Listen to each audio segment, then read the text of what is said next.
Morning, Beth.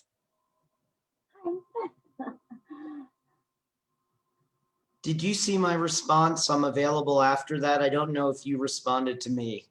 No, I didn't yet. But yeah, depending on what time you guys get done, yes. Okay. I didn't know how late y'all were gonna go. So I just had some questions about his comments and just want to make sure I'm interpreting them correctly. Yeah. I do want to fix it. I'm not sure. Yeah, we can talk through it. That's fine. Yeah, that's fine. Hey, Randy, how are you? Well, So thanks. you have your hair pulled back, Yeah, and I saw you on one of our Zoom talks where you looked like you do right now, right? And then right. I saw you, and all of a sudden you had hair. I had thought you got a haircut. I'm sorry.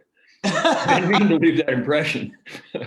And I have intended to get one. It's just not been high on the list, and the list keeps growing, and so it keeps falling down the list, as it does the side of my head. But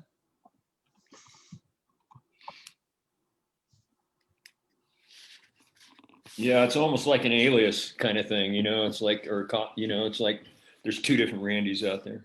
Right. Exactly. Well, there's at least that many anyway. But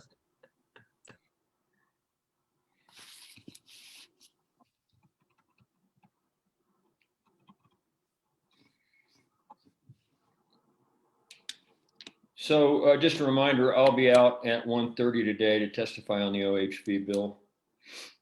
And that was actually something that I brought to Bob and and I can't remember if George may have mentioned it. I brought it to George's attention, and then he did a little research for me too, and found out about the website that was out there, and I'd heard about that from others too, and then he found it and sent me a link to it. But it's something we've been working on for a few years, and we had before you got here, Peter, we had some situations where people were parking like trailers and unloading kind of like monster truck smash vehicles down on US 40 and just driving them up the US highway and on county roads. And we called the sheriff, and the sheriff came out, and they pointed out some of them, not all of them, had like Kansas tags and stuff on them. And the sheriff's deputy said there was pretty much nothing he could do about it, because they had those tags. Right. And that's because they'd had such mixed results in courts down in southern Colorado and different places. Yeah, and where they go to the appeals court and they get reversed, and it became such a hodgepodge that they were getting such mixed results that understandably sheriff's departments and police and DAs just kind of threw their hands in the air and said till they fix the legislation, it's pretty hard to write a ticket and know that you're not wasting time and money. So. Right, and I did work with CCI on that little fix. And that's, I think, what you'll be discussing today. If you need anything on it, let me know. But I know that basically you're the lead on that anyway. Yeah, they have, in the testimony today, they have the legislators, the sponsors will be discussing those legalities, and I can fill in the blank a little on it. But I think I'm more just telling them what it looks like on the ground if they don't fix it, what we're dealing with. So great. All right. Good morning, everyone. Here we are. This is our March 23rd regular meeting of the Board of County Commissioners. And before we jump into the agenda, I just want to acknowledge a couple of events. We had a burglary that resulted in the loss of life of one of the burglars. Want to thank our sheriff's office for being there for us and express my condolences, maybe our condolences to that officer who had to take that action on our behalf. And of course, the shooting in Boulder yesterday, the loss of an officer, Eric Talley, and 9 other humans, in just continued carnage in America. So I just wanted to acknowledge that. I don't think we should start the day without having just a quick moment for us to acknowledge those events.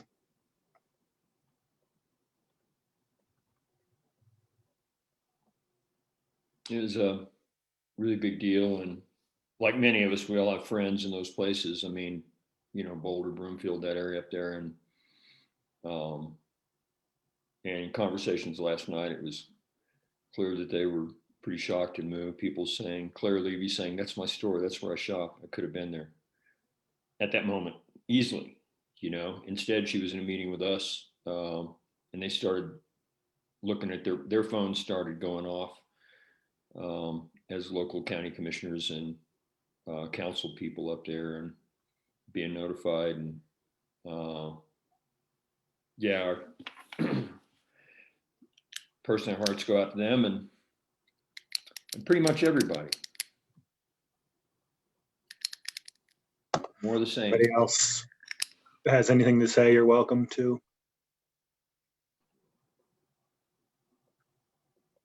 I concur with Randy and George. I spent a lot of time in Boulder. I lived there. I went to school there and know the area well, know that King Soopers, that's where I did my shopping. And it's just tragic that we have to continue to deal with these events. But again, our hearts go out to family and friends of the victims. And I know that I just saw before I came online here, Joe Nagoose was holding a news conference. I think he's actually in Boulder today, but again, our hearts go out.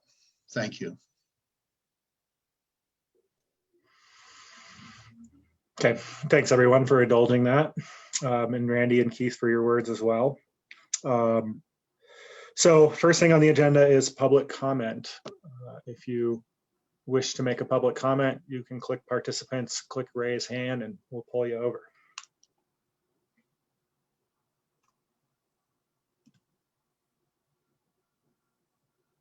This is also my time to log into the Facebook feed.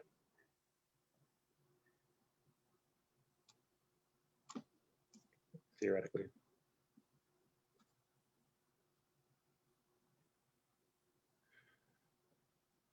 Okay, I see no comment. I see no comment on Facebook. I'm going to go ahead and close public comment. The next thing on our agenda is county commissioner updates. This is a new thing on our agenda. I think we're still feeling it out. We heard from Peter last week that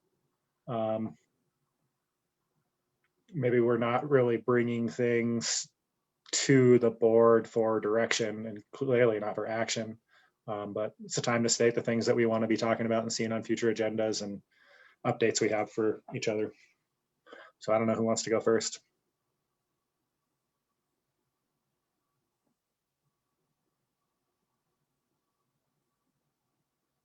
Nothing noteworthy has happened in my life in the last 7 days, so I'm not going to have anything to add this time. Okay.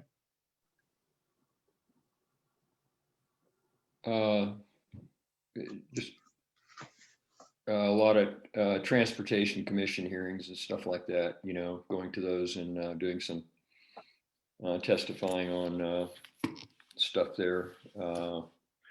And stayed pretty busy with that, and really mostly a lot of transportation front actually going on. And sorry, I was just still thinking about what we were talking about a minute ago. It was kind of hard to focus on what else was happening right now. But yeah, it was primarily with regard to supporting the mini transit that they're working out, micro transit on the highway with the Transportation Commission, a small amount of funding for that. And then meetings on the transportation funding initiative statewide, the large one that the legislature is working on. So. Okay.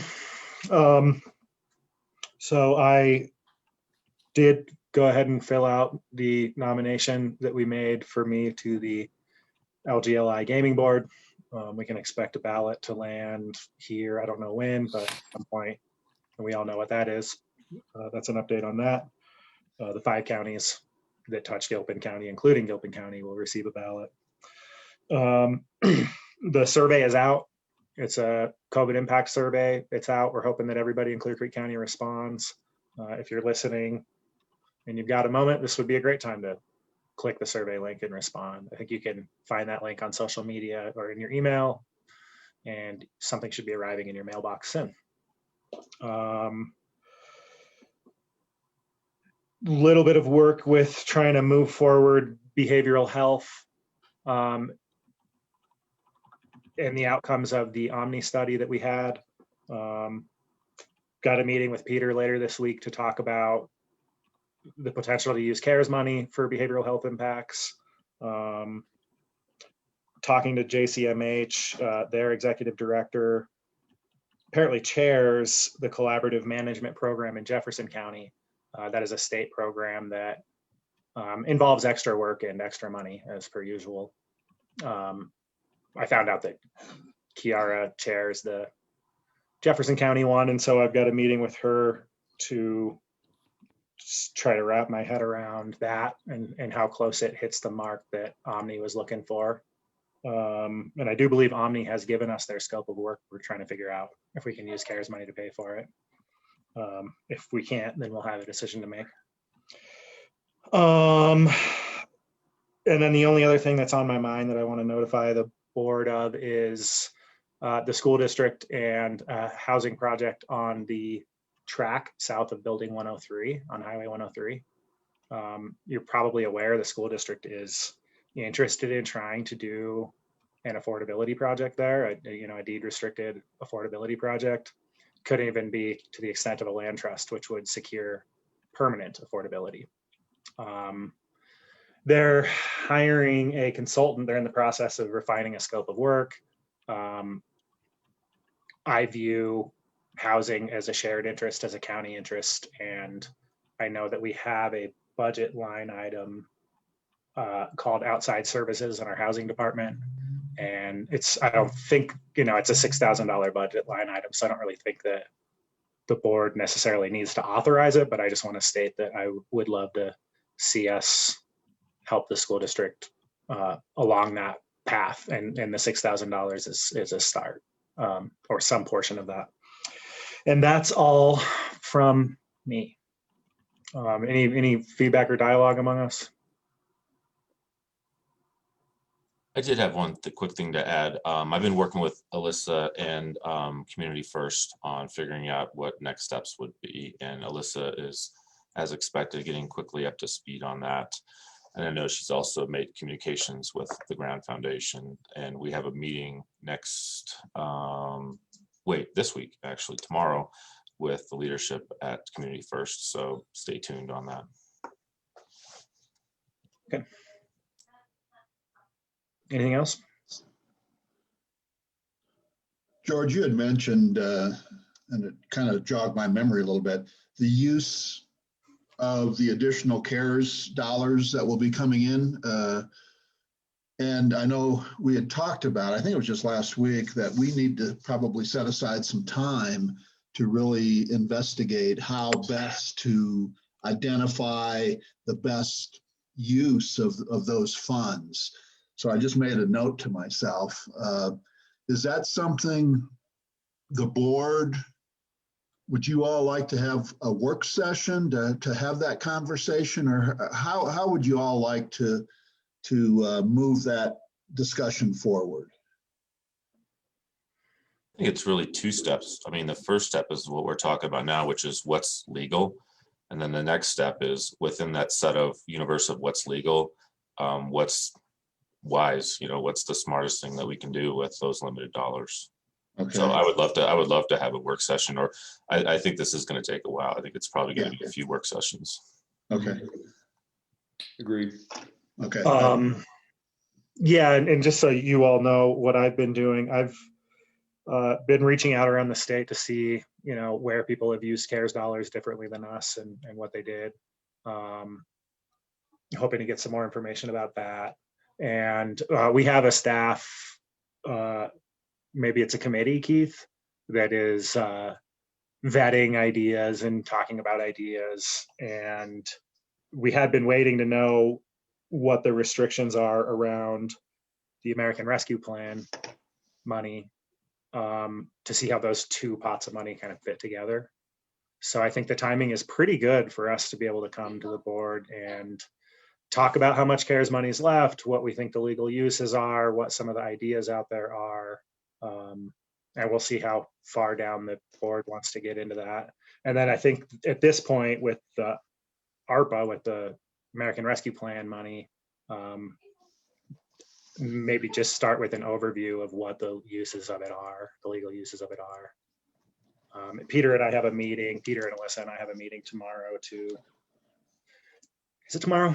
Well, it's sometime this week to It is tomorrow. really dig into all of those topics. Okay.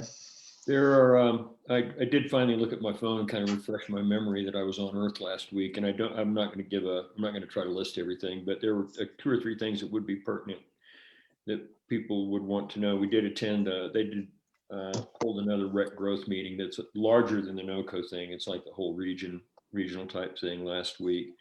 And also on Tuesday evening after our last meeting, there was a renaming committee that met from the different representative tribes. And I mean, things are just still moving along there. I think that one that's of note is that it may pop up. There's not a reason to hold a meeting at this time, but for us, but the S-word mountain thing might come up in the fairly near future in the next couple of 3 months. So just, it's on the radar. We also met with representatives of CDOT, CDPHE again, and got serious about what we do with the air quality monitoring. Because that showed up at the Transportation Commission in a lot of places. It kept popping up that they were seeing things that they've seen things here that they wouldn't expect to see it around Commerce City along major trunk corridors and stuff. And we're holding a field trip sometime the next week or two. I sent out a kind of a doodle poll like thing this morning to their air quality people to set up a site visit and look at all 3 locations, and they may adjust the locations, and because they're putting in different types of equipment that are going to need make sure they have continuous power supply and stuff. And then otherwise, it was just, again, the transportation funding and wildfire discussions and stuff like that for funding for those things coming up this next year. And I think the rest of it was all the interviews and stuff you guys were in. So for candidates for new employees. Great. Well, I think this is a good use of our time to put about 15 minutes for us just to compare notes and keep each other informed. So I don't know how you guys feel, but I'd love to continue to see it on agendas. We can do that. Great. Keith, now we're on to county manager updates. You get a whole Great. 15 minutes to yourself. Yeah, and I don't have a whole lot, although there are a couple items I wanted to follow up on. Let me get my notes here. Yeah, we've been working on, and thanks to you all, Randy, you especially, been working on some letters to regarding various topics to our congressional delegation. We did send out the letter that we had talked about last Thursday, and that went out to Nagoose, Bennett, and Hickenlooper. What we still need to send out is the letter to the same delegation regarding the abandoned mine cleanup. And that was a request coming, I think, forward from Trout Unlimited. I believe it was Ty Churchill. We've got the letter drafted, and I sent the draft out to you all. It's essentially the same letter that we had sent out, oh gosh, a year or two ago. And that was at the suggestion of Ty, just to use the same letter, only to send it to we've got some new folks on the delegation, i.e. Hickenlooper. So Beth has gone ahead and prepared that letter, and I think we just need your signatures, and Beth can sign for you and get that letter sent out regarding the abandoned mines, if you're cool with that. I think the other letter was the one that was our total infrastructure spending letter. Yes. And I don't know, I did send out, and I don't know if you had a chance to read it, but I forgot we had that thing out there too that was still going to all the congressional delegations. So I rewrote that top portion, since I'd written it originally anyway, tightened it up quite a bit because I'd done it in a hurry. And as I read through it, I thought there was too much redundancy and repetitiousness, and removed the reference to earmarks and I'm just going to steal your screen from you there for a second. It's the part that's shaded in yellow. If you did not have a chance to look at it yet, and otherwise, if you have looked at it and you're okay with it, I think we can get that letter out too, if this rewording of the gap funding for Floyd Hill is okay with you guys. Yeah, thank you, Randy, for doing that. This was the letter, as you had indicated, with kind of the broader scope of infrastructure. Right. We wanted to get this out because we're assuming that Congress is going to start talking about a larger infrastructure bill here relatively soon. So we wanted to get this out. So we can have Beth go ahead and prepare this on county letterhead for the three of you to sign, and we can get this one out as well. Yeah, and she had already prepared it once, but if we replace this portion here, it's a lot cleaner. And right. And thanks, Sean, for catching that was still lurking out there with the word earmark in it. I appreciate it. I think that was George, but I agree. I think it was Keith. Well, you guys are all cool. It's a team effort. So my only comment on that letter is under municipalities. I think we should remove the call out for the Idaho Springs parking structure. I know that I was talking to the mayor. He expressed some concern about the complications associated with using federal funds, et cetera. And so maybe we just leave that general and just have it say funding for local municipality infrastructure projects and not provide an example. Or if we wanted to replace it with the example of the water needs in Empire or something. I think that makes sense. I mean, also, presumably, this is a bit of a formality. We have to assume that Congressman Nagus knows what's going on in his patch and already knows this stuff too. He may, yeah, and he may, I would think he would about maybe the parking stuff. I doubt it's on his radar about the Empire water infrastructure. I wouldn't mind. But of course, if we're going to just say funding for municipalities for projects occurring in and list the towns or something, and then they can refer them to the towns. But you're right. It's to know which places federal funds can best be used.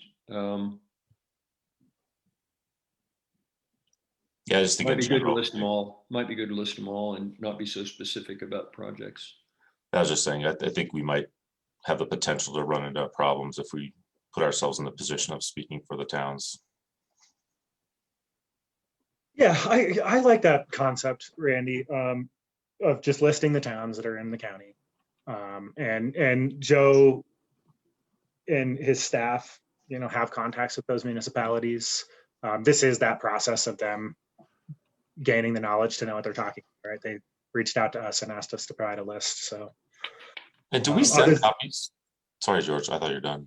Oh, I was just going to say that's my only comment. So I was. Yeah, I was just saying, it seems like we ought to at least as a courtesy send copies to the town so they know that they're have an opportunity to follow up if they want to. That's a good point, Sean. Yeah, Aiden, I bet they're getting in on this communication since it's been requested by his office. I see Beth taking copious notes, so I think she's got all that, and we'll adjust the letter for your signatures. And if you're all okay with those amendments, we can have Beth go ahead and sign on your behalf and get that letter sent out as well. Yeah, and I'm good with all three, just to be clear. All three letters, okay. I see a head nod from Sean. And Beth, I did notice, and I don't know, you may have already corrected it in the version that you did, but I noticed vehicles was, actually, I'm going to share screen again for just a second, just so Beth can see it. In the second paragraph under the microtransit, I saw vehicles and I just highlighted it in yellow, was misspelled, and I just corrected it there. So you might look for that in your version and make sure you didn't copy paste my error into your letter. Okay, good. I think we got that. Just a couple other real quick things. I believe you all saw an email that Sean had sent out, I think it was yesterday, regarding the Colorado Opportunities Scholarship. And essentially what the request is a letter of support for this scholarship. And once again, I'm looking for my notes. Yeah, this came from Rosie Allen with Colorado Education. And it would provide, oh gosh, almost $2,400 in scholarship funds to a Clear Creek County eligible student. There's no cost to the county. CU Boulder would match that or provide the match that's necessary, and the state provides the rest of the money. So I think essentially not all, but what they're requesting is a letter of support, which I believe I had seen a draft letter that they had prepared. So if you all are okay, we can do the same thing. We can put it on county letterhead, and Beth can put you all down as signatories, and we can get that sent off as well. And yeah, Rosie called me briefly yesterday, and my understanding was they've already identified a specific student who qualifies for this. So yeah, it seems like a no-brainer to me. Yeah. You guys all cool with that? I'm great with it. She tried to call me too. Thanks, Sean, for picking up the phone and getting on this. I think we all received a couple of emails before she got a response. I know we want to collectively do better than that. So my apologies to Rosie, should you be listening.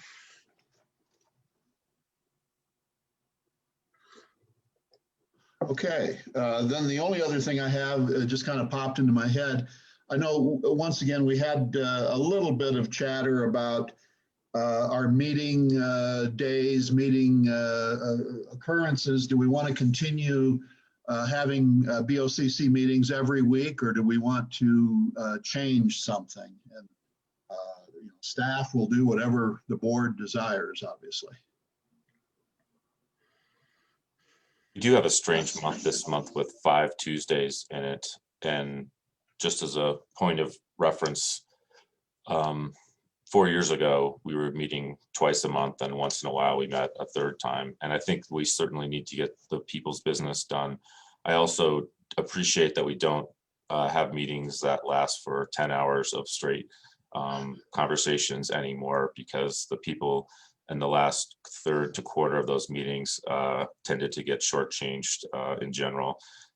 With that said, I would personally like to see us work always to be as efficient as we can. And it does pain me a little bit to look over in the participant list and see people who I know have important duties who are also feeling like they need to pay attention to what's being said here. So if there's a way for us to accomplish what we need to accomplish, and perhaps give staff maybe at least one Tuesday off a month, I think we should look into that. Mm-hmm. I know that it came up before that at our in-person meetings that they were they consume so much time on staff that to hold meetings every week was, there's for certain key staff members, there's almost a day of preparation, getting ready for a meeting, and then a day of downloading and doing, and implementing all of our hand waving. And, as we're like thinking about stuff. And so it can take 2 or 3 days out of their week total by the time you attend the meeting, and it doesn't leave them a lot of time for their day job. So I think a day off out of 5 is certainly a reasonable thing to do. And I would say even out of 4 when you're going forward, if it's something that could be accomplished without giving up anything important. In the context, I know last week we spent some time talking about the fact that we've been in an emergency for a year. In the context of the emergency that we're in, it's my hope that people have come to rely on our Tuesday COVID updates. And I don't want to interrupt that. And so I would like to have the COVID update next week. And that's the only thing that I need to have on the agenda. And my guess is that we will respond to current events and something will pop up, but we should plan on keeping it to a minimum. If there's something we need to address next Tuesday, it's there on the radar. But I agree. I mean, otherwise I agree with George and Sean both that it's okay to skip it and only throw on what's absolutely necessary for opportunity or need. And otherwise not just go through all the same stuff like our updates and telling you what was on our calendar last week and stuff like that. Yeah, I think the COVID update's fine, but obviously that's different than a BOCC meeting. We happen to coincidentally be doing it at the same time as a BOCC meeting, but it has a life of its own, and it doesn't necessarily have to be on Tuesdays, but I have no problem with continuing to do them at 11 on Tuesdays, whether we have a BOCC meeting or not. Yeah, I mean, I think anytime the three of us get together to talk public business, it's a BOCC meeting, but this is semantics. And, you know, I do think that sticking with 11 on Tuesday, you know, we've got great partners in KGO who are volunteering their time to go down there and get on the radio and et cetera, et cetera. Very little has been stable through this year, but maybe the only thing I can think of is that we have not missed a COVID update on a Tuesday. It's good to know that the one stable thing about the emergency is being able to hear more news about the emergency every week at the same time, same station. And I mean that, I'm kind of kidding, but it is, yeah, don't spit your coffee out, George. I'm kind of kidding, but it's, it really is a good thing. It is something they can count on, you know, that information and heads up. So I really wasn't making fun of you. It struck me as an odd. No, it's comical. I mean, making fun of a situation that deserves being made fun of. So yeah, I mean, those are my thoughts. And then I just in general, in the long run, you know, I think we should meet weekly. I just think that's what we should do. And if we skip one every once in a while when we hit 5 Tuesdays or something, that's fine. But in general, I think that twice monthly meetings were not a service to our constituents. And as far as doing BOCC business, all I meant was if something comes up, like Peter says, he's got to have our approval to sign something or whatever it is, just some minimal housekeeping thing that does require BOCC approval. It's there on the days that we're not making it a full meeting, at least to do that. Yeah, that's probably a good segue into something else I was going to just briefly share with you. Beth had sent out just earlier this morning, I believe, kind of an updated matrix that shows all of the listed priority topics or topics that we wanted to bring to the board on upcoming board agendas. So again, just take a look at that, to make sure that we've captured all the topics. This is a work in progress, so we're constantly adding some things as we think about it, but it gives us a sense of what we need to bring to the board's attention on upcoming Board of County Commissioner meetings. Obviously, given the current discussion or what we just talked about, the March 30th date, which luckily there's not much on there other than, you know, manager update, board update, just the normal stuff. We can easily move whatever was on that March 30th date to a different, we can push that back and incorporate those topics on a future date. So take a look at that, and we're using this kind of as a template to prepare upcoming Board of County Commissioner agendas. Amy, did you have anything you wanted to add to that, or Beth? No, I guess the only other thing I would add to the mix just about the meeting frequency is whether weekly meetings with maybe considering a firm ending time. And just as a thought, you know,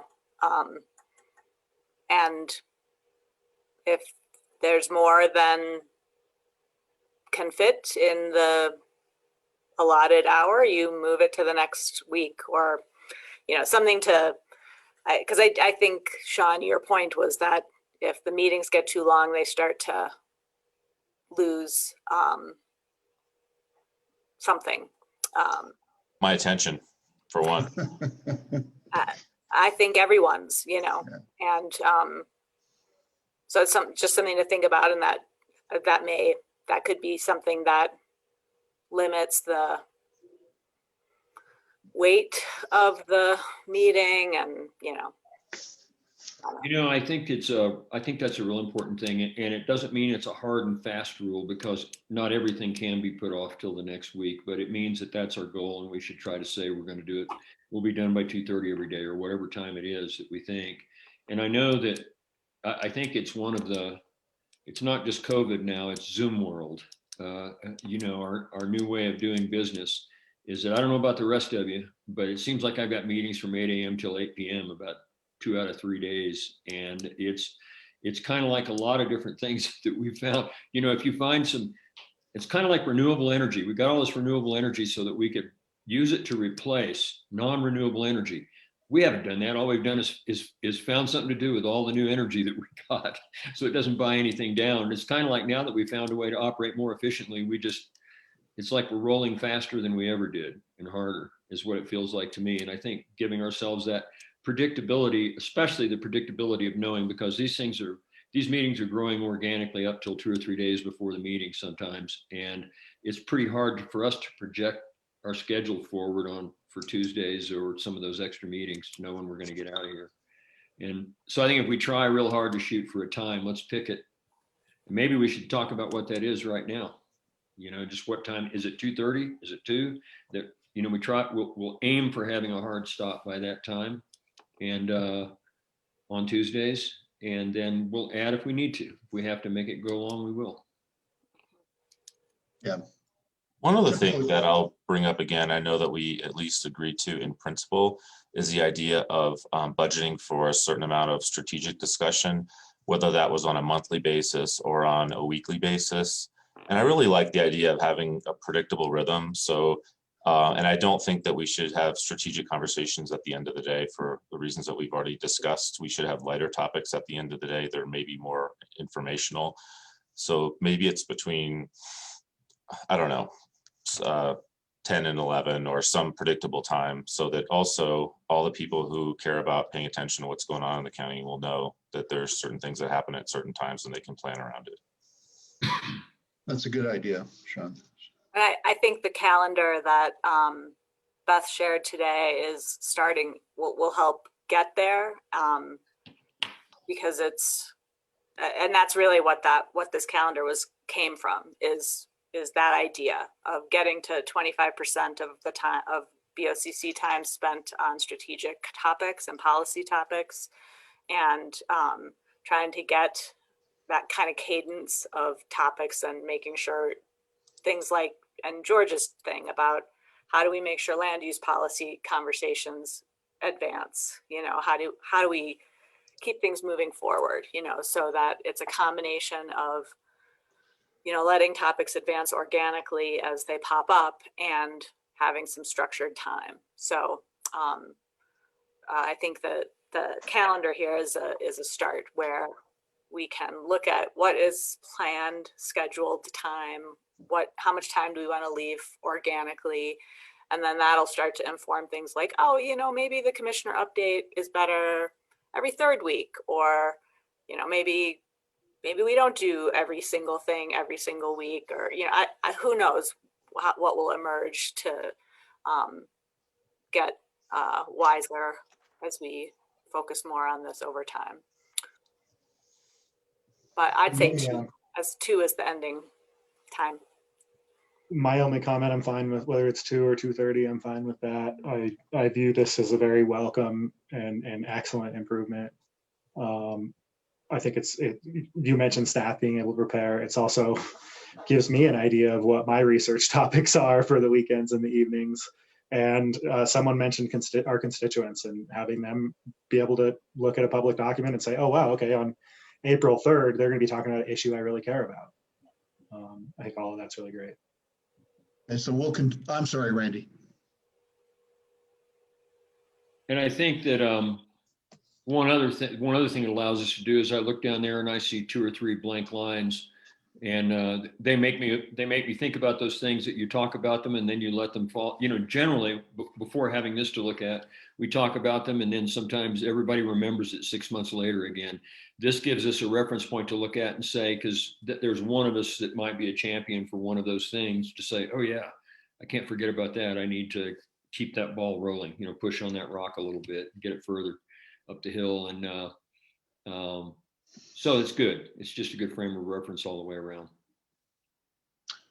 Okay, thanks, guys. We'll continue to work on this, and again, it's a framework. It's a work in progress. So going to be adding items as Randy indicated, as we kind of think of them. And in fact, one just came up a few minutes ago that we probably need to put on here, and that's the identification and use of upcoming CARES dollars. You know, we'll be spending, you know, probably a couple months talking about that as well. So anyway, I think that's everything I had. Thank you, George. All right, thanks, Keith. Next on our agenda is the discussion of 3 bills with the potential to take positions on them. Maybe this is an opportunity for us to catch up a little bit.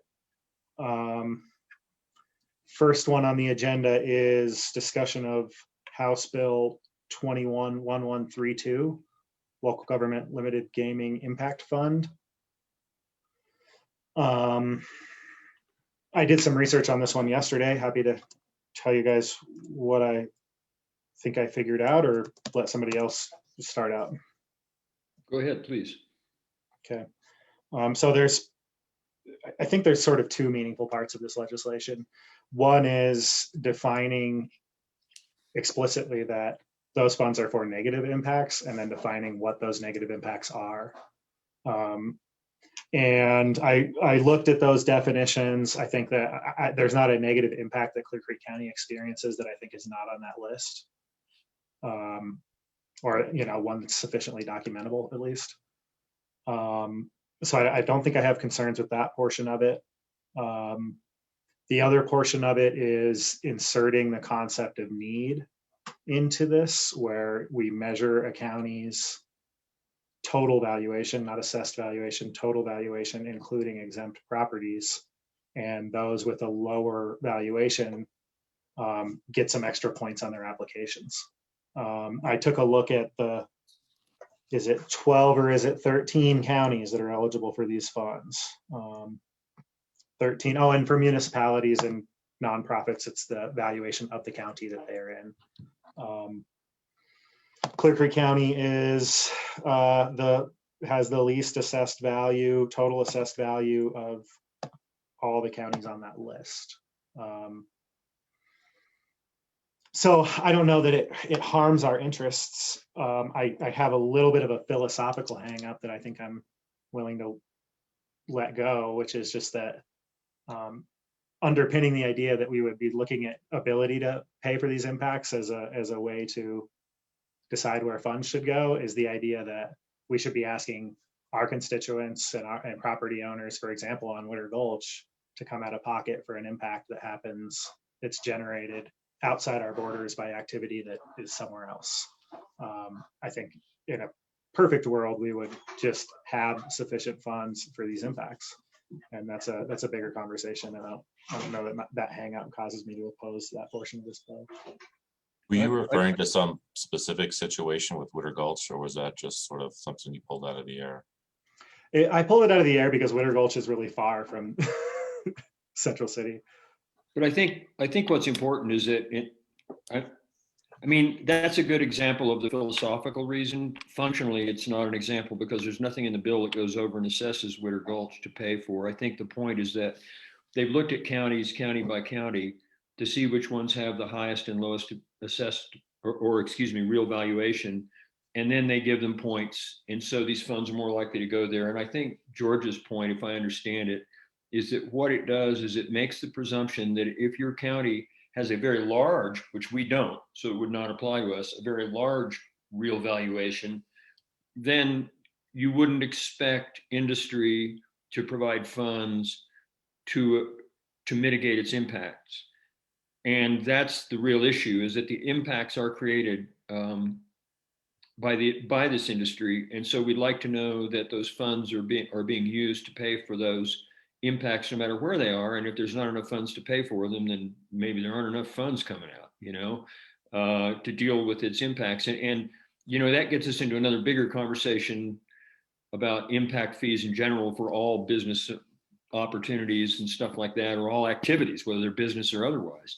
And but in this case, I mean, these are well documented. I think the one thing that's also that we haven't talked about yet this morning is that we just talked about the fact that valuation formula doesn't hurt us. We talked about the fact that the impact list seems to contain all of the impacts. And I haven't looked at that yet, George, so I would like to see it. But because there may be ways that this bill could yet be improved in case there is something that's not on that list. And so I'll look to you to help me with that and maybe forward that along through Keith. But the third thing is that the studies show that of all the counties that are impacted, the ones that are impacted the most negatively by gaming are the 2 gaming counties and Clear Creek County. And for the rest of the counties, those impacts are relatively negligible.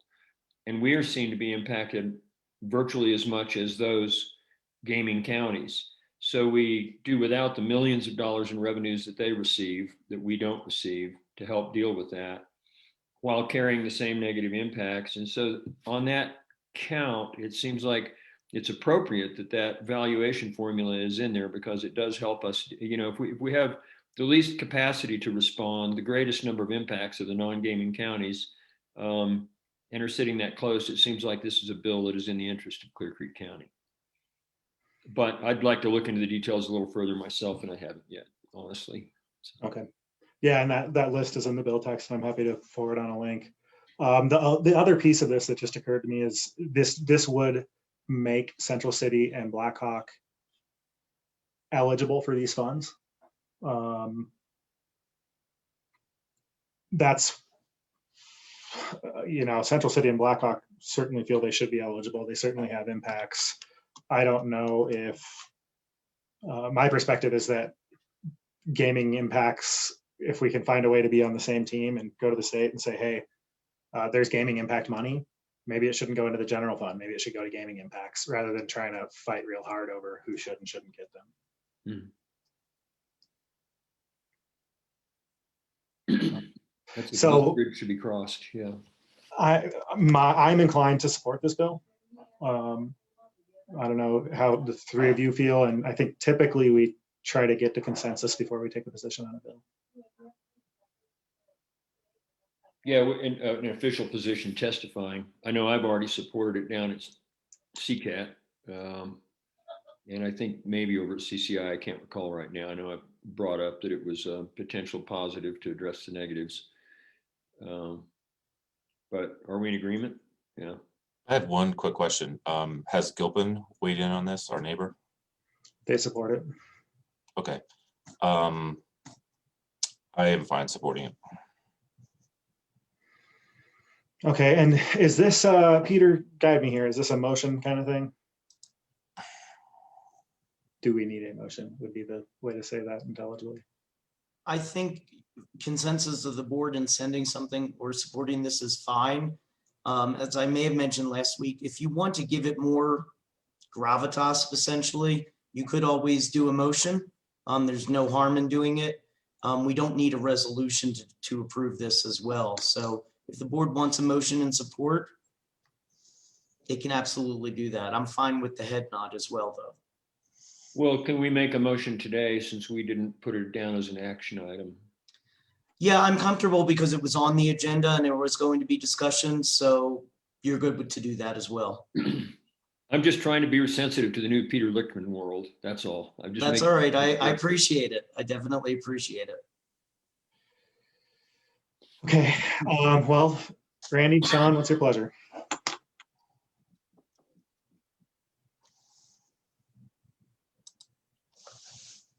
Well, Why don't you make the motion, George? Again, you don't need to make a motion. It seems like there's consensus of the board, so I don't want you to feel as though you need to. Well, actually, I have a question. What is it that comes out of this that the legislature knows to realize that we have taken a position? Is it a letter we're writing? I mean, most of them are not going to watch this meeting either live or in a recorded format. So how do we make sure that our opinion is recognized or at least acknowledged? But I think typically by testifying, working through CCAT and CCI to make sure that it is supported by them, so that their lobbyists make it a priority for us. And then they notify us of testimony opportunities. And then we go, like I'm going to do at 1:30 today on the OHV bill. Then we go testify on when it comes in front of committee. And we can write a letter. Well, I get that. I mean, to me, testifying and taking a position as a board are two completely different things. Yeah, so go ahead, Peter. I was just going to say either way, at least whoever is testifying and or writing a letter can represent that the board is in agreement on this matter. Were it to ever get to a point where you needed some official action, you'd come back and you could take it. But it's really, again, it's more the emphasis that you want on it. If you feel it's necessary to have a motion of the board, you can, but you don't need that. Again, I think in the difference in testifying is that I would go down and say, typically, as I would today, I'm down here on behalf of Colorado Counties Incorporated and Clear Creek County officially, and that requires us to at least give a head nod so that I can say that. And that's part of the reason. That in a letter, I suppose we could authorize a letter to be written or something like that of support. Yeah, and I'm not wanting to pick a fight here, but I mean, I think having something that's independent of testimony, if for whatever reason one of us can't or decides not to testify, that we still have gone on the record and that what we're doing now actually has some meaning. And I don't know, I guess to me, probably some kind of a letter with our signatures seems to have the most weight. Yeah, I think I just said that. That's great. I wasn't trying to pick a fight either. I was just trying to suggest what I think this allows us to do also. Okay. Yeah, and I'm happy to have a letter come out. And Sean, to answer your question, I don't know if this is like, I don't think it's illegal for a chair to make motions. I think it's my understanding of the role of the chair is that they tend not to.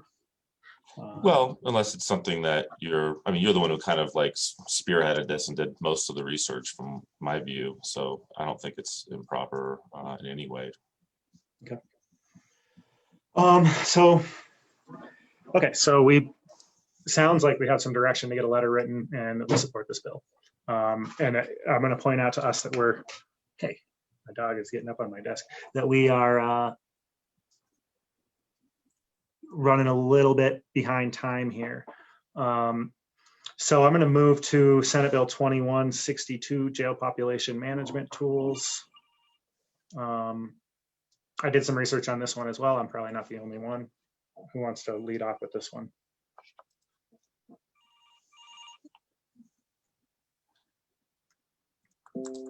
Sorry, I was dealing with my phone ringing here. I haven't researched this exhaustively. I got some communications from law enforcement and some other sources, and I did read the editorial in the Post this weekend. And at the risk of oversimplifying things, it looks to my straightforward mind that what's being proposed here is to reduce jail populations by doing almost nothing other than redefining who we decide to put in the jails in the first place. And I know we've had violent crime in the headlines very recently, and my fear is that this is a bill that's not only going to harm people in our society, it's probably going to kill people in our society by allowing people who previously had been placed into our correctional system and who no longer will be. So based on that, I think that we should, and to protect our citizens and to stand kind of shoulder to shoulder with our law enforcement, that we should oppose this bill.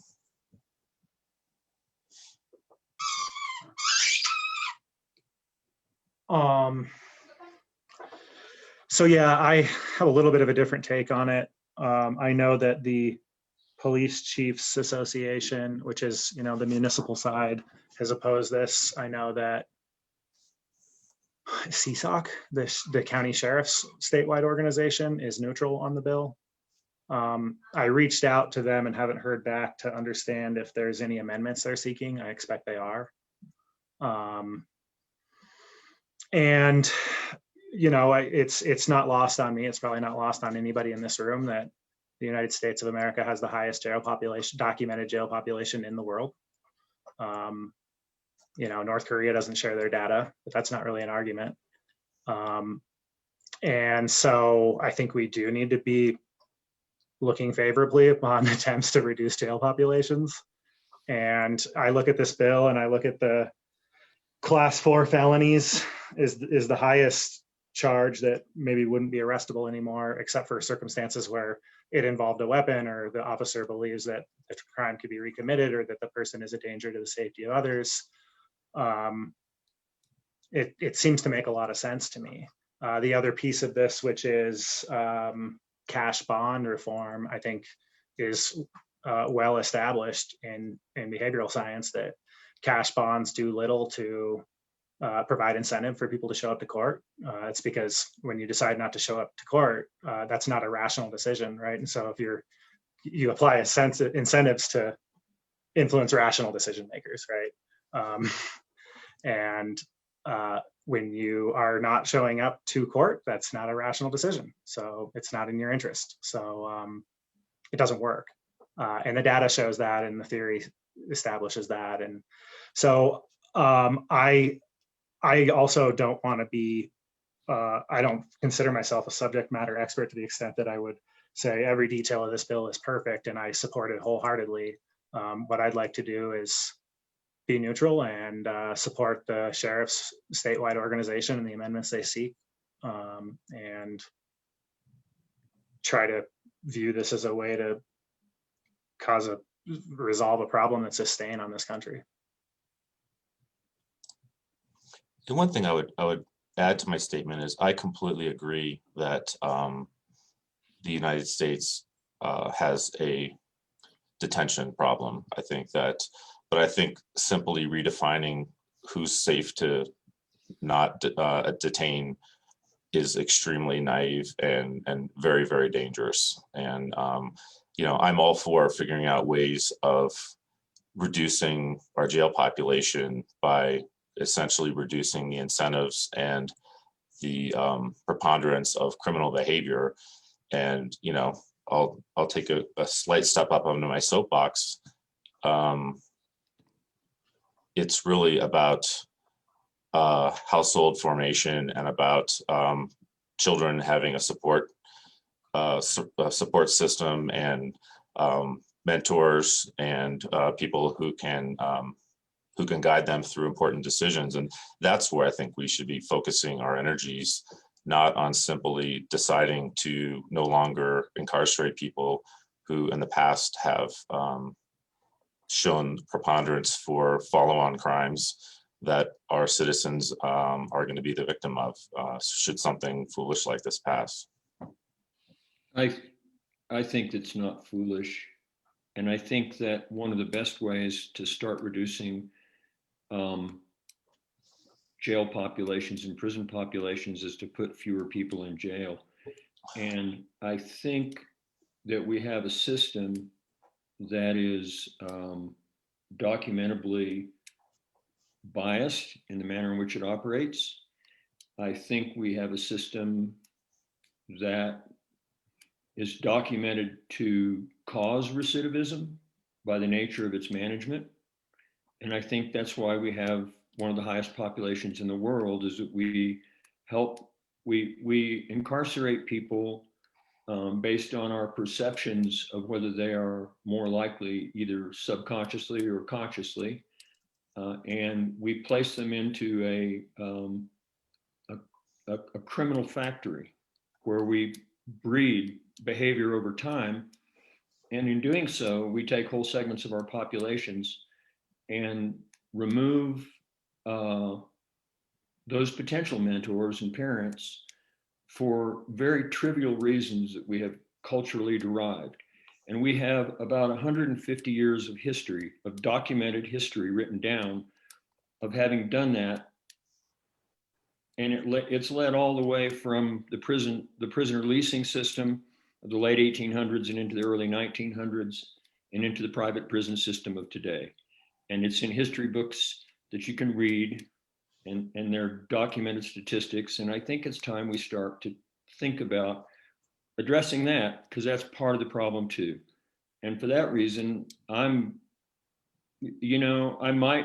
think I have enough information on the bill to support it. But I certainly don't have enough information on this bill to oppose it. And so I can't go there. I see Sheriff joined the call. I wonder if we might give him a chance to speak if he wants to. This is a tough one because the CSOC is going neutral on this. I have my own opinion. I think if you do the crime, you should do the time. We keep letting these people out, no bonds, FTAs.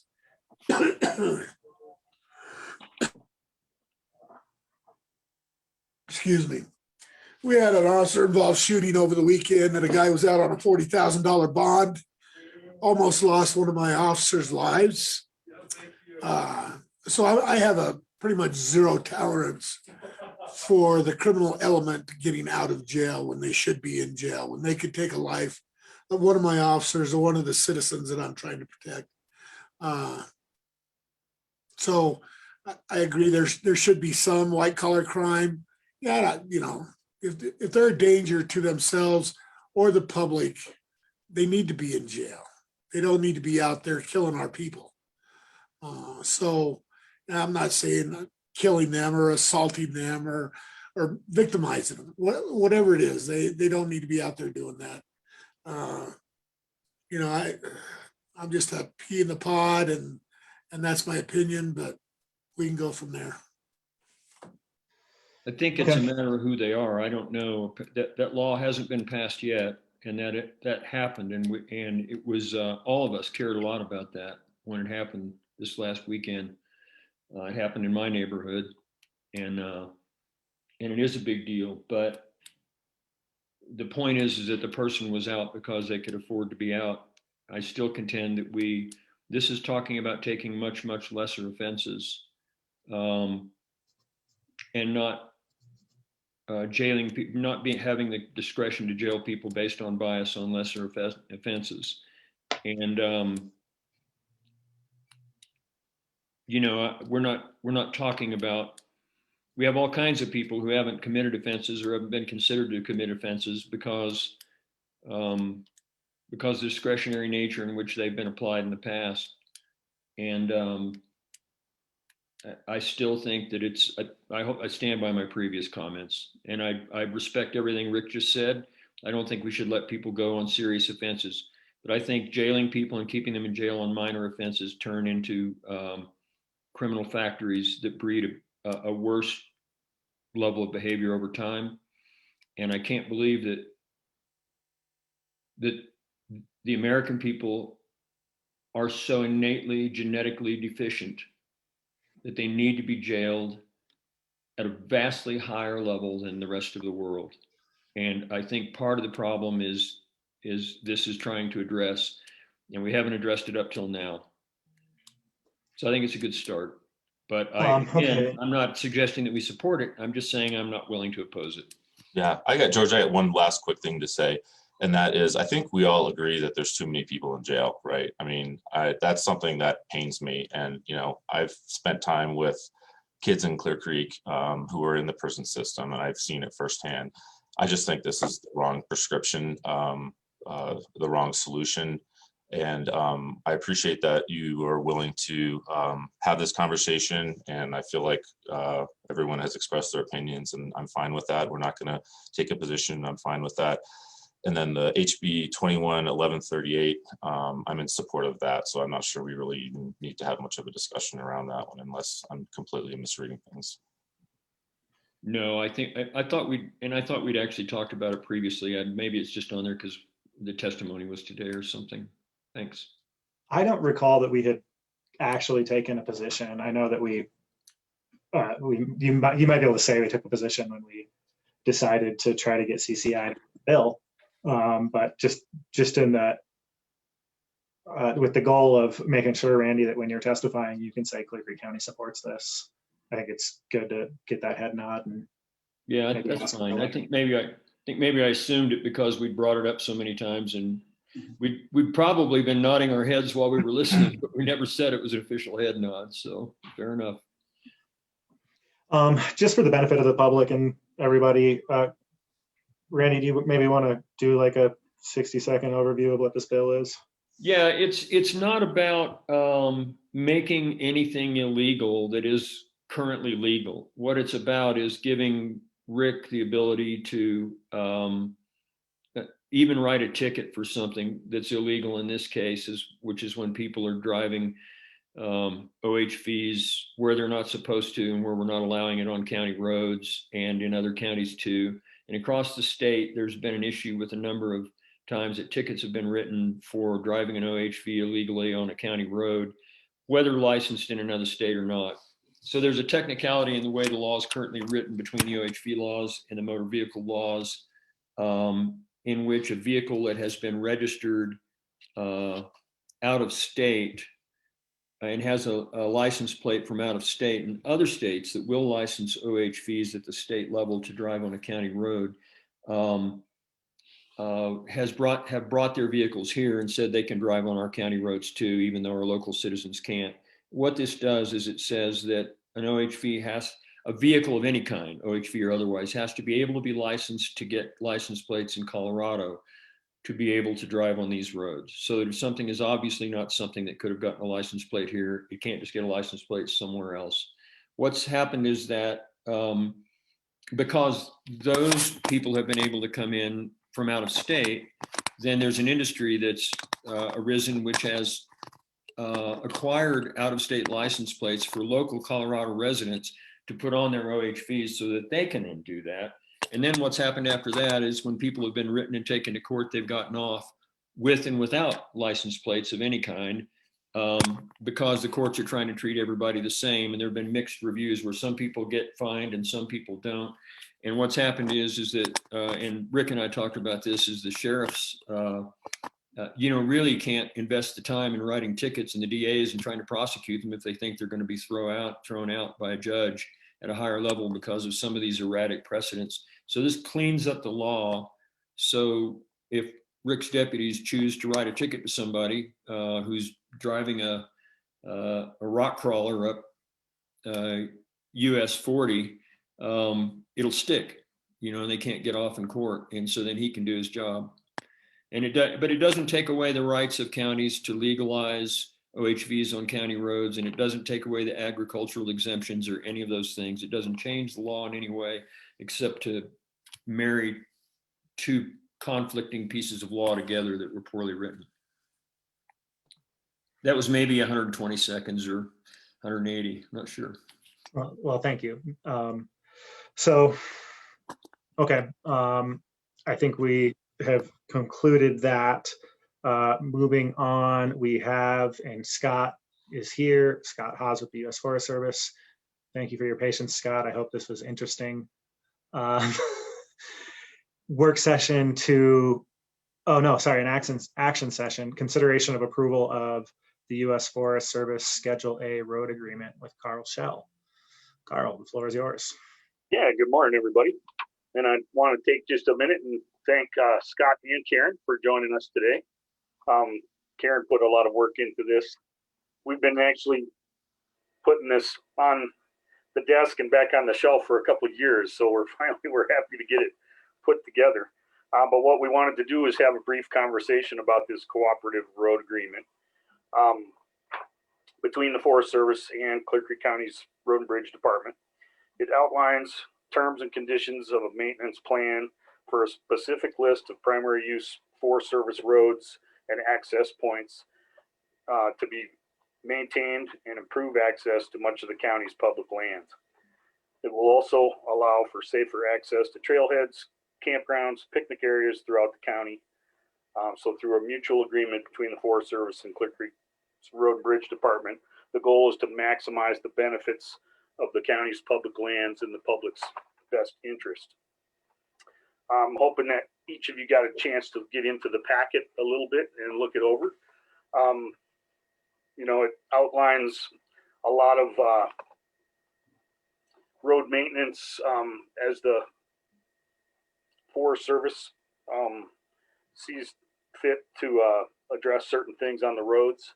If you get into the packet, the roads in Clear Creek that we have earmarked for this particular agreement at the time right now We're looking at the Clear Creek Picnic Ground up on US 40 towards Berthoud Falls, the Chicago Forks Picnic Ground, West Chicago Creek Campground and the road leading up to it, Echo Lake Campground, Tower Road off of 103 up to the gates below the fire tower, Soda Creek Road, which is Barber Forks access, Clear Lake Picnic Ground, Clear Lake Campground, both the east and west Guanella Pass campgrounds, and Silver Dollar Lake Trailhead as well.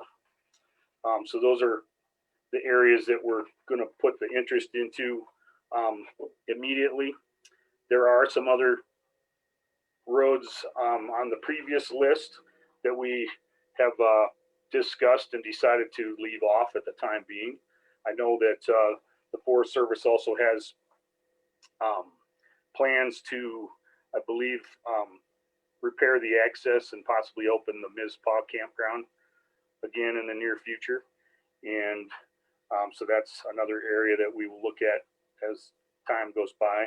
And the agreement as we've written it up right now, I believe is a 5-year period, but we do annual meetings and discuss projects, you know, outside of this particular list. It also gives us a mechanism to share funds or to be reimbursed for work that we are doing for the Forest Service if they've got the funds available.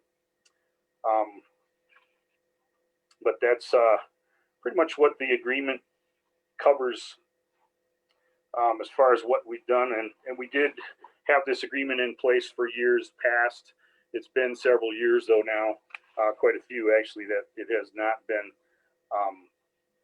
initiated. So we're hoping to get back to cleaning up some of the access points in the county. I'm going to let Scott and Karen add anything to that if they would like to, and then open it up to questions to the board as well. And hopefully you guys, we're asking for an approval on this today. Let us know what you think about that. Scott or Karen? Thanks for the invitation this morning, Carl. Thanks for working with Karen and others in our organization to get us to this point of the agreement. We feel it's mutually beneficial. Obviously, the county has some tools and skills that the Forest Service doesn't have as far as road maintenance. If you've been to our campgrounds and our access points recently, you can see that they've been pretty deteriorating condition. So just definitely appreciate this opportunity to come in front of the board. And if you have any technical questions, Karen is going to be your person, or Carl probably can answer those, but we'd certainly be willing to answer anything.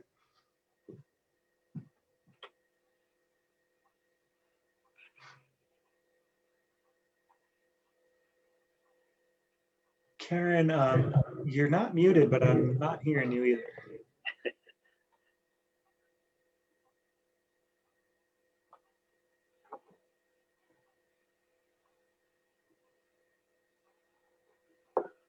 Not yet. It might be there's a microphone button on your keyboard, maybe.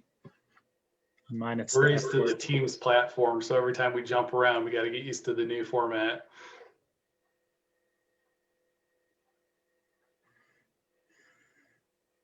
No.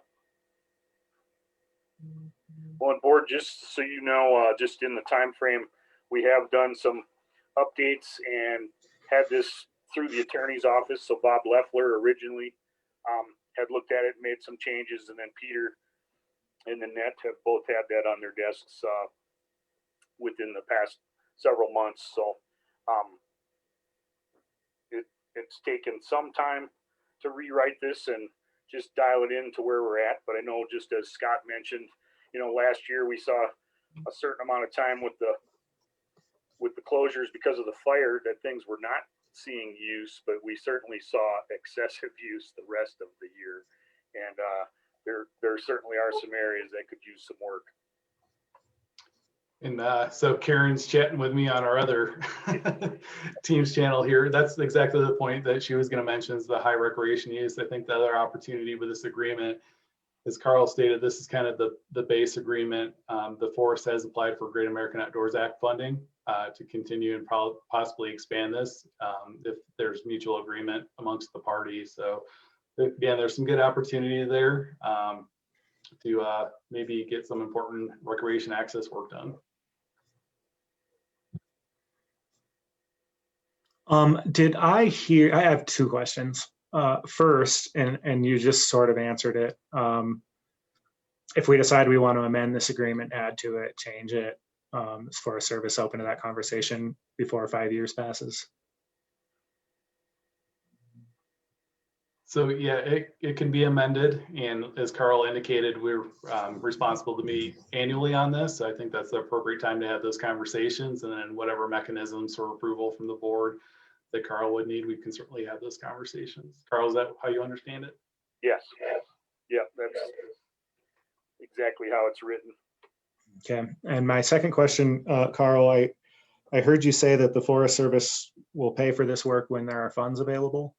Does that mean that we're also doing the work when there are funds available, or is there a possibility here that we would end up doing work on U.S. Forest Service land that's not reimbursed? I think it's open to either option. You know, if we share or do work in kind, from time to time we do that kind of work. But as it's written, you know, and I did not fill out the financial considerations there on the sheet, but I have run some numbers since I wrote that up.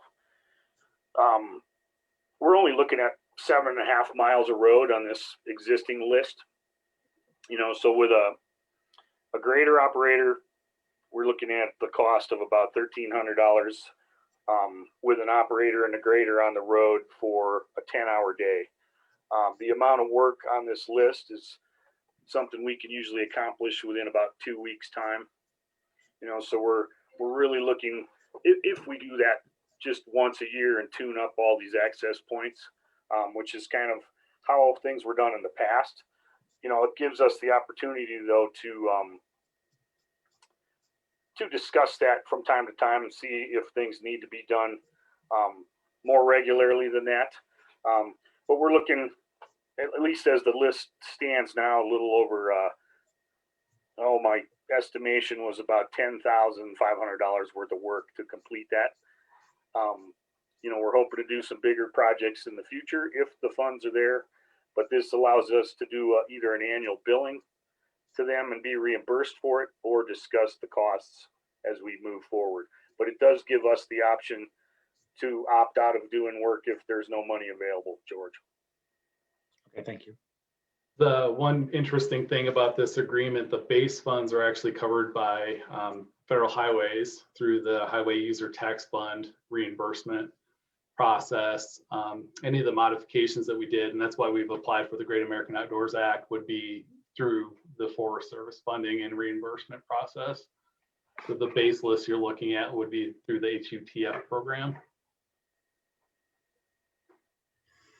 Thank you. Randy, Sean, sorry, I did mean to jump in front of you. Shouldn't have, I try not to. Yeah, I think it's a good question you asked, George. I mean, it's an amount of money and a benefit to our own citizens and the neighbors, where I think we should leave it to Carl's discretion. And I don't have any technical questions about anything other than somebody mentioned, I think you mentioned, Carl, or maybe it was you, Scott, that we're to look at this once a year. I think this might be the first time I've heard this in my time here. Most of our agreements, regardless of the type, have an annual meeting requirement. So there could be no change. There could be the conversation that funding's not available, the work won't be complete. What we don't, you've heard me say this a lot, relationships are important, especially with the county. So we don't expect work that won't be accounted for and paid. So we'll make sure those discussions are always had at those annual meetings. And I think I heard there was a period of time where an agreement like this wasn't in place. Does that predate Carl, Sean, and Randy's arrival on the board? Yes. I think, and Karen, maybe, I think the last agreement expired around 2011. 2010, she plugged in here to the chat, Okay. so right on. Well, we're back on top of it now. It's taken a lot of work, and again, that's why we appreciate Carl really diving into this with us. something, again, that we feel is really mutually beneficial to both the county, the residents, and the users of the public land. Yeah, and if you would indulge just a 60-second answer of something that's pretty unrelated. I know we worked together on with our trails crew doing some maintenance on U.S. Forest Service trails to the benefit of our citizens and the visitors too. How's that going? Do you have just a quick readout on that, Scott, while we have you here in our audience? Sure, fair question. It's been a long time since I've been in front of the board, so we feel like it's going really good. Definitely creates a lot of capacity that the Forest Service doesn't have. Certainly, like any relationship, it takes time, care, and feeding to make it a positive experience. So I know Amy's digging in, and so we'll be willing to, or working with her in the future to make it successful. Continue success, I should say. Yeah. Awesome, thanks.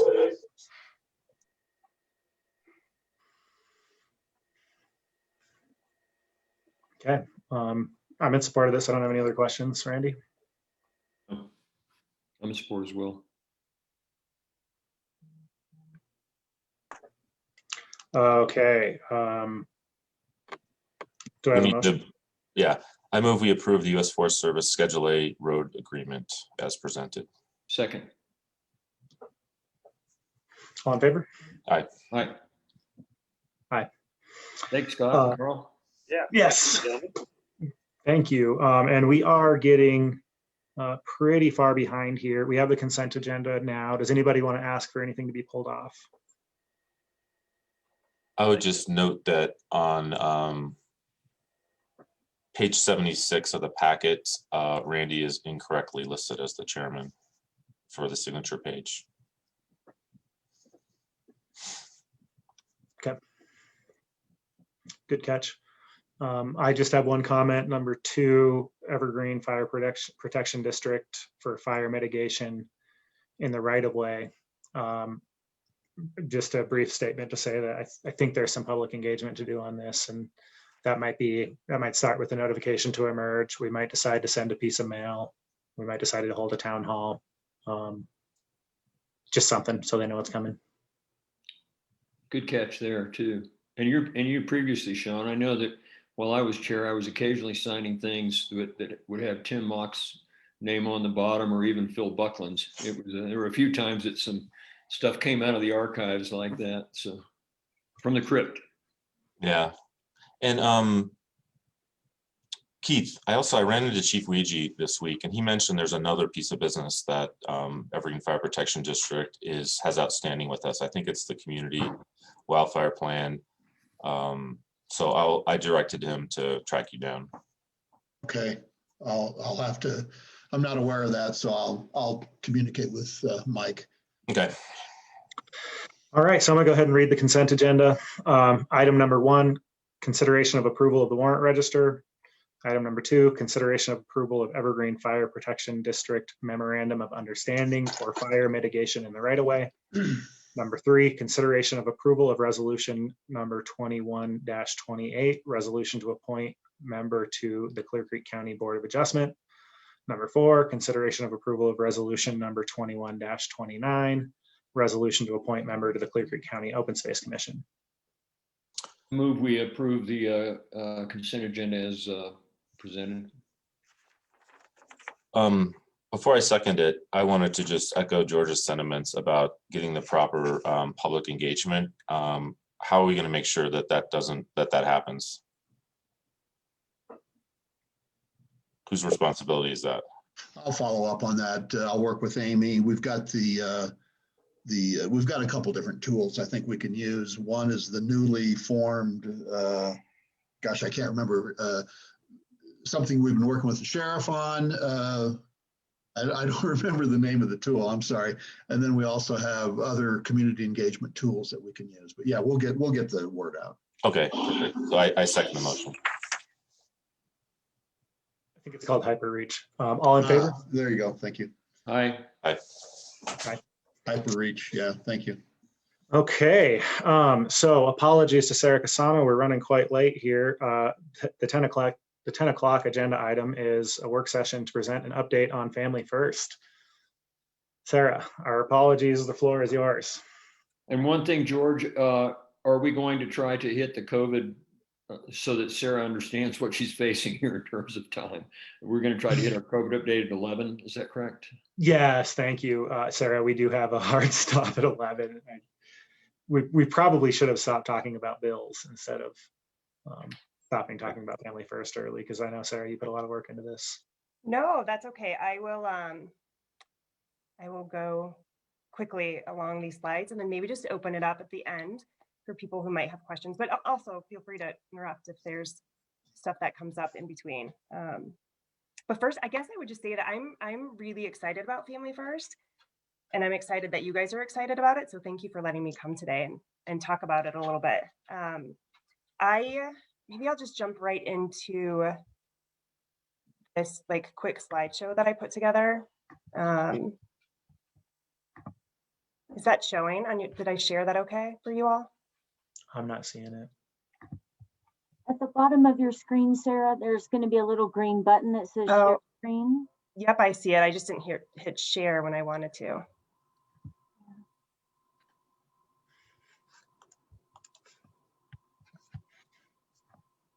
Okay, should work, yes? Yes. Okay, so quickly, I'll just tell you guys that I pulled a lot of these slides right from the State Department's slideshow on Family First. So you'll recognize some of these slides. And at the very end, there's just a link to the state website where you can find their entire slideshow presentation on Family First. I think you all have seen it before, but it's there if you want to go through and look at it in more detail. I won't talk a ton just about the background because I think you have that or you've talked about that before, but we know that this was signed in 2018. It goes into effect in October of 2021 of this year. And really, when I think about the impact on our county, the main parts that we are focusing on that will really impact us are prevention services, and placement, out-of-home placements for kids. So when we talk about prevention, services that we're talking about are mental health treatment for clients, substance abuse. Sorry, I'm going to try to change my screen because it's distracting on this other side. Substance abuse treatment for clients and in-home parenting skills, along with, sorry, I need to change my screen. Okay. And then the kinship navigator. So we already provide mental health services to our clients and substance abuse treatment, obviously. We now can do that though through just a prevention case. So families don't have to be involved with child welfare, participate in prevention services. So there doesn't have to be a caseworker going into the home every month, meeting with families, assessing for safety, and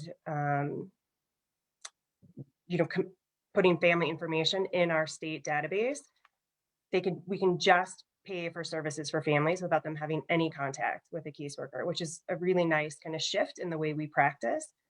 So when we look at the prevention services that we already have in our county, we have the in-home trauma-informed services, and that's typically done through Dr. Gillingham, but we can also make referrals to GCMH, who can provide some in-home services right now through a virtual platform.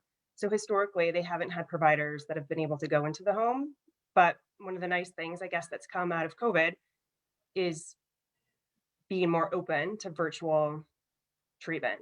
So right now we have GCMH working with some families in home doing like a trauma systems therapy with them, and it's working out pretty well. So it'll be interesting to see kind of down the road if we can continue to provide therapy virtually and how beneficial that might be.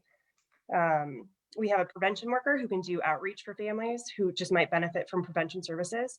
So now if we receive a referral on a family, but it doesn't meet criteria for us to open for assessment, but we think they might benefit from prevention, then we can call our prevention worker and she can just contact families and talk to them about the different services we have available in the county. And if there's anything that they think might be helpful for their family and whatever they might be going through. Again, without having any contact with a child welfare worker. So our prevention worker is not a caseworker, but obviously is an employee of the department. We can also provide substance abuse treatment and evaluations through a prevention case. So again, if there aren't safety issues, but a parent is struggling with substance abuse, we can then pay for them to participate in some treatment, to get an evaluation, to find out what level of treatment they need, and then to participate in treatment, including inpatient treatment if that's what's recommended. We can also obviously contract with outside providers, which we've been doing, and all of the services, well, not all of them, but hopefully those providers that we contract with, the treatment modality that they use hopefully will be one of the ones that's approved by the feds for funding. So when we look at the juvenile justice system and the crossover youth, so the youth that maybe are involved in both child welfare cases and the juvenile justice system, these are oftentimes the kids that we see that end up in our CCFs, are soon to be the QRTPs. So historically, we weren't getting referrals on these kids until they were committed to the Department of Youth Corrections. So pretty far along in their case, we would get referrals to do what's called a placement assessment. And that's pretty late in the process to provide intervention. So we've been working with our judge, and it's been really interesting to see, asking for referrals to come to us at the very beginning stages of intervention. So now the judge is asking us to participate in those initial court hearings and to do an assessment for services. So we're working with probation to assess family needs and the youth's needs right at that early stage. So hopefully we don't ever get to the point where youth needs out-of-home placement, which then ultimately would lower our number of kids that we see in that higher level of care. I'm kind of going through this fast. Are there any questions about that piece? Okay. No, thank you. Okay. Oh, did somebody have a question? Okay. I do. I have one quick one. Yeah. Earlier you mentioned a couple of slides back that this process will limit and reduce the amount of caseworker contact, and that's a good thing. And I'll take your word for it. But can you just describe briefly how that improves outcomes, or why that is an improvement? So only in cases for prevention. So if there are safety concerns, we can still open a voluntary case, or if we needed to, a court case. But if a family doesn't meet that criteria, they don't need that level of intervention from the department, but they would still benefit from some services, then we can provide prevention services without them needing a caseworker going into their home every month and assessing for safety and meeting with the kids and meeting with the family. Because even though we think that's a great thing as caseworkers in the department, we think we're really helpful and enjoy meeting with our families, we also recognize that can be stressful for families. So the ability to provide a service without the additional stress of maybe having a caseworker involved, if there's no safety concerns, if really a family just needs prevention services and no one needs to be in there assessing for safety every month, then we can provide the prevention services without caseworker involvement, without an open child welfare case. So what that does is reduce the what I'll call the trauma of what feels like an intrusion into the privacy of their family at such a great level. There's not as much of it. It reduces the amount so that they feel less threatened by the system. Is that correct? Right, I think so, because historically we've provided prevention services through just voluntary cases. So there's an open case in our state database on a family, and there's caseworker involvement. But now being able to just provide prevention services to families that, again, there aren't immediate safety concerns, we're hopeful that will then prevent, right, the need for caseworker involvement later down the road. And I think the thing, correct me if I'm wrong, but when you get a referral, when you screen a family out, meaning you choose not to open a case, the old system would be no more contact. Under the new system, it's opportunity for prevention right then, right? So this isn't changing who you would refer in or refer out. Where you identify safety issues, you still address them by opening a case. Right. So if it meets criteria to open for assessment, we open it. And what's great about Family First is hopefully now we'll get funding for interventions we've already been providing. So we've had a prevention worker with the department for about 5 5 or 6 years. So I think now it's just starting to be recognized at the federal level and at the state that that's a beneficial position. So she's always had the ability to reach out to these families and refer them to community supports, but now she can also refer them to services that the department can pay for and provide funding for. So anytime a new referral comes in, but it doesn't meet criteria to open, if we feel like that's still a family we would like to have some contact with, to make a referral for services, to just let them know what's out there, then she can make that contact with them. Does Okay. that, did I just make it more confusing, or does that answer that question? It answers that question. Thank you. Okay. So when we look at the prevention services specifically for those youth that are crossover youth that are involved in both child welfare and juvenile justice, the juvenile justice system, we are talking about services through like early intervention. So it can still be like Dr. Gillingham or substance abuse treatment, mental health treatment, but JCMH has been a good provider for us in looking at this multi-systemic trauma systems therapy, through a virtual platform. So again, I think prior to COVID, that's not something we would have even thought about, is having therapy in home virtually, but they've done a great job in meeting not just with the youth, but then the parents of those kids through that virtual therapy. And now we also have Savio, who historically they're based in the metro area, and they haven't been willing to travel up to Clear Creek County to provide MST, which is just a different treatment modality, multi-systemic therapy. But now they are willing to. So we just found out from probation that Savio is willing to come up here. They have a contract now to come up here. I think they also are a Medicaid provider. So they're willing to travel up to the county and provide those services in home. So we're getting more and more in-home services, whether it's through our department, through Medicaid and Savio, or JCMH through the virtual kind of platform. And then obviously we have Dr. Gillingham, who does in-home work.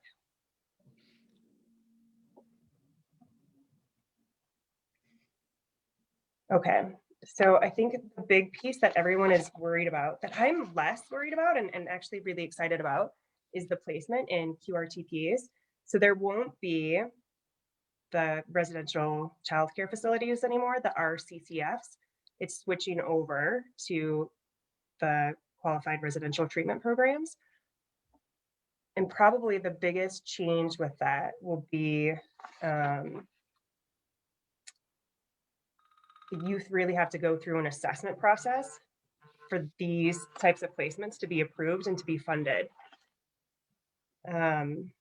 It's obviously the most restrictive setting that we have access to as a department. We know that if kids can't be safely maintained at home, then they should be in the least restrictive setting. And for some of those kids, that doesn't mean foster care or a kinship placement.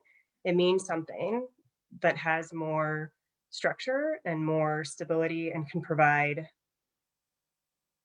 just more treatment and more services. So for those kids, we're making referrals to QRTPs, or we will be making referrals to QRTP. Excuse me. So how that kind of process will look, it looks like, and right now Douglas and Weld County are participating in kind of a pilot program just to see if this process really works and to try to figure out if there needs to be any changes before October. So right now, the referral process will start with the department kind of making an internal decision that a youth meets criteria and would benefit from a QRTP placement. And then once the department makes that decision, they refer it out to whoever the independent assessor will be for placement. Right now in Weld and Douglas, they've identified Beacon and Signal Behavioral Health to be the third party assessor. And actually it was the state that identified them, not the department. So that third party then will do that CANS assessment. And in the meantime, so they have 8 days then to do that assessment. In the meantime, the department is required to notify the family of the referral for the assessment and the youth and anyone else involved with that case or with that kid. And then a staffing is scheduled to discuss the department's recommendation for a QRTP placement and the CANS assessment. And then that's presented to a judge who makes the final decision about placement in a QRTP. I just went through that really fast. Quick question about the difference between a QRTP and a residential congregate care facility. Are these the same facilities, just with new programming and requirements? What's happening with those, with the facilities, the congregate care facilities? So I don't think many RCCFs will qualify and make the changes to become a QRTP. So I think it will be interesting to see who actually makes the shift over. And I think having that requirement that there's a nurse, like a clinical nurse on staff the entire time, is a huge piece. I don't know. I don't know how many will make the transition over. I think there's going to be limited, maybe just initially, but limited placements in QRTPs. Okay, thank you. I think that was it for this. Oh, and then obviously once a youth is placed in a QRTP, there's ongoing assessment to make sure that they continue to qualify for placement.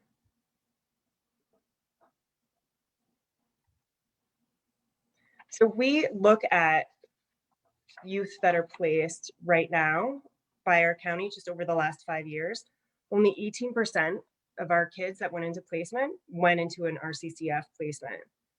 4% of those kids, 4% of kids in placement were placed in a group home setting in congregate care, 27% in foster care, 48% in kinship care, and 10% in independent living. So obviously, if you are quickly doing the math, that's adds up to more than 100%. But that's because some of these youth, hopefully went into placement in the most restrictive setting in an RCCF, but then moved down into a less restrictive setting if they weren't able to go home. So some of those kids are counted twice. Like some of those kids had multiple placements. So that's why that number might look a little bit weird. But if we just look at the last 2 years for kids in our county, we had 382 kids involved in just referrals made to our department. And I just want to clarify, so that's children involved in referrals, not families. So if a family had 4 children, that family only counts once, but then the children obviously make that look a little bit higher. 30% of those were opened up for assessment. 13% received in-home services, and just 0.7 ended up in out-of-home placement. And when we look at the kids that we had in the last 2 years that entered out-of-home placement, 67% of those kids went into a kinship home and 33% into a licensed foster home. We didn't have any kids that had a new removal in the last 2 years that ended up in an RCCF placement or in congregate care. So I looked at just statewide numbers for comparison. So in the state, looking at all the counties, 48% of referrals were open for assessment. Only 2.9% of those received in-home services. So I think that shows like how willing our department is to provide and pay for services prior to needing like significant involvement from the department. So it's really common for us even now to start providing services that we view as prevention if a family is willing to and wants, excuse me, and wants those services. And then in the state, about 1% of youth and children end up in out-of-home placement if it's open for assessment. Are there any questions about that piece? I also no, I mean, there's a universe of things to talk about there, but I know we're low on time, and I appreciate seeing this information and having some time to absorb it. Yeah, the piece that's not easy to access, just kind of quickly, but that I am interested in doing more just like internal pulling numbers on, is the cases that we didn't open up for assessment, but we referred to prevention. So I'm hoping over the next couple of weeks to really kind of go through our cases and see our referrals and see how many of those did we make contact with those families, and then how many of those families were interested in some prevention services. And that doesn't always mean that we would show it and document it in our system, because maybe they started receiving services through JCMH or a different agency that we maybe weren't funding. But then the last piece, and I don't have a slide for it, that I just pulled documentation from, is when I look at numbers over the last about year and a half of the open cases we had, about 15% of those cases were prevention cases, and 31% of our cases were voluntary cases for families, and about 55% ended up with court cases, not necessarily removals, but just open cases in court. And you guys, I just like ran through that super quick. I'm sorry. But then there's Go ahead. There's just the link for if you wanted to look at the state presentation, which is much longer than this. Maybe if you can post that in the chat, that link, that would be really, Okay. that would be very helpful. Okay. I don't know if that's possible in this setting. Oh, no, I don't think you can. Maybe she can post it in the Q&A. But I'm not positive that she can do that either as a panelist at this point. Okay.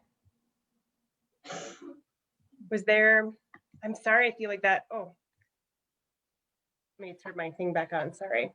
Was there anything else? Any other questions or anything?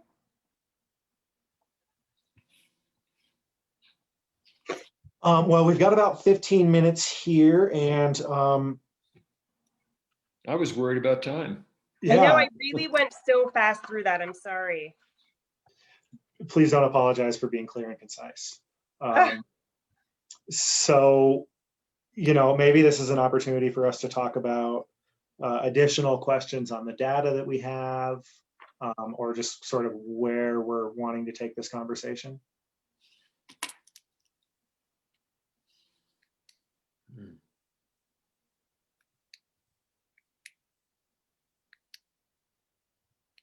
How, from your perspective, what difficulties or challenges, do you see this as more of a challenge or an opportunity from your perspective, especially because you've been in Clear Creek long enough to know Clear Creek well? I'm really excited about it. I think there will be challenges, and I think there's pieces that will be difficult. But I also think it's a really exciting time to be involved in child welfare and be part of this kind of shift in the way we practice, and hopefully in the way the community views the department. I'm hopeful. I've always thought of us as a resource for the community and for our families, and I know that that's not always the perception, but I'm hopeful that as we talk about more prevention services and providing that for families, that shift can happen for the community too. There is no doubt that, and I'll just recognize that 800-pound gorilla in the room, that part of the burden of child protective services is to be seen by many families as a threat to their continued existence as a family unit. How is that one of the greater challenges that you have faced in your career, do you think? Is that one of the greatest impediments to being able to help people? And how does this address that, do you think? I mean, I think I already know what you just said, is this helps address that. That's what made me think of the question. I mean, unfortunately, it's just a reality of the work that we do, that sometimes we can't maintain kids safely in their home. I'm hoping the more we talk about this, though, we can start really talking about how that's such a small percentage of the work that we do. And the bulk of the work that we do is around keeping families together and providing safety and intervening at times where they are struggling probably more than they ever have. And unfortunately, I think removals get the most attention, and that's what people talk about. And those families, of course, are the most upset and probably the most vocal about their experiences with the department. But I know that there's families, even recently, who have called us after their case has closed and asked, hey, I'm struggling just a little bit. Can I meet with Dr. Gillingham again? I'm afraid I might relapse. Can I go back into treatment again? And absolutely, we'll open a prevention case and we'll pay for those services. So I know on some level it is making a difference and families are more willing to reach out to us. I just don't think anyone's ever going to hear about that because there is such a stigma, understandably so, to be involved with the department. So you won't hear about those cases and you won't hear about those families. But I hope that the more we talk about it and the more the community hears about prevention services, the more willing people will be to reach out when they're starting to struggle and really see the department as a resource. I agree wholeheartedly with that. Some thoughts that I have for how this conversation can move forward, or just additional things I'm interested in. I would love to know a little bit of like that 2-year snapshot is just so helpful. And I would love to see maybe like how those stats have changed over the last, well, you pick the time period because you know how your operations have changed. If there's a point in time in which our operations began to change in response to this, maybe we could look at the data before that just to measure progress, right, and celebrate success. And so I'm curious about that.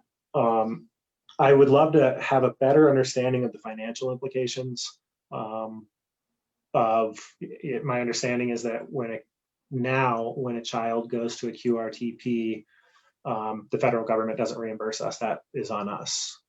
And if that's the case, I'd love to know just how much over the last 2 years, as I hold up 3 fingers, that would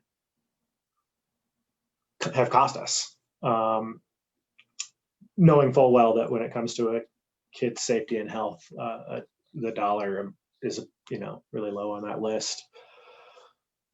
And then I would love to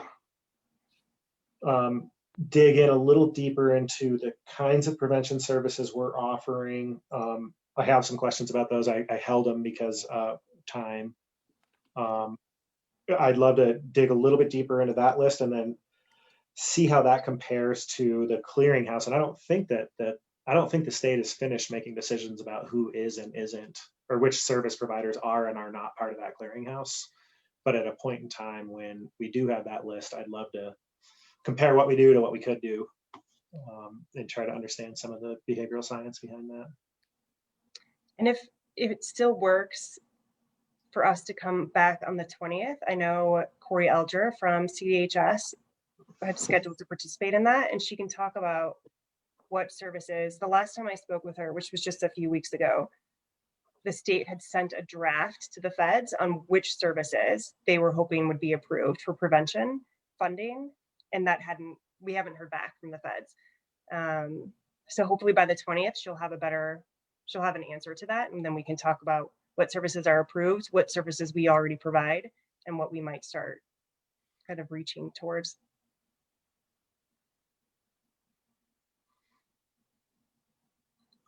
Yeah, I think those are some reasonable next steps. And Sarah, thanks to you and your team. I think Health and Human Services is the department that I know the least about, even after being here for over 4 years. So I always really appreciate any opportunity to learn more about what you guys are doing and how we as a board can help. So thank you so much for all of your efforts.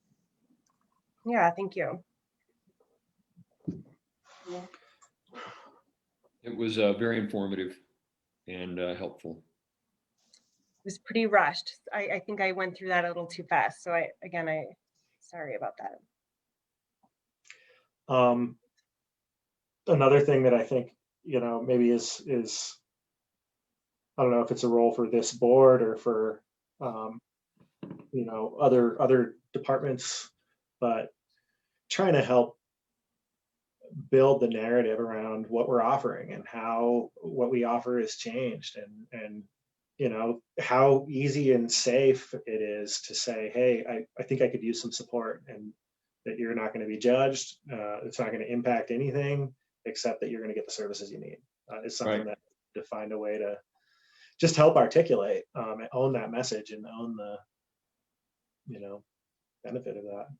I think one of the main things, I'm going to draw a parallel between this and another path we've been on for a while, which is the creation of our collaborative care clinic and trying to bring the idea of resource and also a holistic view of physical, mental, and behavioral health into one universe where we're there to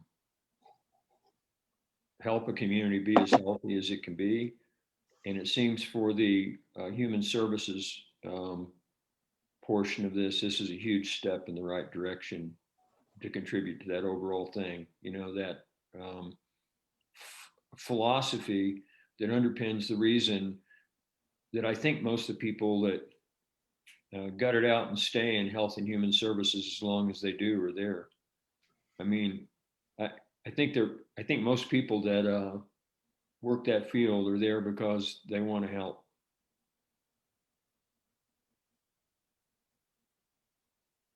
Yeah, I think that's definitely true for our department, and our caseworkers are the most dedicated, really, that I mean, obviously I'm biased, but they do incredible work and they do it really well. And I feel really lucky to get to work with the group of people that we work with.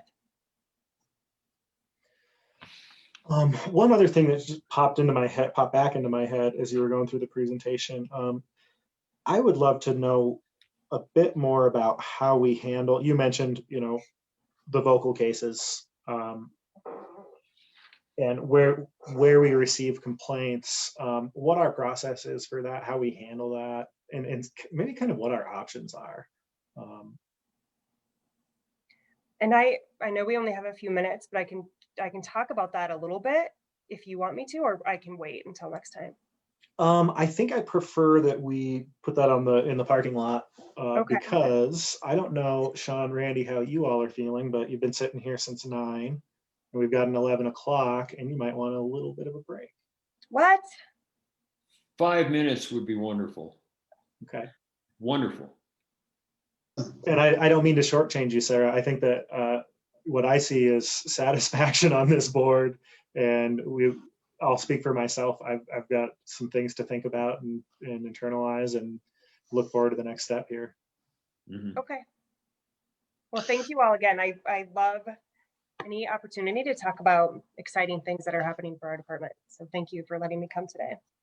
Thanks, Sarah. And I think you indicated, hopefully we'll come back on April 20th, I believe you had said. And at that time, we'll also have a representative from the state. So board, if you have any further questions or comments, be sure and forward those to Sarah so that she and the state representative can answer those on April 20th. But thank you, Sarah. Yeah, thank you, everyone. So we will be back at 11 o'clock for the COVID update. Until then, we're in recess.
Okay, it's 11 o'clock. Did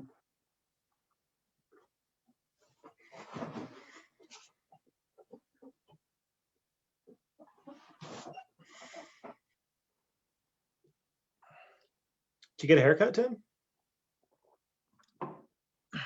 I did, George. Thanks for noticing.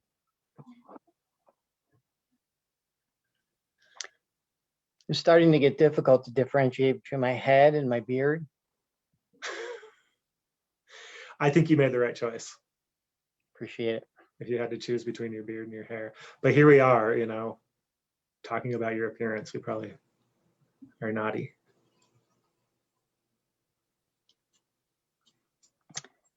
Are we ready? Yeah, why don't we go ahead and get started? All righty. Hello, everyone. Afternoon or good morning still, I guess. So the COVID numbers for March 23rd, nationally, we have 29.8 plus million confirmed cases across the US.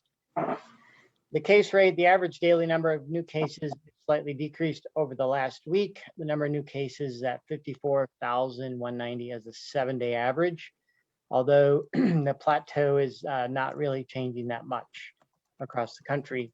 Hospitalizations continue to be high, although they continue a downward trend over the last 7 weeks. And those numbers are more difficult to obtain given the lack of data that is now being aggregated on hospitalizations.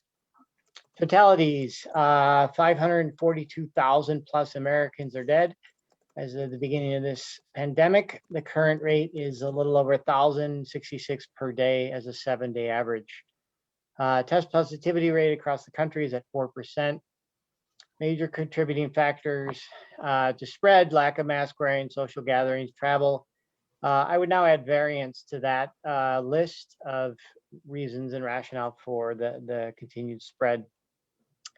Here in Colorado, current number of daily cases has plateaued over the last several weeks. It's now in excess of 863 per day as a 7-day average. 2-week cumulative incident is at 218 per 100,000. Hospitalizations in Colorado continues to decrease across the state. Currently, 27% of ICU ventilators are in use. 4% of hospitals are anticipating ICU bed shortage within the week. And facilities anticipating staff shortages within the next week is at 8%. Currently, there are 365 individuals hospitalized across the state with COVID. Our test positivity rate is at 6.6% in the state. Contributing factors to spread, lack of mask wearing, social gatherings, significant travel now into the state from spring breakers, the variants. Vaccine update, 1,379,689 people have now been vaccinated, single dose. 871,858 have been fully immunized across the state, and that number is growing every day. Here in Clear Creek County, our case count over the last 7 days, we had 11 cases, 17 in the last 2 weeks, for a sum total of 388 to date. Hospitalizations holding steady at 19, same with fatalities at 2. Our 2-week cumulative incident rate has jumped significantly. We are now at 174 per 100,000.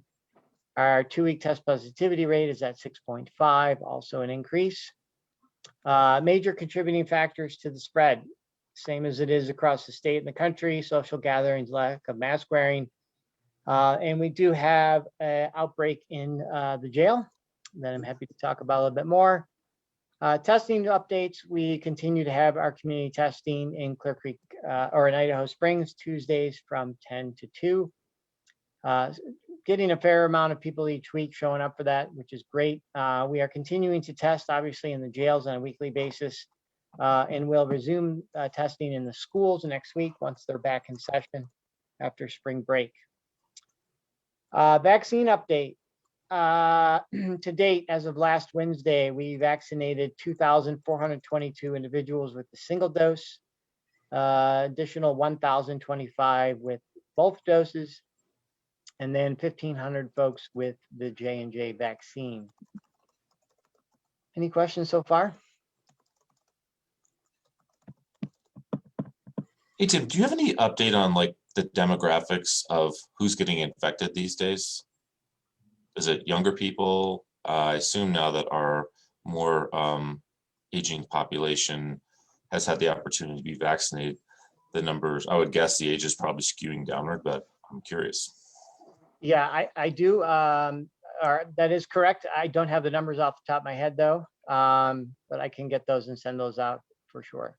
But to your point, yeah, the 60 plus folks, the vast majority of those who want a vaccine have been vaccinated. And so as far as travel is concerned, and that, again, the younger crowd under 50 are the predominant there. So makes sense that that would be, in fact, the case. The younger or the demographics are shifting downward as more folks get vaccinated. But with these variants,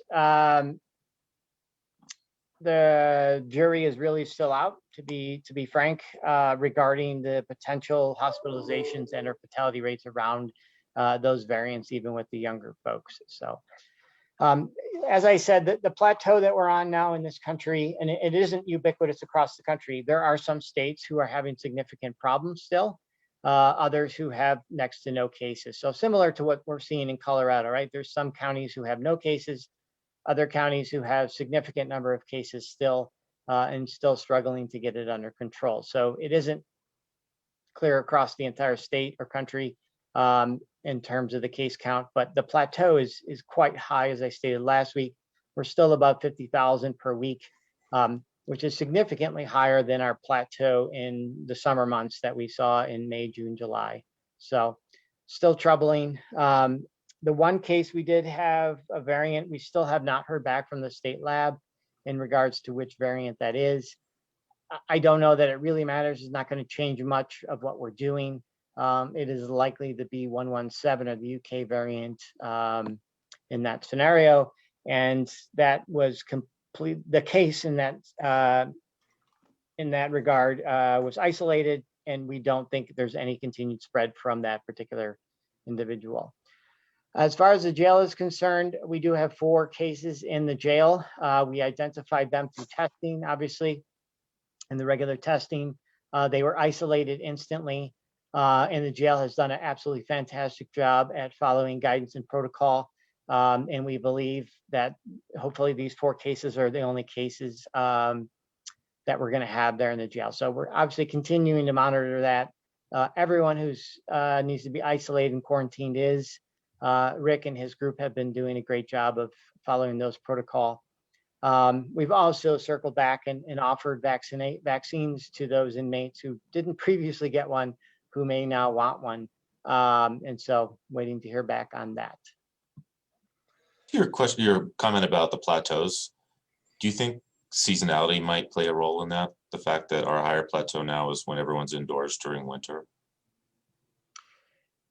Some of that, but the fact that we can't seem to get it down below that 50 to 60 mark is problematic, particularly given the rollout. I mean, we vaccinated 88 million folks so far to date. What is it? 1 in 3 adults or 1 in 5 Americans is now vaccinated. And the fact that that isn't yet driving that number down further, to me, is a little bit worrying. But yeah, I mean, we're obviously inside much more.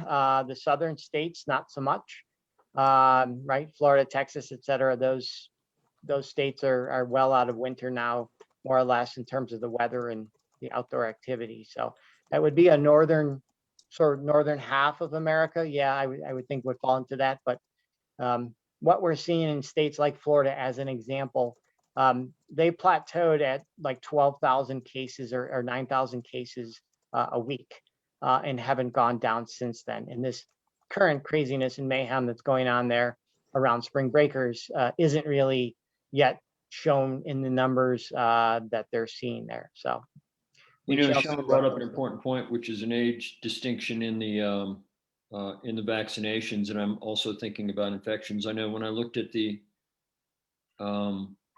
likelihood of people saying yes to a vaccine, it drops off real quickly after you get below about 50 or 60 years old. Their likelihood of either thinking it matters or I'm not sure in all cases it's like that, like it's an anti-vax crowd. It's just, it's not on their radar as a significant factor because they feel far less mortal, and so of course that's manifested at the same time in behavior, which you can see. So yeah. It's funny you say that, and it just occurred to me. I was just listening last night in a meeting with a healthcare partner, and they're done vaccinating their employees, and only 65% said yes, which I was shocked that it was that low. But it's a younger demographic, and I think that might be the explanation. Right. I was shocked when I saw, because I was wondering when and Sean, you had said something that I wasn't sure I understood. And a while back I thought you were saying that you thought the older crowd would be less likely or more likely to resist vaccination. I thought, and that wasn't what you were saying, no. But I looked immediately, I thought, well, I don't even know. So I just looked, nationally at what was going on. And it's like, there's this big, tall column under the, about 60 years old and up. I mean, it's like, yeah, we all want to be vaccinated, like 85% or something, or more, and 90%, something like that. And, but it fell off really rapidly right after that age. Once you went, left of 50 on the chart, it was, it fell down to really, below 50%. It was pretty amazing. Yeah, but you ask Americans, how many Americans want to go back to normal, and 100% raise their hand. It's like, right. There's a huge disconnect between those two realities. And I think getting as much information and education out there to folks around the vaccines and the importance of vaccines is absolutely critical. And so, one of the things we've done is reached out to the business community. We have close to 1,000 folks or almost 1,000 folks through the businesses alone. And I would gather the majority of those folks are under 40 for the most part. And so that will go a very long way, at least in Clear Creek County, to boost our numbers, particularly the under 50. So yeah, it's going to be the next several months are going to be the really challenging time. We sort of got the low hanging fruit, if you will, in terms of those wanting a vaccine. And now it's going to take a significant concerted effort across the country to get many more folks vaccinated, because until we reach that point, things aren't going to go back to normal. We need a base or herd immunity in the country in order to achieve that, and we're not quite there yet. I'm curious, well, and there's a question here anyway, that is along the lines of mine. How many vaccines did we receive this week? So we only received 200 vaccines this week. We requested 500, we got 200. We had 80 holdover from last week. We had a number of cancellations at last week's clinic because of the weather. And so we brought those over to this week. So we have 280 doses this coming tomorrow. As far as the Johnson & Johnson vaccine, I know a number of people have been asking about that. This week, the state received very few, 6,000 plus vaccines of the Johnson & Johnson. My understanding right now is Johnson & Johnson promised by the end of March, significant number of vaccines. It seems as though that might be delayed by a few weeks in terms of that shipment to the federal government, who would then pass it on to the states.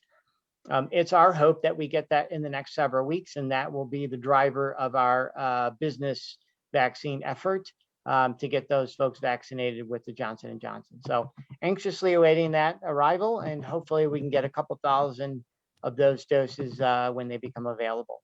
But continue to get the Moderna, and those numbers are going to be ramping up hopefully in the next week or two, the Pfizer and the Moderna.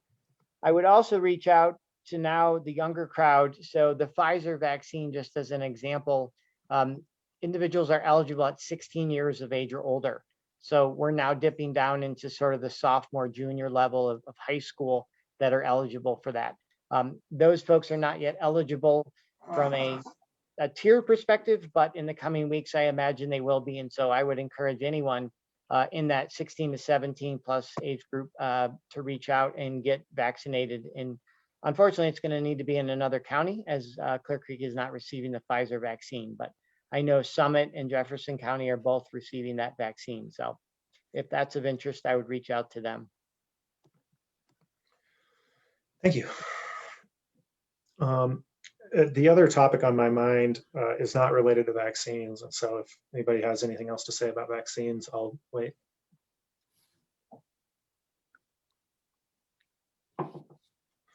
Okay.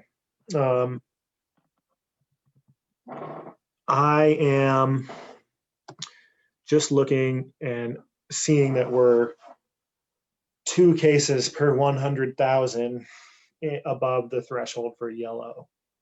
And so I'm curious, I know we don't want to cause whiplash and move to yellow, move to blue next week, keep going back and forth. So I want to understand the process. Is the expectation that the state notices our statistics and starts the conversation? Is the expectation that we notify the state? What's the expectation?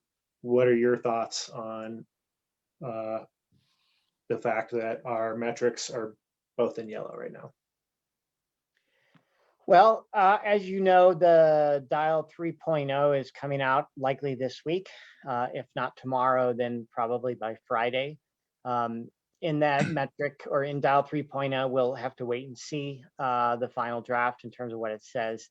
But in that, my understanding is it's going to be based on the county's desire.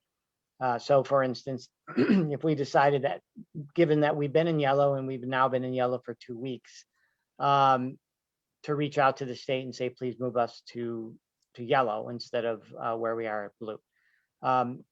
As it stands right now, it would be incumbent upon the state to reach out to us to say, you guys have been in yellow for 2 weeks, what's going on? We'd like to move you to yellow from blue, at which point we could either say, please hold off for a week, or fine, move us to yellow. So it's in either way, in either case, depending on what 3.0 states. But in either case, it's really incumbent upon us as the county to decide if we want to move to yellow or stay in blue for the time being. And what threshold do we want to use? Is staying in yellow for 2, 3, 4 weeks until we move there? Is that the course we want to take, or do we want to be a little more proactive and look at the numbers as you've stated over the last 2 weeks we've been in yellow? So What effect do the jail infections have on our numbers? I would imagine that's probably what pushed us over the edge, isn't it? That's a good point, Sean. But last week we were in yellow, even before the jail cases came out. And so yeah, maybe one of the cases pushed us over the edge in the jail. And so I'm fine sort of waiting next week to see if our numbers return back to a much lower level than they were, even with the jail and the 4 cases that are there. So they have had an impact in short. I don't know that they had a significant impact given our numbers were 145, I believe 146, if I recall, last week, which is in excess of the current yellow parameters too. One of the changes to the sorry, go ahead, Sean. I'll just real quick. I think that officials have done the best job they could do based on limited information and the fact that this is a global crisis. One of the things I would throw out there is, we've come to learn recently that the magical 6-foot distance turned out to be 3 feet. And when the CDC came out and revised their number with regards to school children, and I would be hesitant to want to push us back into yellow based on some arbitrary numbers that somebody threw out there because they were required to throw out something, and look a little deeper to say that's one of the reasons why I ask about the demographics, because I think it would be important for us as policymakers to understand who are these additional people being infected and what, if any, public risks do they present before we decided to reverse course and start heading in the other direction. But I mean, I take very seriously our role as the Board of Public Health. But with that said, I think we're being faced with very imperfect guidance and information. And I think it's incumbent upon us to figure out what the right balance between following the rules blindly, which now it kind of seems like the state is telling you here are the rules, but you kind of get to create your own rules, or you decide to get to interpret them. So it's not an ideal situation with a lot of gray areas. I guess I'll just leave it at that.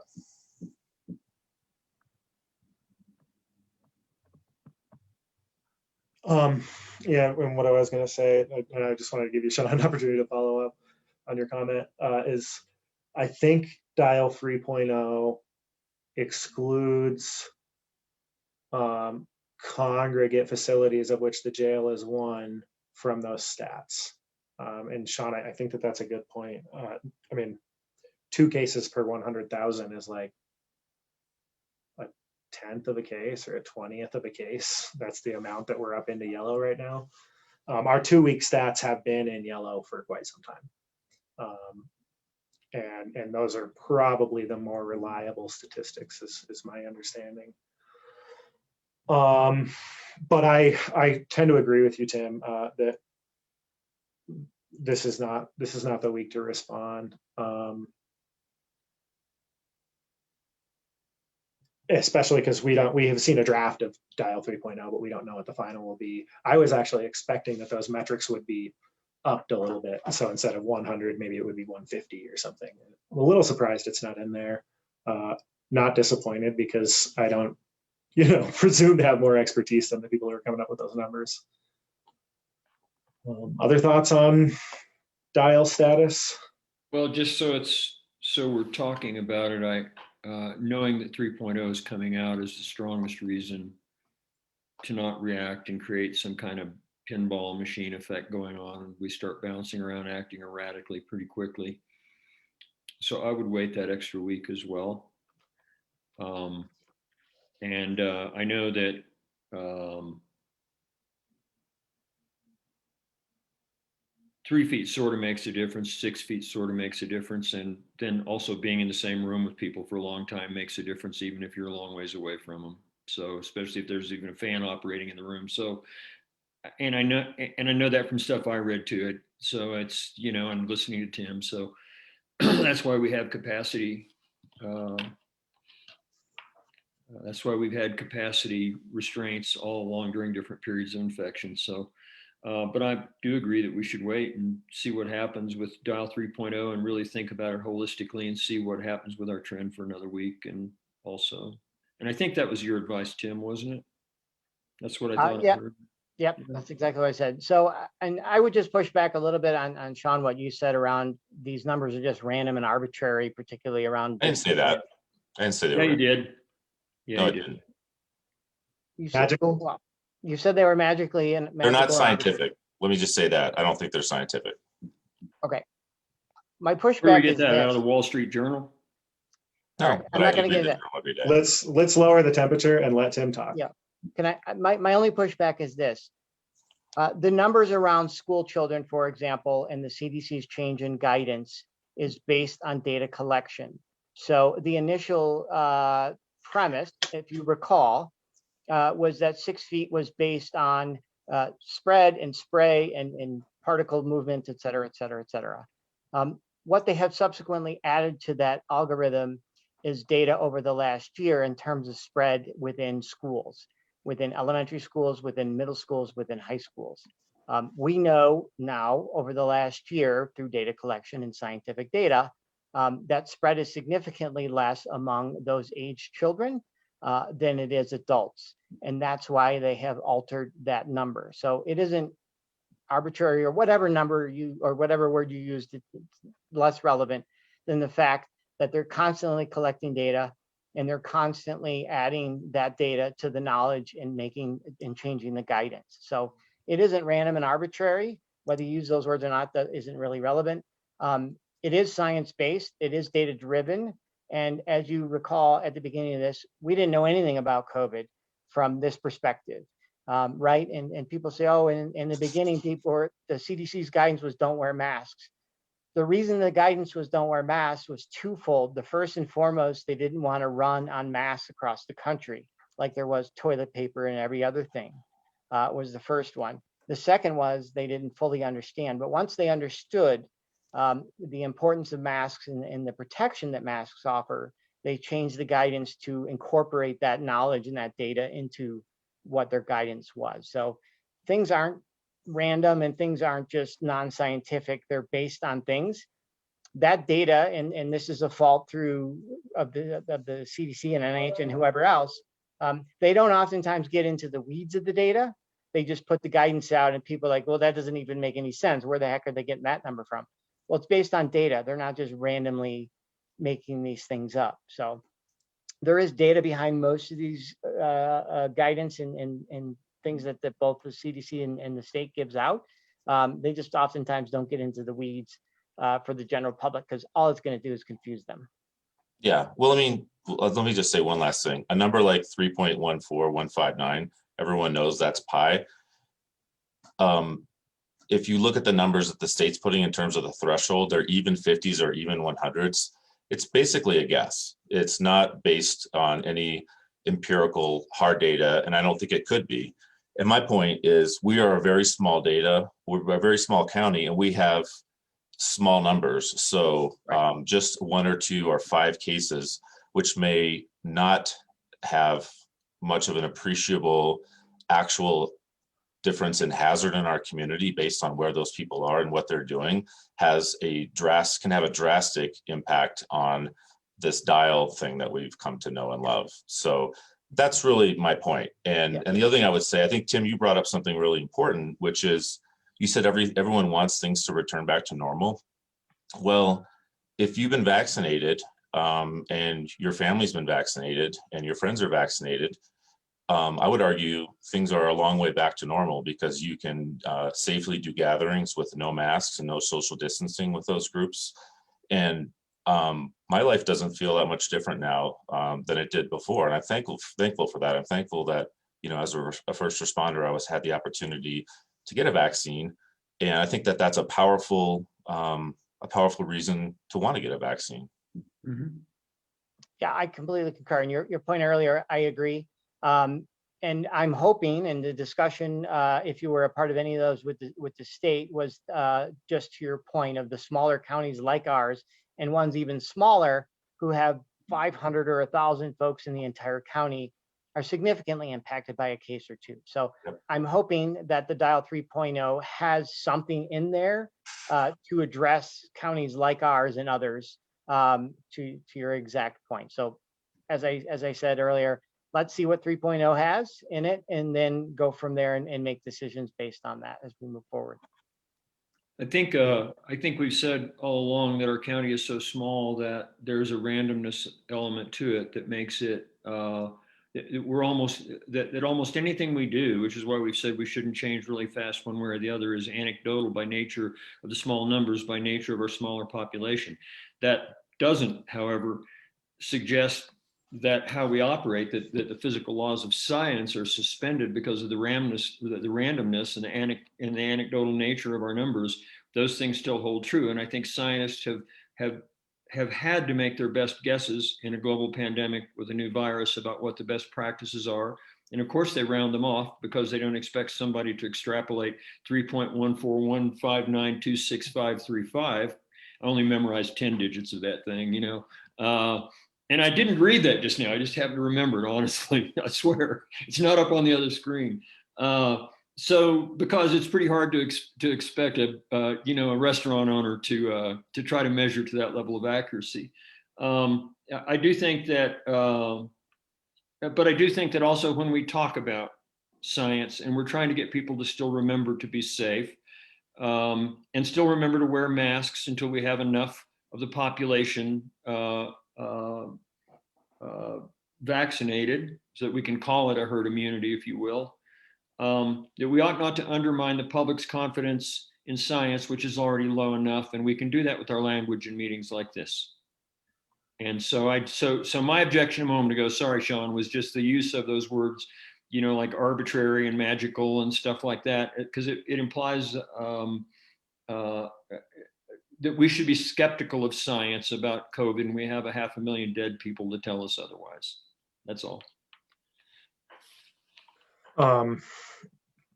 What this comes down to, in my mind, is something that Tim said, which is that, and Sean said, and Randy has said, is that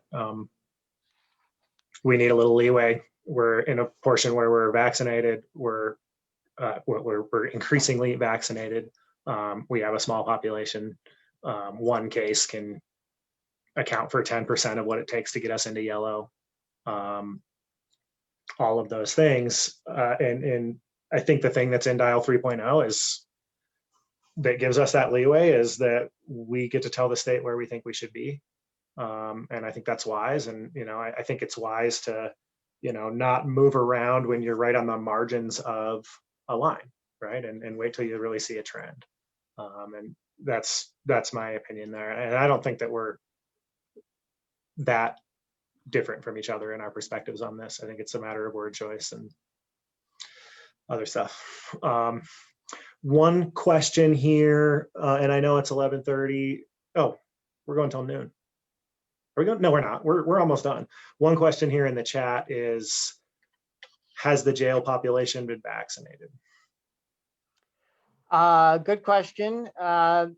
The sheriff and most of his deputies and staff have been vaccinated. I don't know it's 100%, but the majority have.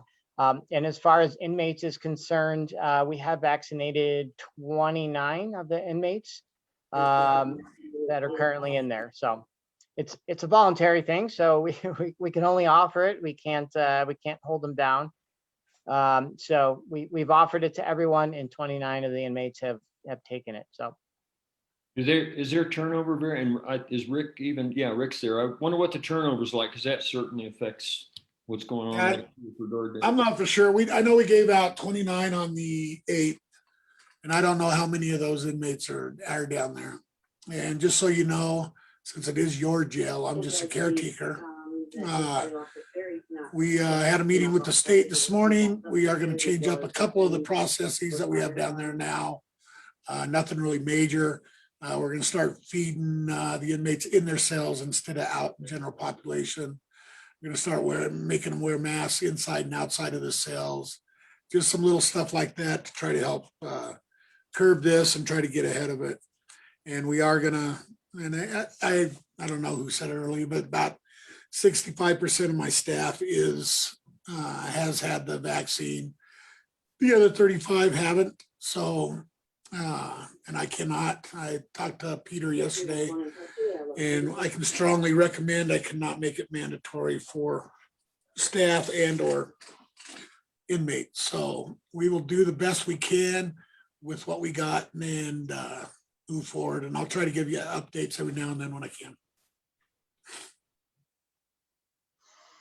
I just wanted to say one last thing. I certainly don't bring up these points to try and discredit other branches of the government or to get people to question authority, although I think a certain level of questioning authority is always healthy. I mentioned arbitrary because it's a one-size-fits-all approach, right? And Clear Creek is very different than downtown Denver. And that's where my argument is that we need to accept the responsibility the state has given us. And I don't think anyone's arguing about this. I'm just clarifying my points to interpret all the different data points that are out there and make the best decisions on behalf of Clear Creek. And it looks to me like the state has essentially teed us up to do exactly that. So my point was that we should temper our literal interpretation of the different thresholds that are out there because those thresholds are imperfect. Yeah, I think that's great. I think we should make good, sound decisions to keep this place safe. And when I wasn't referring to authority a little bit ago, I was referring to a respect for science. That's all. And I suppose that's an intellectual authority, if you will, over subject matter in which somebody's actually been trained. That's all. Okay, so we're getting toward the end here. There is one other question that came up, and I'd like to make a comment, which is just that, yes, we've had some cases in the jail. That does nothing to impugn the record of fantastic performance down there in response to COVID and our sheriff and everything he's done. So thank you, Rick, and all of your staff. And then the final question, are any of the inmates who tested positive among those who received the vaccines? No, go ahead, Doc. You might know, I don't know. The short answer is yes, and it's really a timing thing. So it's our understanding that the individual initial case was exposed prior to vaccination, and the other two are the others as well. So yes, a number of them were vaccinated, and so that is helping to mitigate, in my opinion, mitigate the symptoms those particular inmates are having. But yes, in short.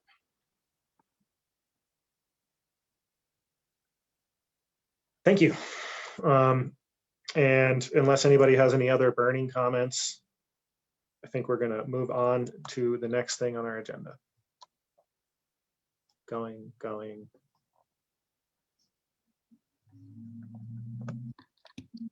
I think we're done till 12:30.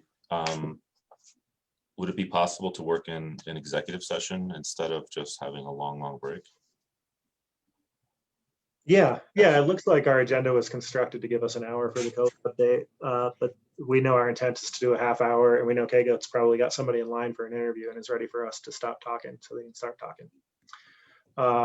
So I'm fine with that. Randy, what's your pleasure? Are you okay with going into executive session now? Good idea. Yeah. Okay. Then thanks all for the COVID update. I move the board into executive session for the following purposes. Pursuant to CRS 24-64024F for the county attorney to meet with the county commissioners for the purposes of discussing personnel matters pertaining to the Human Services Department and not regarding commissioners or elected officials, or to discussions of personnel policies generally. Second. Can we add negotiation to that? I just have a real quick. Just general negotiations? Yeah. Yes. Pursuant to, sorry, you do this to me occasionally and then I have to find the exact number myself. I don't know them off the top of my head. I admit that. Your predecessor used to have a little laminated cheat sheet. Maybe you could dig it up somewhere. I do, and that's what happens is then I put it aside and then I don't have it. So, yeah. Okay, so pursuant to 4024E, determining positions relative to matters that may be the subject to negotiations, developing strategy for negotiations, and instructing negotiators with regard to the aforementioned, with regard to various matters. Second. All in favor? Aye. Aye. I will send the link in 1 minute. I'll start 60, 59. Thanks, Tim. You're welcome. I think I'm supposed to notify everyone that no written minutes will be kept, and no decisions will be made. I'm getting this.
Hey Cass, if I forget to cross someone over to a panelist, let me know. I may not know everybody's names. Sure. I saw Nicole on and then she I popped can't back hear off. you. Wait a minute, it might be me.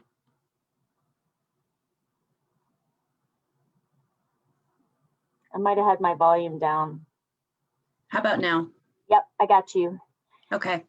Wait, I saw Nicole in the list, but she popped back off. So just keep an eye out for her. okay. I will do that. Randy, you look sharp. He's muted.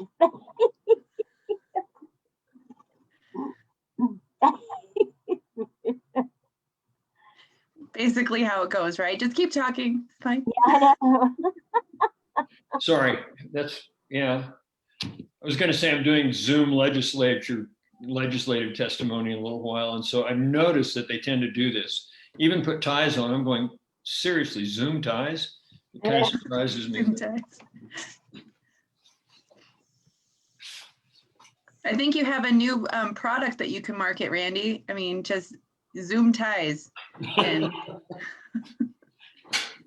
Right. I'm thinking for Zoom, it's like midriff suit coats with little clip-on ties. You can just like, maybe even just comes over the front like that. nice.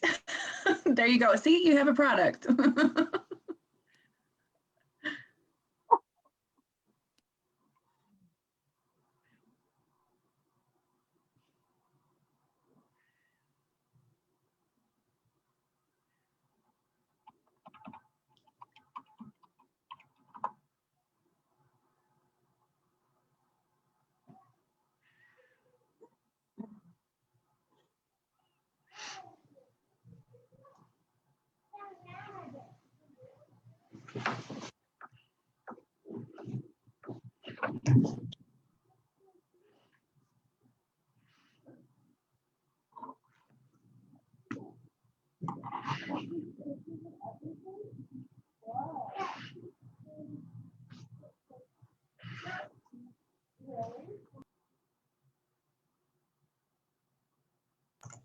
Spring break here, just so I apologize for background noise occasionally.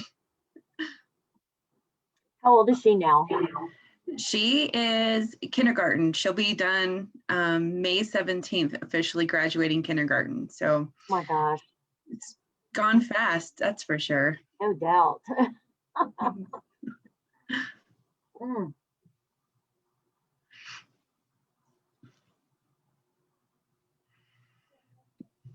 My daughter was, we were just sharing, oh, there's George back now. Going, my daughter was just sharing last night, or she posted something, a video about a 2-year-old kid, 3-year-old kid now, videos that her parents had taken. And I can't remember, maybe it was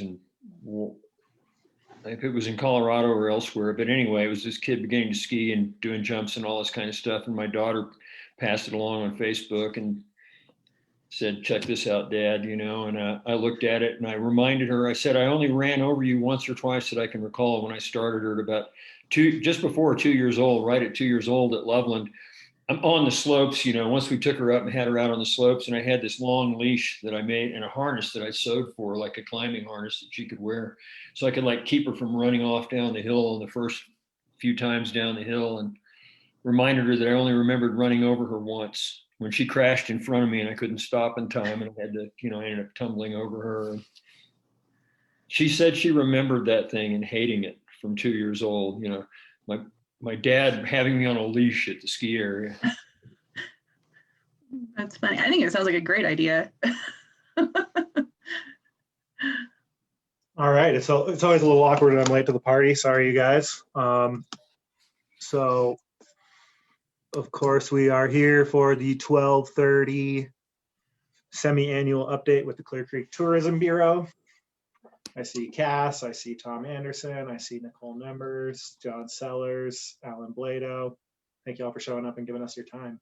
Cass, the floor is yours. Okay, thanks for having us. I think I'll just dive into a presentation if that works. See here.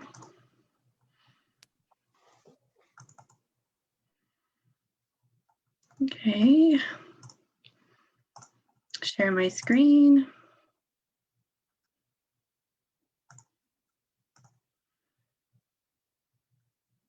All right. Can you guys see that? Okay. Okay. You. Oops. How about now? Is that good? Okay. All right. Well, thank you for having us. Just go ahead and get started here. Did you guys all receive a copy of the agenda for today? I'm just kind of going to walk through that. And I guess we go back and I'll start by introducing our board. If everyone's not familiar, our board chair is John Sellers with Loveland Ski Area. Our treasurer is Alan Blado with Liquid Descent. We have a secretary, which is Nicole Nimmers with 1111 Retail. We have Greg Books with Lawson Adventure Park, Tom Anderson with Tommy Knocker Brewery, and then myself. So again, thank you for having us. I guess, we'll just kind of dive right in and talk about some of the advertising projects that we've done since October and since we last met, and kind of just go through some of these and talk about them. If you have any questions, feel free to stop me.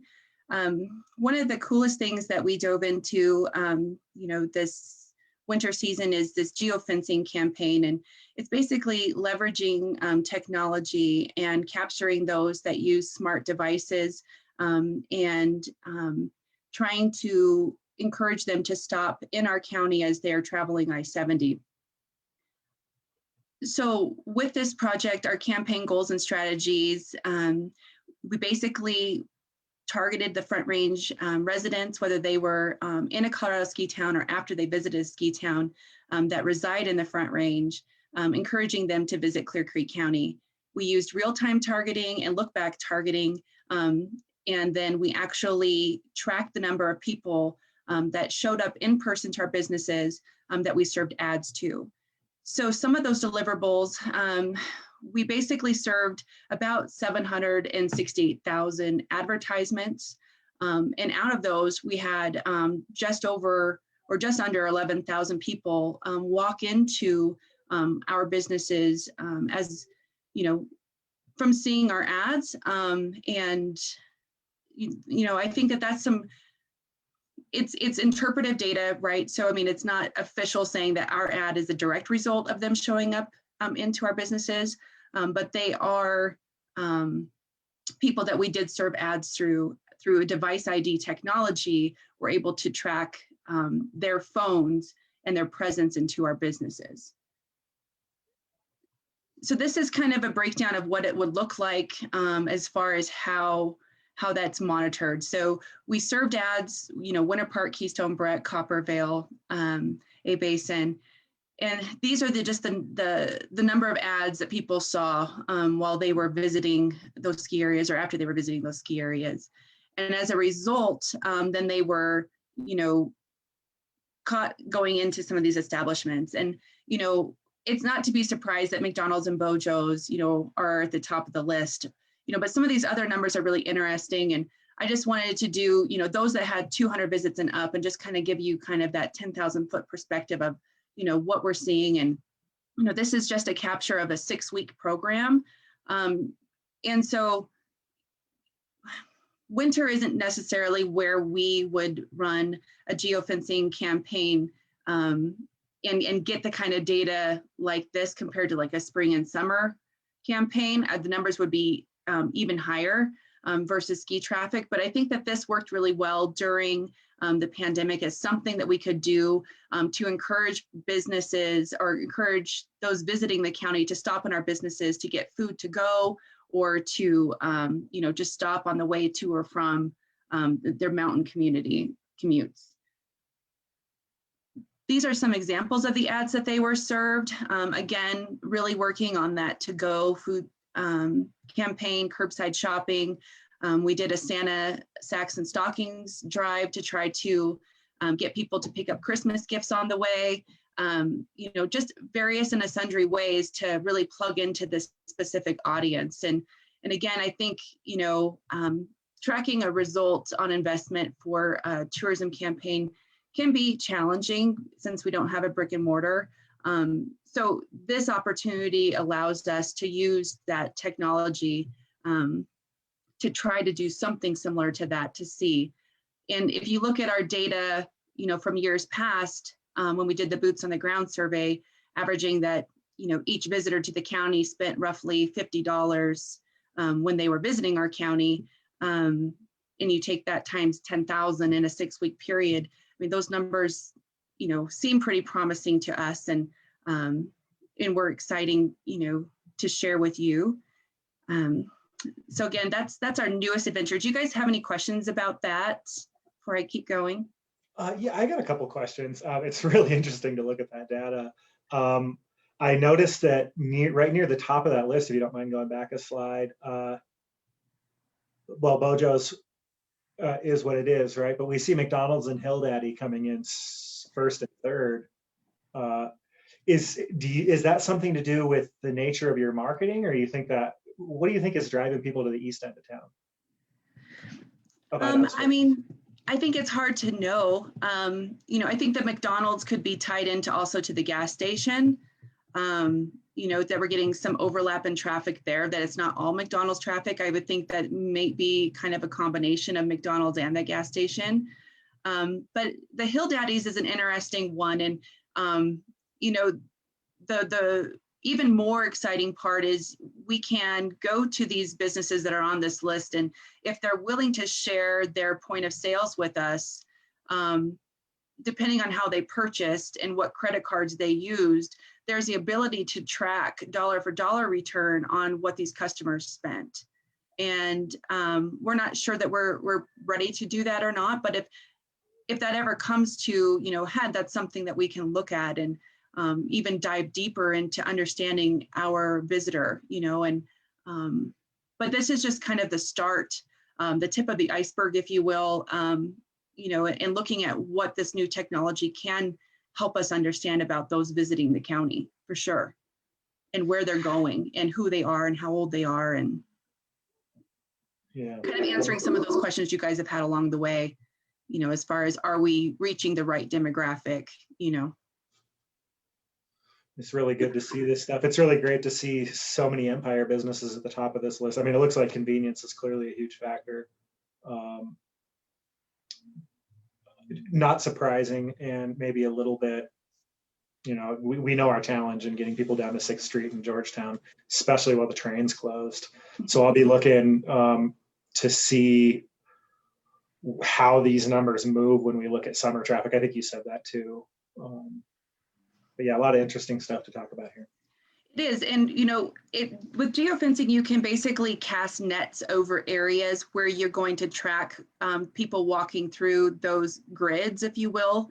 And so this is a small snapshot. We actually had 50 grids set up in the county, outside of where you're targeting, right? So for the deliverable areas. And so it's really interesting looking at the entire list, because I mean, you'll have like, trying to think, like the Whistle Stop Cafe, right? I think they got like a dozen visitors, or smaller ones down the road. But the nice thing is that it wasn't just the big businesses. We did get some trickle into some of the smaller businesses too, when you're looking at the full report. And so, I mean, I think that's exciting too, just bringing overall awareness to all of the food establishments, and then, like you say, in the summer, if we're looking to run this again, it would change drastically, because we'd be looking at, activities and attractions and, other various and sundry things versus just the restaurant industry primarily. But thanks for enjoying it too, because I think it's really cool data, and you can really dive down into it. You can look at exact zip codes where people are traveling from, and then those can be retargeted by sending them a visitor guide, or by reaching them through other digital retargeting methods, and trying to keep us front of mind in the Front Range, which is basically our repeat customer, right? Versus just those coming into GIA, for a week visit. Yeah, and I would hope that you do something like this in the summer too, so we can have something to compare to. And then I think you mentioned this came out of a larger document, and I'd love to have that shared with me. And that's my last comment, Sean. Thanks. I think this is interesting. I'm wondering if I'm a business owner, how is this actionable? How does this help me drive my business, or what's like the next step beyond gathering this? I think that's a great question. I think if a business wanted to opt in and have us run a point of sale, look at how much these people spend, in their restaurants, this data can be broken up, and those devices that came to Bojo's, for instance, could be put into a database that they could be retargeted, right? So these restaurants you could continue to market to them, and then you're marketing to an audience who's already frequented your establishment. And so you can develop that repeat customer, I think is one option. And then I think the second option is you can better understand who your demographic is, because based on this data, it'll tell you again what zip codes are coming from, age range, additional demographics that you may be able to then put into your marketing. I think again from that 10,000 foot vantage point. Yeah, that's helpful. If I own the Vintage Moose, which I don't, how would I get access to that data? I mean, I assume that I'm not going to have the type of marketing information systems that would allow me to directly plug it in, but like how would I access it, and how would I know about it? I think it would just be working with us, and then we would work with our vendor to try to figure out how to derive that information. The device ID is kept private to protect the identity of the people who have the phone there. So there's only like so much Big Brother you can really tie into, but I think there could be some incentives there to work with us and try to figure out how to leverage that marketing. And again, I think the vendor would give us some good ideas on something like that if a business was interested in doing that, for sure. And we've got a question in the chat. What time period again, will you remind us? So this was 6 weeks, about mid-December through mid to late February. Thanks. So over the holidays and past the first of the year, basically.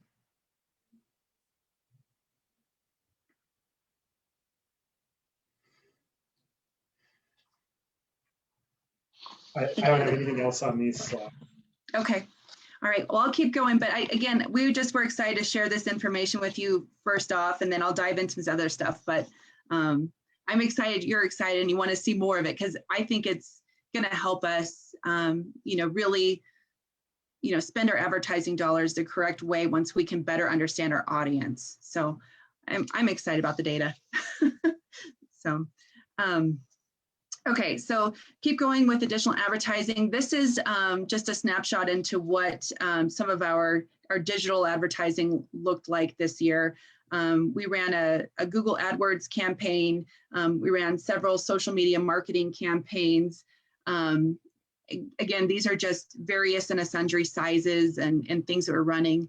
We're really working to tie in just this slight brand shift with the green and white, and simplify our design a little bit on our logo. And, tying the community together a little bit with some new televisions. We're doing we did the TV install at the new Microtel. And it basically is a digital slideshow of offerings around the county. So if you're sitting having breakfast or you're in a meeting at the new hotel, then the slideshow just runs and showcases some of the things to do while visiting in the winter. And then that slideshow will be updated according to the season. And then additionally, we're working to install 2 more televisions around the county, and those locations are still being discussed, but this is an example of what it looks like. As far as the social media marketing, we are still running the Clear Creek is open tag. These are some of the new photos that we've snapped just in the last couple weeks of things happening in and around the county. And then we're also working with the Colorado Tourism Office on the Colorado Rural Academy for Tourism opportunity. We've been building itineraries for winter, spring, summer, fall, history, and the hot springs. And so this is just a taste of some of the offerings that are tied into it. And those will be available on colorado.com. And then we'll also find a way to list them on our new website. Is this the program that I think we were talking about a letter of interest sometime last fall? It's a slight variant. So the federal funding has just come through. They just did a webinar talking about the new new goals, if you will, for craft. But since they weren't able to do the full-on craft program due to not receiving that federal funding, they ended up giving us 50 free hours of working with a mentor from the Colorado Tourism Office. And we actually worked with a woman named Heidi Pankow, who is now with Glenwood Hot Springs, has shifted during this, during the pandemic.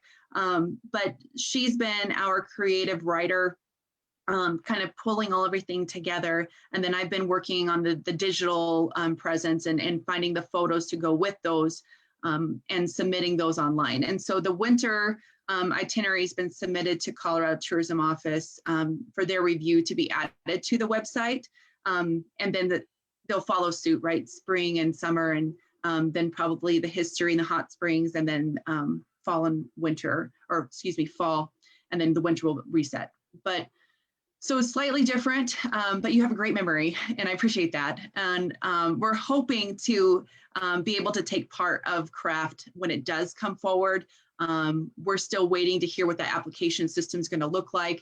It's going to be a little bit different, but I believe they did get additional funding than they were originally asking for. I think it's 3.2 million is what they received. So fingers crossed that we will be part of this new craft program. So thanks, George. So moving along, we did end up purchasing just a small sponsorship for the new ice rink and did some promotion for it around Christmas time. Went and took some photos and really still helping to leverage that new attraction in the county, and think it's just a great addition. Our banner has not been up at the rink yet.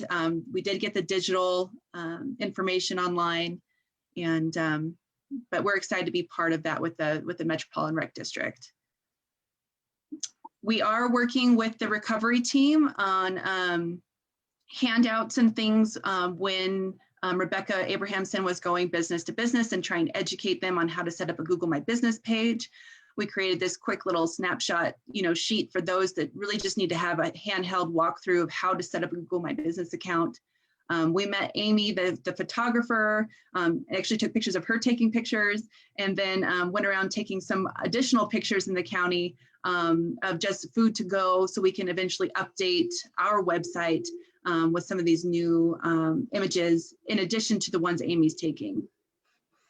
And what do you think of the experience with that photographer? You think the quality of the photos is good? I haven't seen them yet, so it's going to be a couple weeks before we get to see the photos. What I could see on her viewer of her Canon was pretty good. We're joking because I shoot Nikon and she shoots Canon, but I think she's very pleasant. She's very friendly and approachable, and I think that everybody has been excited to see her. I know we ended up only having 8 businesses out of the 10. 2 of them had to cancel for various and sundry reasons. But again, really looking forward to see what those 8 businesses, how they're represented.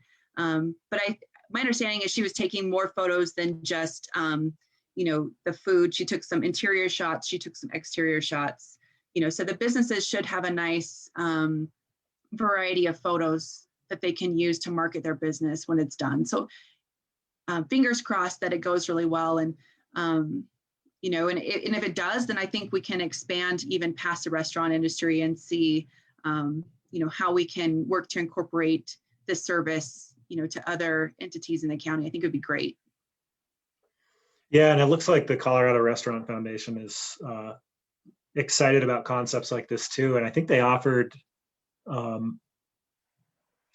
they've got contacts for press organizations and social media professionals and other people who have access to audiences we're looking for. So hopefully this is that little, taking pictures in 8 businesses is, the start of something that is recovery related and helps level up the skills of our businesses and leverage the audiences that some of our partners have accumulated.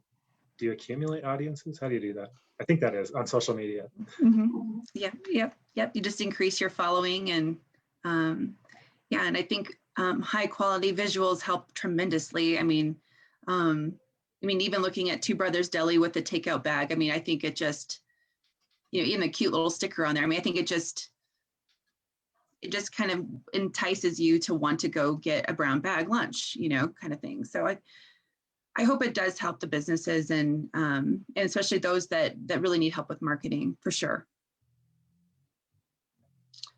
For print, we have kind of pulled back the reins a little bit on print, as we talked about earlier. Well, actually back in September and in April of last year. Print's harder to turn on and off, and so we've just done a small handful of publications. Colorado Parent Magazine, Mountain Town Magazine, Visit Denver and Colorado Tourism Office Visitor Guides, just some good information. The Colorado Parent and Mountain Town magazines are run by really, great organizations, and, they're offering some good products, and really excited about the Colorado Parent Magazine. We've been diving into them a little bit more than we ever have.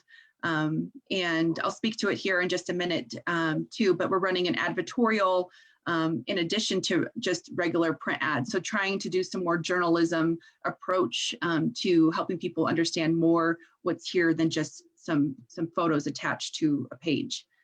So pretty excited about that. And now I get to talk about it. So kind of a passion project I fell into this year was accessible tourism.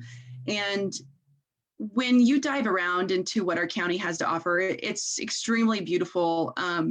We really are open for adventure for everyone. And whether you're talking about the Partners for Access to the Woods Trail and Empire, or you're talking about how the team at AVA took someone ziplining that was wheelchair bound, or you're talking about how Clear Creek Rafting has taken a group of blind individuals from the Front Range rafting.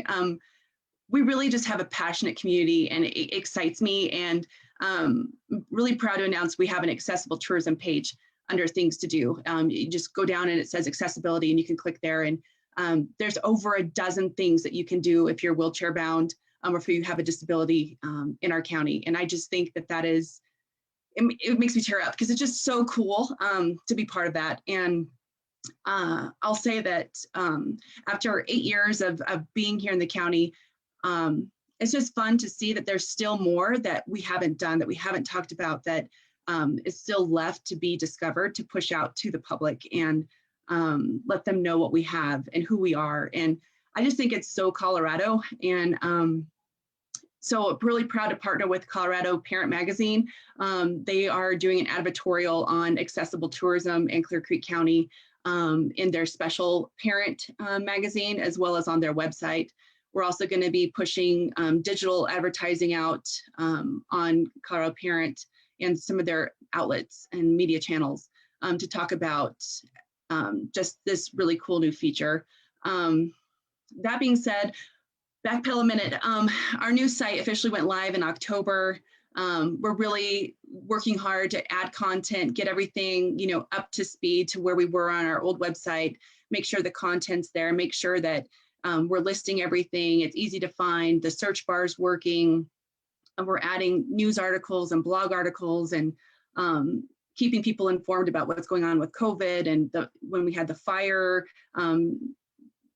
problems in the state. And but this new website is really cutting edge, and it gives us the ability to go in and create pages like this, or create, blog pages in significantly less time than it was to run our old website. And so although switching the URL from clearcreekcounty.org to visitclearcreek.com, that's probably our biggest hurdle, because we lost a lot of our recognition across Google and other search platforms. And so we're rebuilding that data, and that, we're still, referring, and our old pages are still referring to our new pages and stuff, but it's going to take us a little bit of time to really build up that awesome momentum that we had, but we're still doing well as far as, on track to have a good year. And, I'll talk more about that a little bit as far as what we're going to do for the summer. But anyway, I'm excited to share this with you. And I hope that you guys are excited about it too, because it's such a great county that I have the pleasure of being your tourism director and talking about what there is to offer here. As far as social media, this is kind of just a snapshot of some of the things that we've been promoting since October. Overall, we've grown. Our Instagram is relatively new, but we have 1,200 followers there. We have 6,900 Facebook fans, but we have an additional 7,000 followers on Facebook. Twitter's pretty quiet, but in YouTube videos, we have some pretty good engagement there, and we'll continue to build this. And we have plans to continue doing some methods to build up our numbers and continue growing our audience. As far as financials, I wanted to present this photo. This is from Oh My God Road, looking over Idaho Springs up to Echo Mountain Ski Area. I just thought it was such a cool shot. And I really am I'm bound and determined to find a shot with town and Echo in it. So fingers crossed I can find that and go hiking one day. But super cool that, we really are a ski town, right? And okay, so some of our 2020 highlights, we did receive that marketing matching grant for our new website. We have hired some local journalists to write some historical articles on our towns. And that was Ian formerly with the Clear Creek Current. So some pretty cool new articles that we're going to release here in the coming months. And then again, we minimized our advertising spend due to COVID. And so, we're looking forward to, really having the ability to open up that advertising as things become, as we come ready to do that. And as far as our 2021 summer season, these are just some of our goals and objectives that we have coming up. Again, digital and print advertising, that search engine optimization. We want to do some more Google AdWords, really help the website presence grow, boost some social media posts, looking again at a new geofencing campaign, a new visitor guide. We did not do one last year due to COVID, so we are really amped up, ready to get that done. And then we're working with the towns on some summer plans, really excited about like the Minor Street Market, kind of jumped into that group and going to sponsor a booklet for them and some coloring pages and crayons, sidewalk chalk, that sort of stuff. Georgetown is still in discussion of what they're going to do, but we have plans to, help there if we can. And then talking a little bit to what you were, George, about, some of these journalism perspectives and things, and working with organizations to come and do little FAM experiences where we may have, a journalist come up and, stay the night and go get a bite to eat and enjoy an activity. And then in return, give us an article and a publication or something and talk about, the Clear Creek County experience. Additional photography, website updates, continuing the craft itineraries. And then we have a great opportunity, a co-op opportunity with the Colorado Tourism Office and MMGY Global. They have really also taken a hold of the geo-marketing and are talking about strategy and ways to tie that in. So really excited to be part of that, hoping that will take place in June. And then finally, our county gateway sign at Loveland is MIA. And so we've been working you know, with those that be at the county, to turn that into insurance, and are working to replace that this summer. And so that's it. That's what I have. And, you know, I appreciate the time, and happy to take any questions, and just really pumped and excited about everything we have going on amidst what we've been through this last year. So.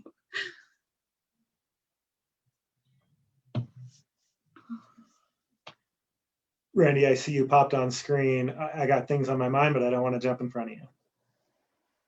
Oh, I just was coming back on screen out of respect. She just was completing the presentation, and I, you know, went videoless for a while. So I was just coming back, being visible again in the meeting. Didn't want anybody to think I left. So.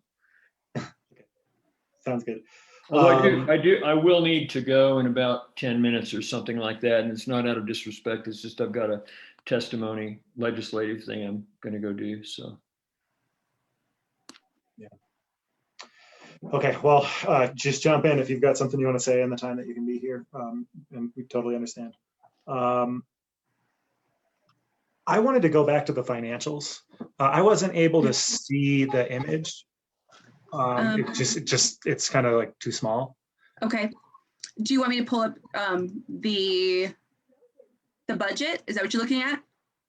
I don't know what that document was, but yeah, I'm kind of curious to see your 21 budget and your the just 21. maybe a little bit of a narrative about, you know, what was your revenue impact like due to COVID, and how much money did you save by not doing print? And, you know, is the reserve bigger or lower, or, you know, just like, where are we at? It's been a year since COVID. Okay. All right, let me share my screen here. Okay. Okay. So can you see this? Mm-hmm.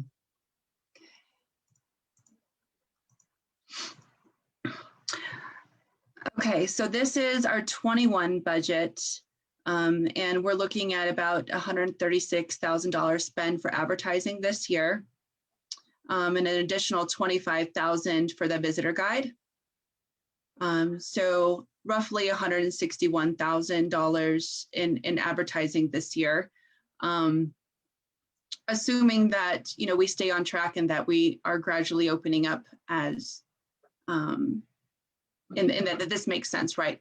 So these numbers can flex. But generally speaking, we have not updated this lodging tax and sales tax income since we received our final Q4 check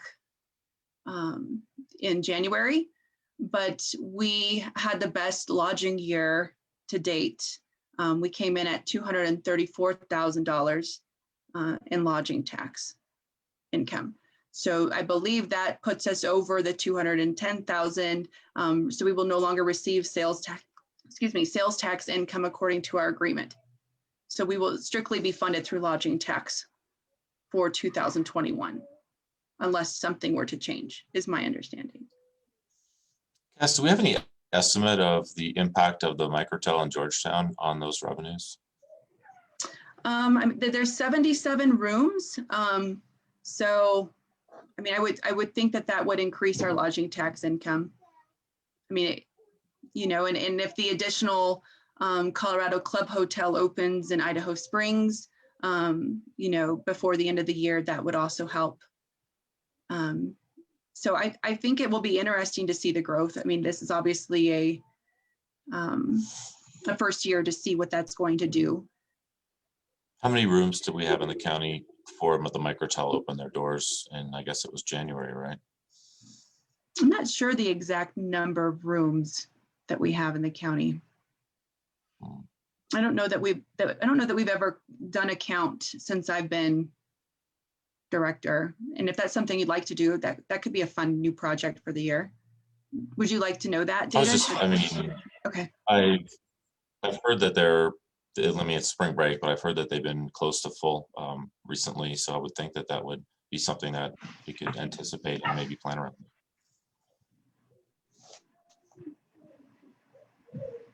Yeah, I think that would be kind of an interesting fact to know how many rooms we have. George, did you want to see last year's final budget?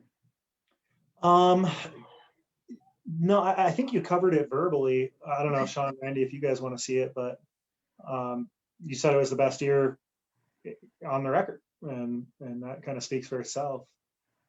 I'm surprised, but maybe I shouldn't be. I mean, we've been seeing lots of other little pieces of evidence, and when you put it all together, it seems like maybe Clear Creek County was a pretty popular place in 2020. I think we were all surprised by it. We've seen year over year slow growth, but I don't think we were prepared to pass that 210 mark either. So, and I think that I think part of that, we should thank the sheriff for in not closing our lodging during COVID and keeping it open and allowing that to, our within safety measures to be able to operate our hotels. I think if that would have gone differently, I think we would have seen drastic difference. Yeah, of course. There were a lot of reasons that the hotels stayed open, and good ones.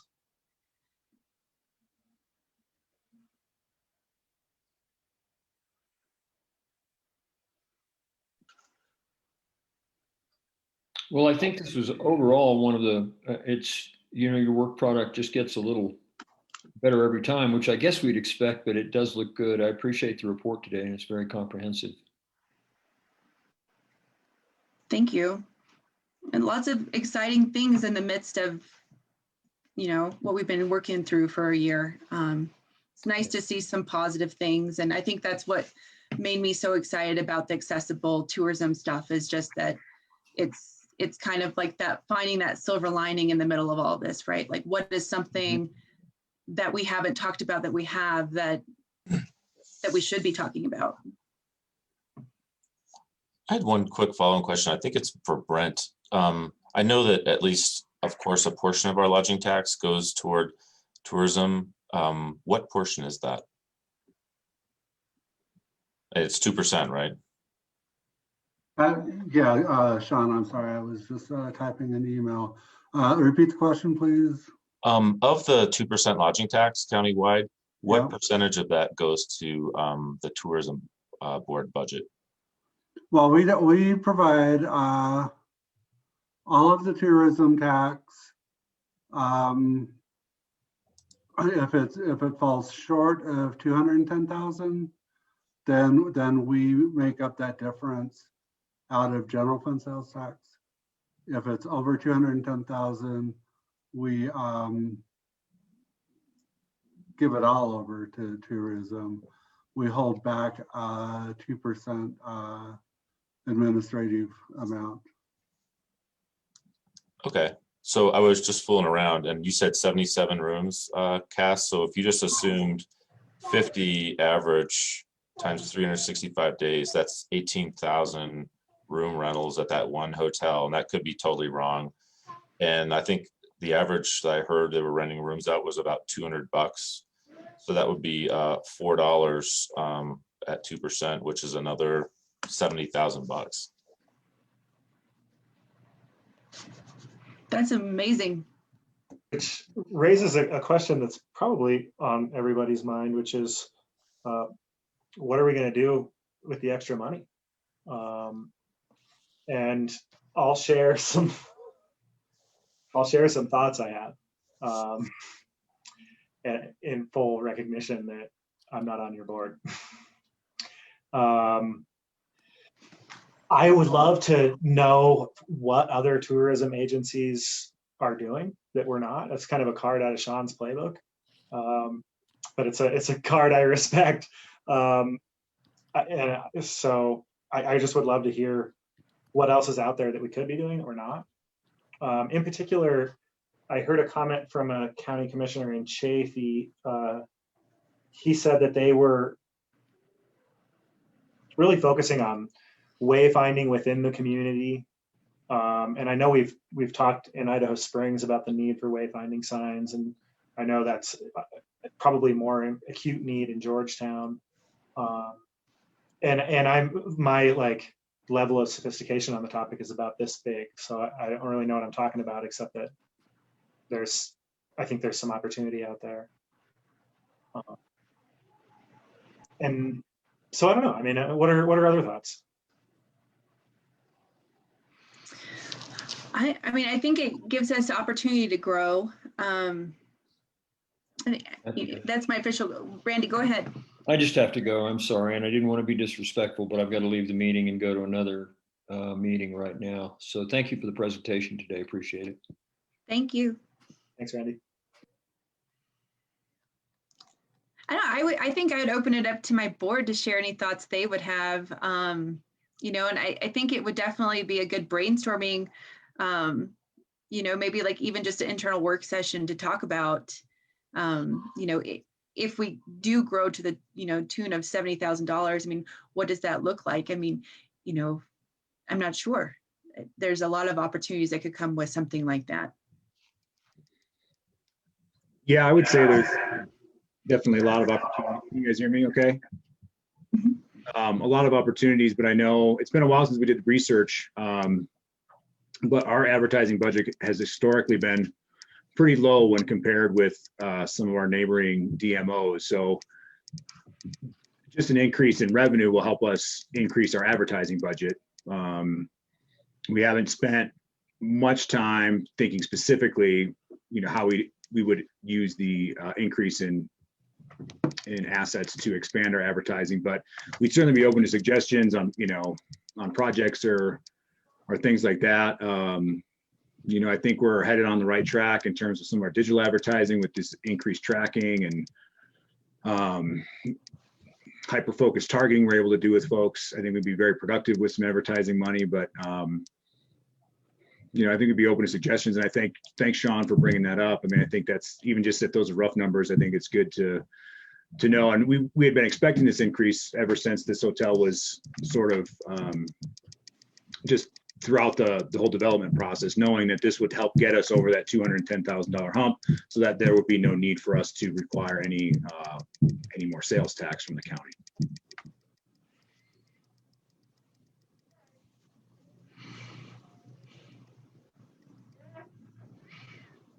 Another thing that's on my mind is just the relationship with recovery. Obviously recovery in Clear Creek County, where is tourism our biggest industry yet, or is that next year? I'm not sure, but it's right there. Looking to, you know, work closely with the Tourism Bureau, have the recovery team work closely with the Tourism Bureau. And I know over the last 6 months, there's been a little bit of like, whose lane are we in? And there's been a little bit of us in your lane. And so what are your thoughts, and what are the board's thoughts about, oh, it looks, well, there's a couple of you left, 3. What are your thoughts just about the Tourism Bureau's relationship to recovery and recovery plan?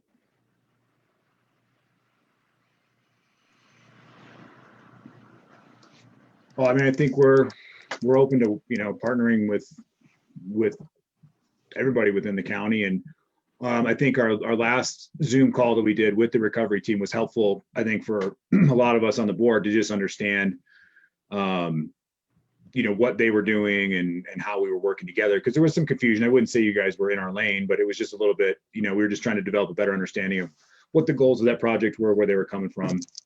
And I think we were able to do that effectively last time. So, I mean, I think an increase in our budget would certainly open up opportunities for increased partnership opportunities there. And there's a lot of different things that we can explore, you know, things we've done in the past, whether it's providing, you know, maybe supplemental funding to events in the county, things like that, to help with advertising and stuff. I mean, there's a lot of different things we can look at. And I like, you know, the way you phrased it before. We do that a lot too, is looking to see what are our neighbors doing? What are they doing well? What could we kind of steal from their playbook and add into ours? So I think, for the rest of this year, as we're executing the plan for 21, we can be looking forward to 22 and thinking about how we're going to operate with an increased budget and, work on our partnership with recovery and see what opportunities are available there. That sounds good. And I don't know, I mean, Kes, I imagine you managed to stay fairly busy. What's the state of your bandwidth in terms of like, I know one of the ideas that we were talking about is the Glenwood cache that Glenwood did. You brought that to us last fall. Is there opportunity for Tourism Bureau to sort of lead projects that are uses of CARES money, or is your cup already overflowing like so many of us? I think it ebbs and flows. I mean, obviously gearing up for spring right now. I mean, it's busy season, right? Launching, new visitor guide, new TVs, new ways to market. But once we're up and running for summer, then, we basically have kind of a slight dip, where I have some more free time and we can do some more things. So basically it's just a scheduling thing at that point. So, I think, again, it's one of those discussions for the board and figuring out, which direction I'm supposed to be going. But at the end of the day, I mean, even if we did Clear Creek Cache, I mean, it's similar. Well, I mean, it's a direct marketing campaign for the county, right? So, I mean, it's just a matter of how we tie something like that in. So it's just a scheduling thing. But at some point we may grow and we may bring on another employee and we may, stop being just a lone ranger. I don't know what the board has planned, but we'll, we're just excited for the opportunity to figure out ideas for an additional income like that. And Sean, I really appreciate you crunching numbers like that and giving us kind of a ballpark idea, even off rough numbers. That's really nice to have that, and that'll help kind of guide an idea for us.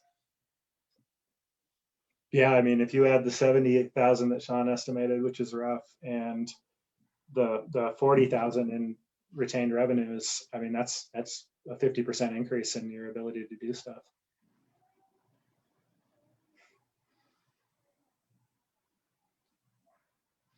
My numbers were based on what I personally paid there recently, which was spring break. So it could be somewhat overstated for that reason. But it's still going to be a meaningful number, whatever it is.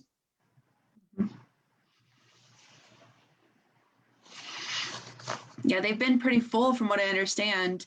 And the rooms are very lovely, and the interior pool is nice. The hot tub's awesome. And, the Patels are great people and great additions to the county, and really happy to be working with them on some projects. And just by them being the first ones to even go out of their way to hang our TV for us in their hotel, kind of just shows me their desire to work with us as a community, and I'm really happy that they're here.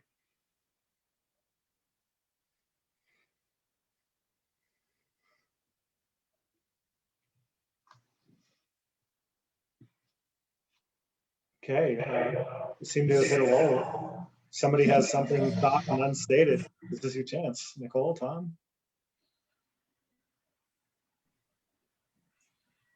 I know we have additional seats that we were looking to fill. And with that, we would have the ability to have subcommittees is something we've discussed. So just talking about with the areas of growth, we have a lot of opportunity to look into options, what we can do. One thing you might consider, we just recruited some new people for Team Evergreen's board and got a huge response, many more really high quality candidates than we need. And we're talking about exactly, Nicole, what you're alluding to, which is creating committees and then inviting people to join the committee who are not actually on the board, but who have a specific interest. And we thought it would be a good breeding grounds, if you will, for future board members, and give it people a chance to engage at a limited level.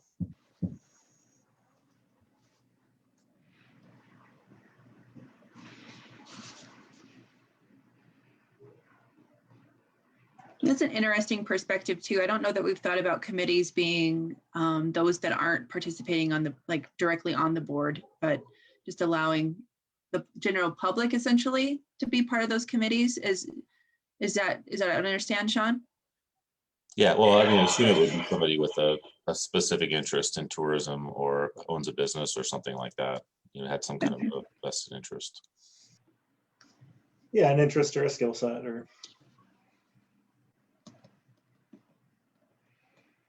I think something that Sean is, well, something that Sean's comments inspiring me is that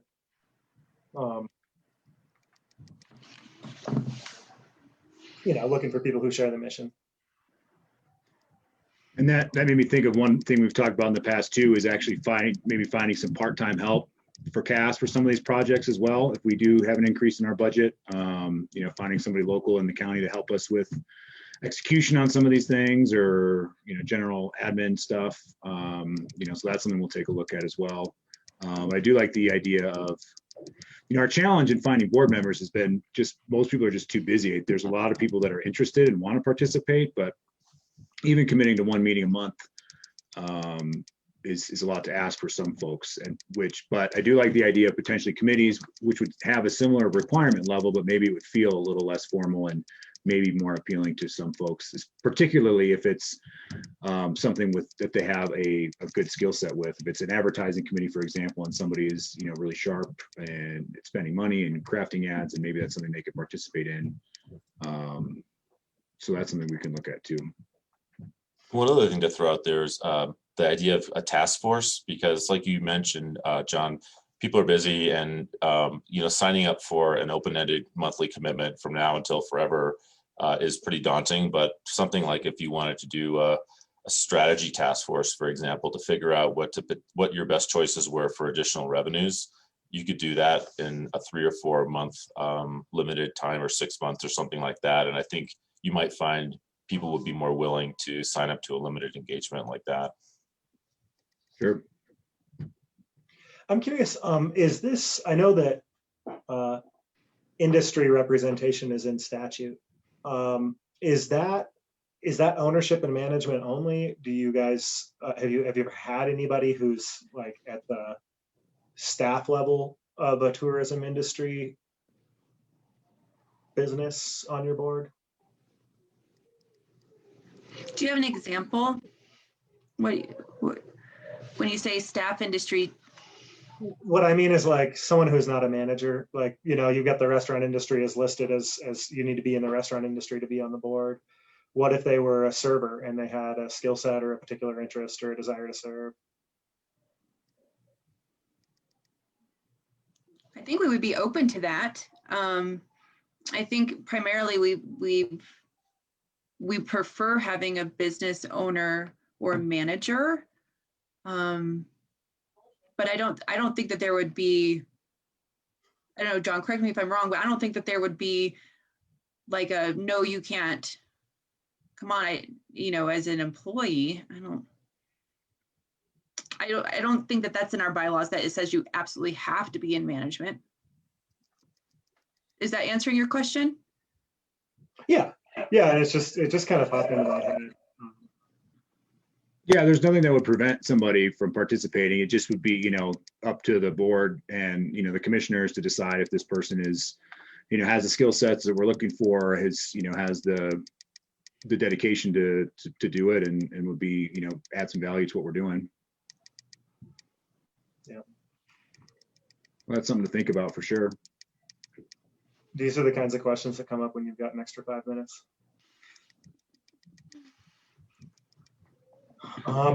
But it is 1:28, so we could set you free if nobody else has anything on their mind. Well, thank you. I mean, I really do appreciate giving us the opportunity to kind of just come and give you an overview of kind of where we're at, and that, you know, we definitely have not been sitting with idle hands during all of this for the last year. Definitely been working to stay involved and stay connected and figure out ways to help our community and business owners and and kind of just pivot as we've needed to through all of this. And so I'm really excited and happy to bring some of this to you guys today. So thank you again for this. Thank you. Bye, thank you. Thank you, guys. All right, have a good afternoon. You too. So we'll see you in about 60 seconds here. I'm gonna go.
Okay.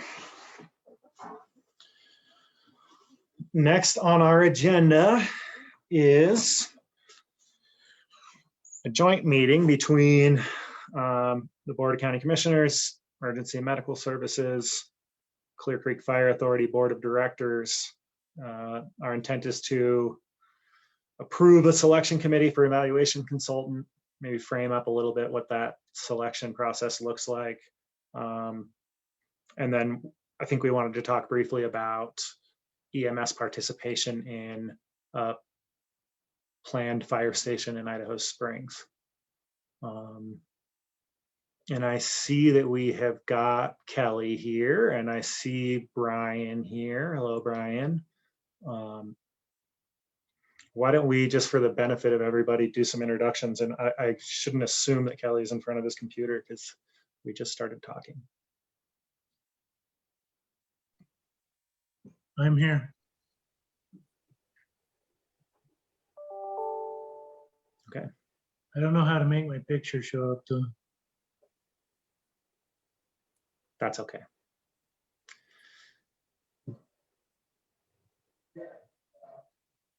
So, Brian, to those who don't already know you, maybe you could introduce yourself, and then maybe you, Kelly. Hello, Brian Monsu, Director of EMS, Clear Creek County. Kelly Babian, Fire Chief, Clear Creek Fire Authority. Okay. And I understand we had, I think Mayor Hillman was, oh, look at you, you got your camera on. I think Mayor Hillman was intending to be here. He might show up at some point, but we can always move forward without him. So Keith, maybe you can get us started. Yeah, thanks, George. Just as a little bit of background information, we've had some previous discussions about what the community, or what actually the county EMS and fire would like to do relative to moving forward the discussion about, for lack of better term, kind of operational evaluation, looking at budget ramifications, all in the interest of looking at the potential, or at least consideration of, working together to provide more effective, more efficient services from both EMS and fire. Whether or not that means some type of consolidation, we don't know. And I think what we had done is put an RFP together, request for a proposal. to kind of make that determination or to dive in a little bit deeper and to obtain information, obtain data for us to make a more educated decision as to how, if and how we want to move forward with any type of potential quote unquote working together or consolidation. So, oh gosh, I don't know, a month and a half ago, I put together an RFP, a request for a proposal. I sent that out, and we actually obtained or received 5 consulting firms that had applied for consideration. So we've got 5 candidates before us. And what we need to do today is determine how we want to select the top candidates for interview, and then also ultimately how we want to determine the selection process. Once we do the interview, I'm assuming we would go through an interview process, and then actually, based on the outcome of those interviews, make a selection. And then we have to enter into contract negotiation or agreement negotiation with the selected firm. And once we do that, then get started on the project, so to speak. This is a little bit unique in the fact that it's a joint effort between the county EMS and the fire authority or the fire district, so to speak. 2 different agencies, all attempting to acquire the same outcome or the same process anyway. So again, I think what we need to do is determine how we want to select the consultants for interview, how we want to select the final consultant for engaging in the activity. And then it's a matter of going through the process, having the consultant do whatever it is they're going to do.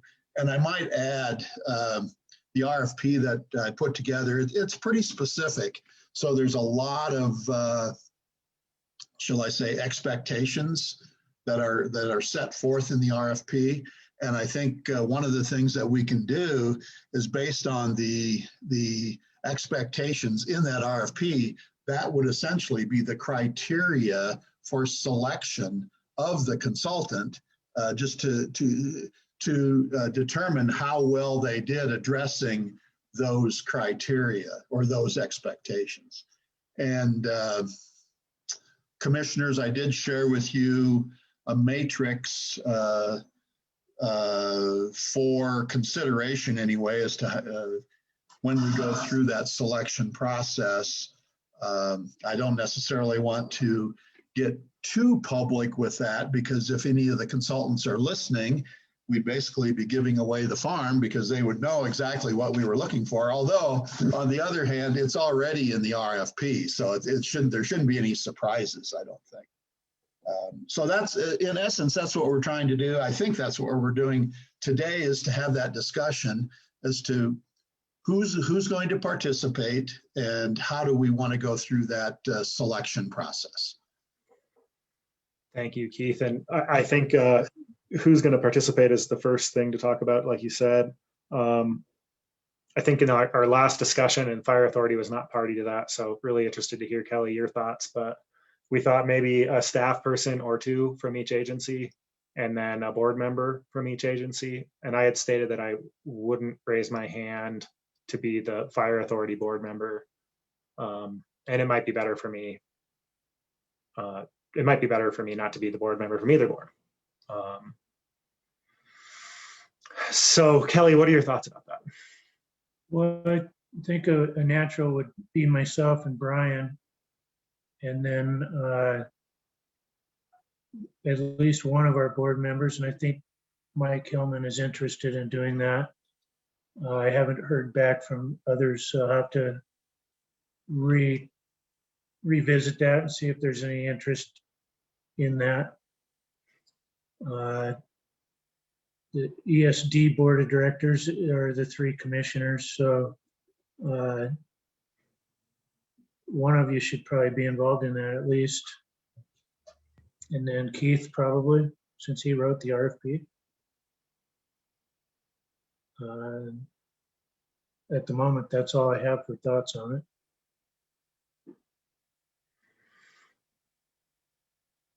Okay, thank you. Yeah, and I know I just participated in this role representing the board with the sheriff RFP, and at some point I think it would be interesting maybe to hear briefly from Sheriff Albers to get his feedback on how he perceived that process to go. But you know, I do have a 22-year fire background, and I'm pretty interested in this, so I would be happy to represent the ESC if it works out that way. I'm fine with that. I mean, Randy's not here to raise his hand, but you know, there's lots of opportunities. So I would be fine, Sean, with you representing us. And this is largely a matter of semantics, but I think that because it's EMS and fire, this is BOCC and fire authority. But anyway.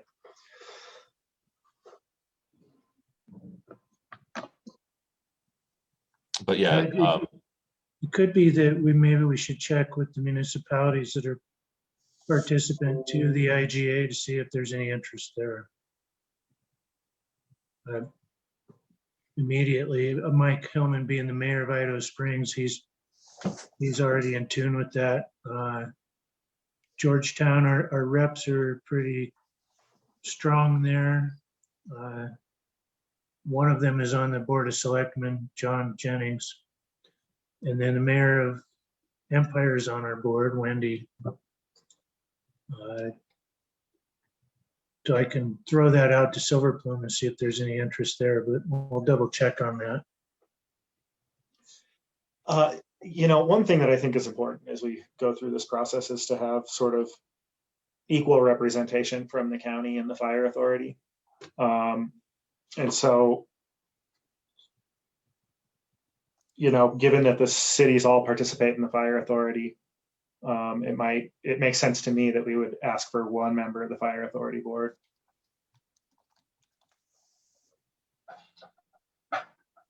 Would it make sense? I was thinking maybe this would be a good spot for Mr. Tom Canlin to come in and help with the selection of the RFP. He's just a wealth of knowledge of EMS in this county, and his input is always welcome and is always useful information. I agree with that. He's also our standing RETEC chair at the moment too. And if we add Tom, then Kelly, if one of the other mayors wants to join, or somebody else from the fire authority board or on your staff, just to keep those numbers balanced. And to me, it seems like this, I mean, we want a thorough process, but we also, you know, want a process with an end line. And so keeping the group, we're talking about 6 we've got on the group now. That's probably about our upper limit. Yeah, and just a quick reference to what we did with the sheriff's RFP. Keith drafted a scoring sheet, and we evaluated 3 different applicants, and there was broad consensus, a unanimous consensus on who was number 1, and number 2 was even, you know, it was a good distance. So hopefully we have that outcome here as well. But even if we didn't, I think the scoring adds an element of empirical data that helps, you know, pick a winner. Yeah, objectivity. Okay, so then that's actually 8, right? If we're talking about 2 staff people, 1 board member, and then Tom and somebody else, 2 staff people and 1 board member from each agency, which is, I mean, I'm fine with it.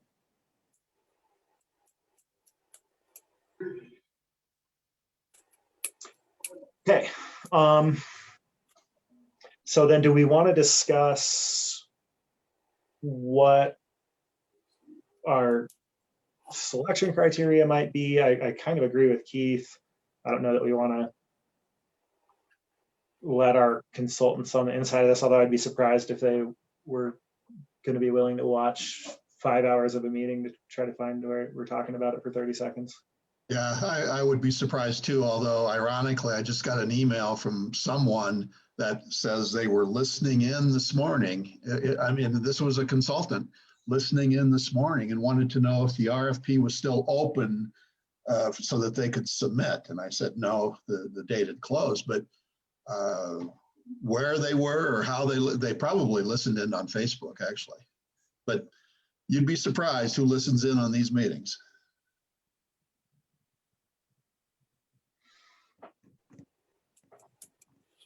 Well, in general terms, I mean, I think ideally we can find somebody who can somehow strike a balance, who isn't overly fire centric, who isn't overly EMS centric. I don't know if we'll find that candidate, and I don't know how we'll come to agreement if we don't.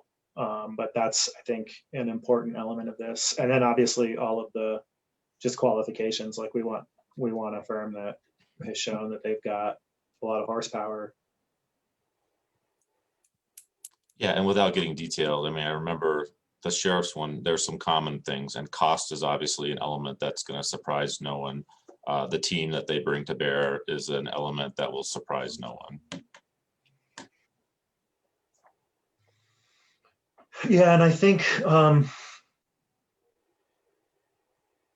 one point, I think Kelly, we had talked about, or Kelly and Keith, I think we had talked about sort of do we want to talk about how, it was in the RFP, right? It was in the RFP about how much we were willing to pay for this.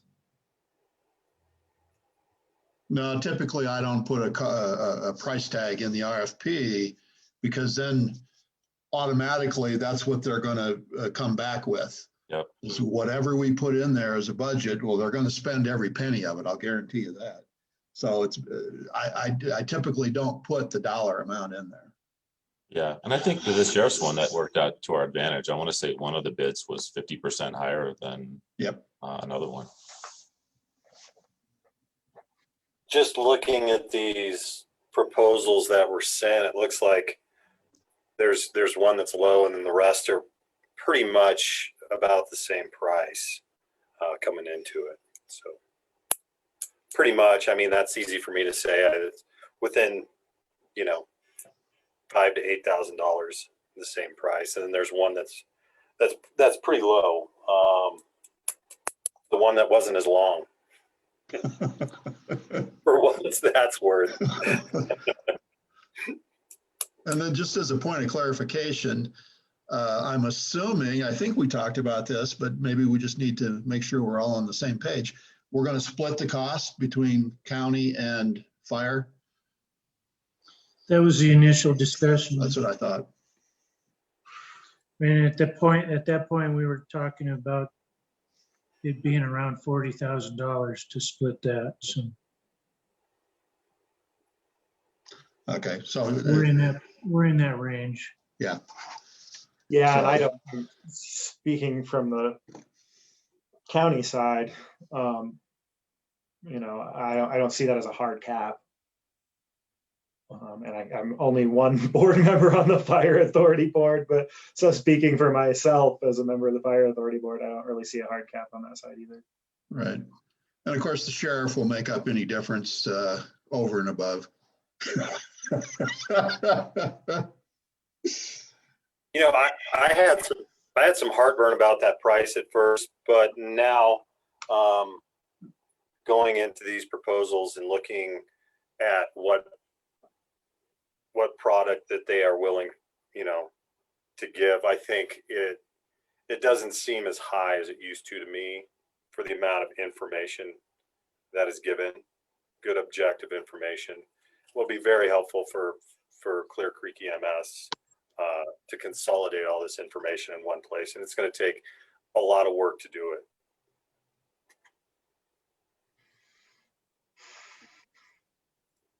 it. We've been studied pretty well and spent probably about $50,000 since 2016. So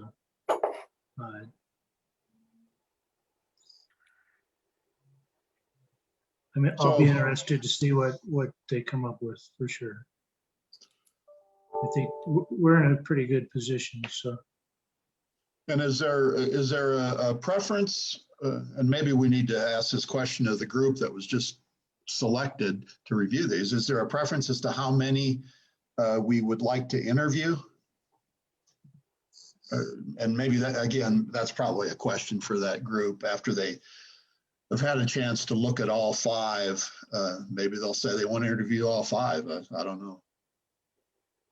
I don't want to over specify it, especially given that, there's only one member of the Fire Authority Board here. I trust everybody on that team, and I think that they can figure it out. Okay. So maybe the next step is for, I've got all these submittals electronically. I can go ahead and forward the submittals to this selection committee and I'll give them some timelines, please review within the next week or something like that. But George, read the names off to me again as to who is on this selection committee. Well, Kelly, and then I think Kelly, someone on your staff, which would probably be Jeremy. Potentially, yes. But maybe Kelly can just decide and let you know. And then on our side, on staff, it's Brian, and then it's you, or if Brian prefers to have a EMS teammate, I would be fine with that too. And maybe Keith, you could just sort of set the first meeting and then let him go. I would love that. Brian, what are you thinking? Well, I think depending on the timeline, because if we're going to get this going, then I would love to have Keith there. If it goes any further, we know it's in Keith's plans, and I'd hate to have to start and stop with someone else in this project. Keith, that didn't sound disrespectful, did it? I mean, you're retiring. No, that's fine. Okay. That's what I meant. I'd like to have someone that's going to be along the whole process. If we could, hopefully we can get this going and done. And put one more thing on Keith's desk before he leaves. Yeah. Based on what we did with our past 2 studies, it could take 5-6 months or more, depending. They're going to be looking for more specific information. So, well, in that case, I think probably the right thing to do, and Keith, correct me if I'm wrong, would be to have a captain in this agency be a part of that too. Yeah. So just let me know who you would like to do that. So we've got Brian and a captain, Kelly and Jeremy. I was hearing Mike and Sean, Mike Hillman and Sean. 1, 2, 3, 4. There's 6, and then I was hearing Tom Canlin. There's 7. And if we were bringing in Tom, which I don't oppose, maybe we let Fire Authority Board bring 2. So if we get to 8, we've got 4 and 4. Mm-hmm. And I would say, I really do appreciate Keith's involvement, and whether he gets a vote or not isn't important to me, but I would love to see him involved with the selection process. Yeah, I can sit in on the interviews. I just won't be there for the entirety of the whole project.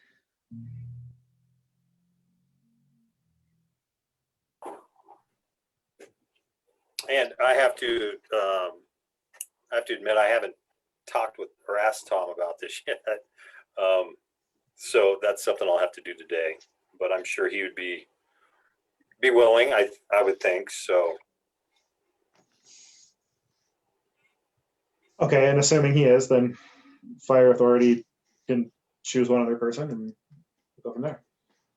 Okay, so whatever you come up with, just let me know so I can forward these applications on to the appropriate people. I mean, I think I've been giving them, I know Kelly's got them, Brian's got them, Sean, I don't know if I can give them to Sean and Mike, because we know those two will be on there. Keith, I wouldn't mind being on that email where they're attached, just, in case I'm having trouble sleeping or something. You're a glutton for punishment, George. Okay. So that'll be the next step, is to get these submittals, these applications out to the team. And then I'll pull a date out of the air as far as, guys, you need to review these, and then we'll maybe I'll set up a meeting. Peter, I'll look to you. Do we have to talk about this in a public meeting to make the selection for interviews, or can we just do that via email? So you would end up having a discussion among the two boards in a public meeting again to actually do the selection. Because this is a matter between the two entities. So it's the BOCC and the fire district.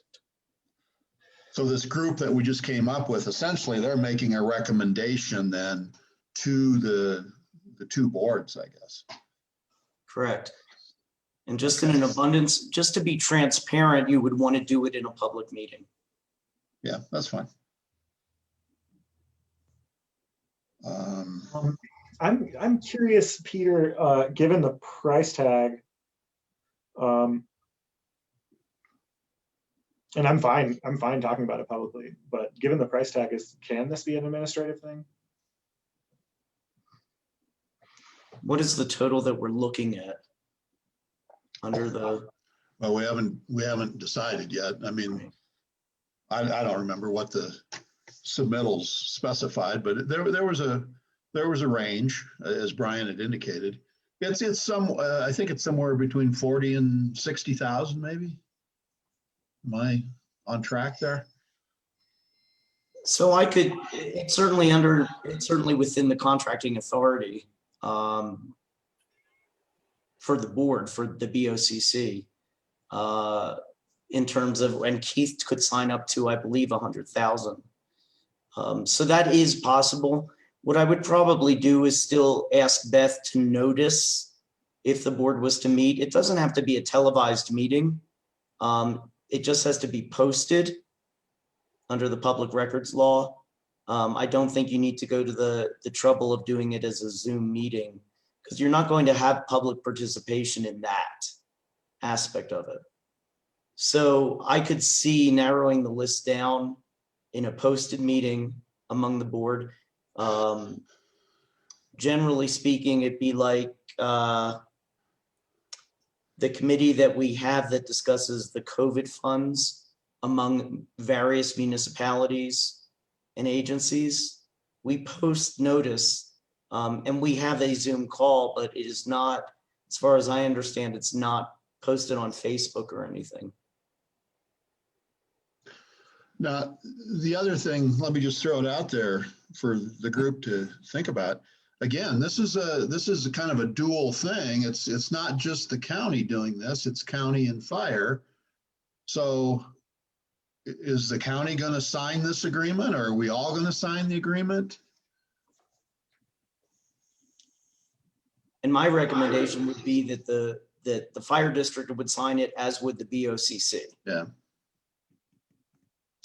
And then Kelly, we'll have to just figure out, I don't know what your authorities are and board processes need to be, but I know we did budget for the money. But yeah, the board lets me sign contracts. So that should be okay. Yeah, and I know we talked about this last month, and I didn't hear a call to like bring it to the board to make a selection or ratify a selection or. Well, our board will have to approve the expenditure because we don't know the amount yet. Okay. And my intent here with asking these questions about whether we have to like wait to get on the agendas of both boards to make a selection is just about time.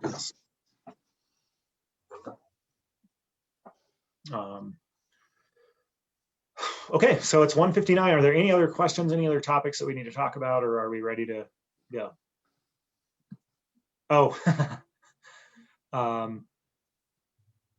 as it relates to selection, I think we're done. As it relates to EMS participation in the fire building, it's a conversation that we need to have. We need more than 60 seconds for. Maybe Sean and I can take this as an opportunity to be very concise and say, yeah, we're interested in Brian talking to the fire authority about what it could look like to share that facility. Yeah, my take on it is we're about to engage in a pretty important discovery process and get some good information from independent third parties. And I wouldn't want to make any permanent decisions before we have some of that information available to us. Right now, we're in the very preliminary stages. So far, we've only discussed surveying the piece of ground and getting all the information needed to see if it's a buildable site. And that's where we're at with that right now. So building design, we have thoughts in mind, and we've been talking about potential for sharing space with EMS for last 10, 15 years. So it's not a new thing. It's just we're not, and I've already talked with Brian and George about not including Brian in our first discussion, and we're still not decided yet who's even going to do the surveying. So as soon as I'll keep everybody informed as we progress, but we've still got a long ways to go on it. Yeah. I'll throw out there maybe an initial question, not for answer right now, which is just, and maybe Brian, you and Brent can work something up, but what's our ability to participate in a capital project out of that budget? Right. I mean, I assume nobody gets space for free. And so curious to know kind of what that looks like, and just to understand a little bit better what those dynamics are. I think that's all, for a future meeting. I agree. And the view of EMS has changed dramatically over the last couple of years. So it's good information and informative of the view of EMS and how it has changed. I think it would be, once we determine who's going to do a survey for us, is to have a meeting and discuss. They're also going to be looking at,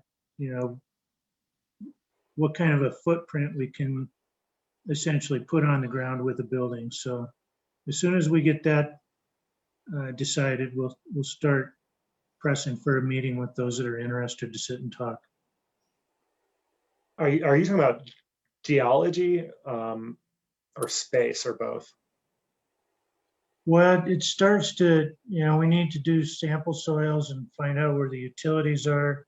There's a water line that goes through that property somewhere that'll have to be relocated. It's a 14-inch water line. That's a pretty expensive project. So it could be that we're pushing our limits on this location. So we got to get that all figured out first, and then start looking at what kind of a building can sit on there.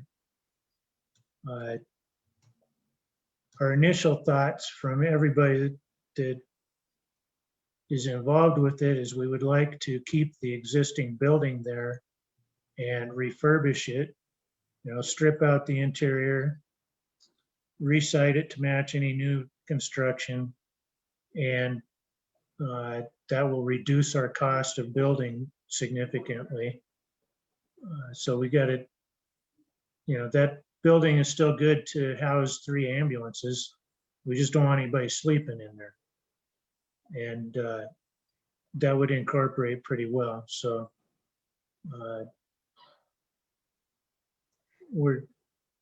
I have to have a board meeting to approve expenditure to have somebody do the survey on the ground. So that will be April 14th.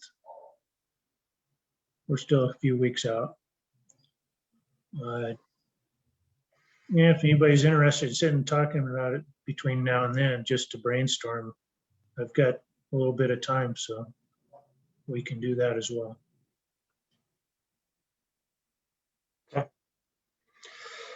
Sounds good. Thank you for that 60-second times 5 conversation. Randy, hi, welcome. We're running a little late today. We're just jumping in. I think we're done with fire authority stuff. Thank you for your time. The next thing on our agenda is a work session to discuss the coroner's office location. Peter is listed as the presenter on this. I am listed as the presenter, but Beth has all the knowledge. What Beth provided to you was a proposed RFP. It's one that I think you probably saw about a year ago. We are making some modifications to it, but it's about, it's very similar to what it will be. Just to give you an update on where we are, and I know Beth will speak up on this as well. We have been in continued communication with the landlords where the coroner's facility currently is. And we are moving forward with getting an estimate from the plumber. As I think we've previously advised, the repairs probably will not be as expensive as we originally thought. That being said, there is still the ultimate issue as to whether or not the county wants to move forward with refurbishing Station 1A to be compatible with a coroner facility, to make it a coroner's facility, and any other options that we've discussed. And then Beth, if you want to chime in on additional things since we've last talked. Yeah, Zach Menz, who is our facilities director, he has been communicating with the plumber down at the existing site. And the plumber was able to get in there just before this last big snowstorm and camera the line, and did confirm that it was crushed, not able to get the camera all the way through. But they would be able to fix the line from the outside of the building. They didn't need to go inside the building to fix it. So we are just waiting for the excavator to get out there and take a look and give us a price. And we got an estimate from the plumber himself, hence Peter's report that it might be a little cheaper than we thought. And it was. I mean, I thought that was a lot cheaper than what we were expecting.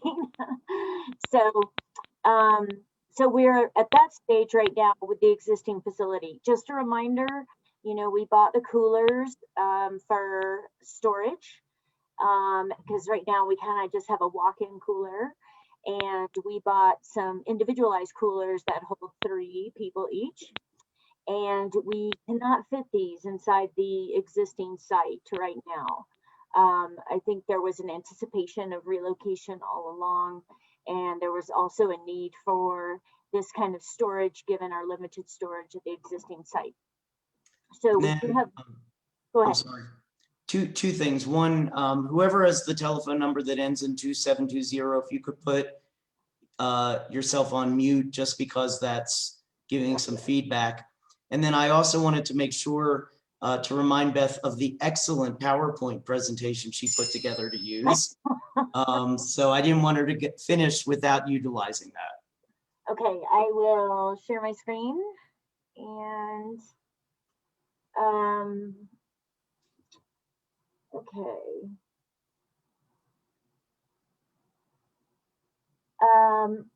Okay, so these are just some of the current challenges.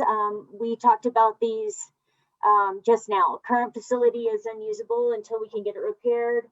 The unusability is temporary except for the cooler inventory, which doesn't fit in the current facility. And then Chris, if I am misspeaking, please jump in at any time. Current transport of all units to Boulder County. This is increasing our transport costs, storage costs, and personnel costs to travel that far to take care of business. Right now, we do have storage of approximately $30,000 in mortuary coolers to be used in the coroner office, which don't fit in the current facility. We have limited personnel. I think I heard Chris say this, that when we have certain personnel on staff as our deputies, transporting that far outside the county, I don't think was kind of in the job knowledge or or description. And I think that when people have to travel that far to deliver people to Boulder County for autopsy or Boulder County for storage or anything like that, you are taking our staff out of the county for a long period of time. And that leaves us with no coverage in our county during those times. So we saw this as another challenge for the community. And then let's see, limited county partners to accommodate Clear Creek corner units. Chris also brought you guys up to date on this. A lot of counties don't want to or cannot, capacity-wise, accommodate other county inventory in their own storage. So I believe that like Adams and Arapahoe and Jeffco are getting pretty full. I'm not sure, how much more overload they can take. As you guys remember, we already assist Gilpin County with storage and exam room and all that stuff. And now we are looking at having to take everything out of county. So just some of the challenges. We started updating the statistics from the past 2 years. And I know that Chris and Nicole are working on the 2019 and 2020 stats for us. This was the last time I showed you guys this chart. It just kind of lets you know that the trend for death statistics is increasing. And just wanted to kind of share this information with you. Reason being is because we had talked once upon a time about allowing counties west of us to use our facility versus going all the way to Arapahoe, Boulder, or Adams. Not necessarily building a regional facility, but just allowing them to stop and use our facility. This is what Jeffco did for a long time. And we believe that there is a revenue generation in this possibility, and that we had prepared, Chris and had shared with me some of the costs charged by other counties to allow body storage at their site, exams at their site, autopsies at their site. And Chris and I had worked on a menu of fees just in case other counties asked us to use our facility. And I put these other counties on here because of the counties most likely to ask us that question. They're on this list right here. And as I said before, Gilpin is already using us for all of their deaths. And I just wanted you to see what kind of audience or population you could be seeing to the west of us. We went through a study with Chris and Harriet, you might remember a while back, to determine what the coroner minimum space requirements were if we were going to try and find a site for Chris and his office in the county. And these were the space requirements that we came up with. This is the bare minimum. So I just kind of wanted to show this to you just as a seed to plant in the back of your head as we look at other sites for possible relocation.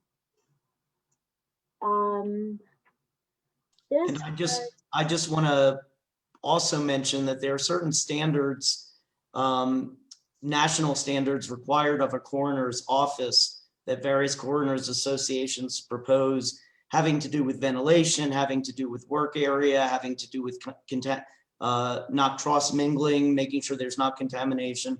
So there are the other aspects that we need to ensure and will be incorporated into the RFP, but that we need to make sure that we are abiding by as well.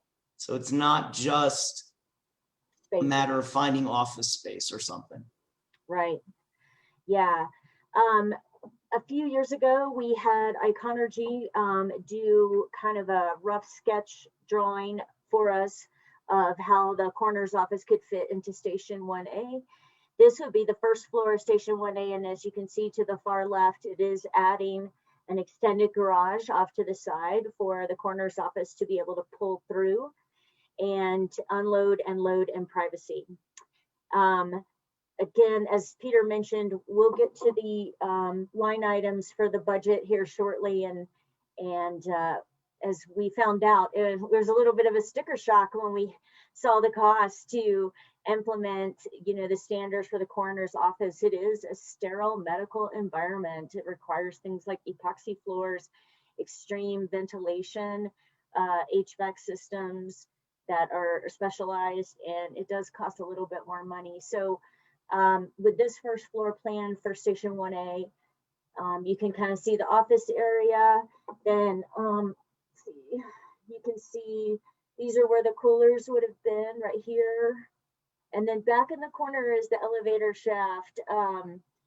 This was always there and never installed, but we knew once we remodeled this building, most likely we were going to have to implement the elevator. Then we have the autopsy suite here, and then a waiting room for the public in the front. And from a funding standpoint, one thing to mention also is that some of the retrofitting that we would end up doing could possibly be supported through CARES dollars, through funding of that nature, especially when it comes to HVAC systems. In this case, a coroner's office, to make sure it has the space. There are various reasons that it would fall within that type of spending where some of those dollars could be used to supplement some of those changes. So I think it's something worth exploring, whether it's through grants or direct funding as a result of what's available under the new American Rescue Plan Act, or perhaps even CARES dollars that we currently have. Just something to keep in mind. Yep, that's great news. Okay, so then part of that schematic that Iconergy did for us a couple of years ago also included using the second floor of Station 1A, and that would be, it's kind of a vacant area right now with some storage lockers, and that would be removal of the storage lockers and placement of 2 administrative offices for the coroner's office. And then the whole first floor would, of course, be the morgue suite. These were some past comparisons that I ran for y'all based on the cost of construction that we received from Iconergy for each of these locations. I had then noted that I would be going to DOLA to ask for a 50% grant to offset the cost of remodeling these spaces. Kind of did an ROI on those based on potential revenue that we could make by, allowing counties west of us to use our facility for either storage or exam or autopsy. And then the ROI based on those revenues. So I included this entire spreadsheet as an attachment in your packet. This right here in front of you is only the bottom section of that spreadsheet, which just showed the summary of the cost to remodel certain facilities that we own, and then how long it would take us to make our money back.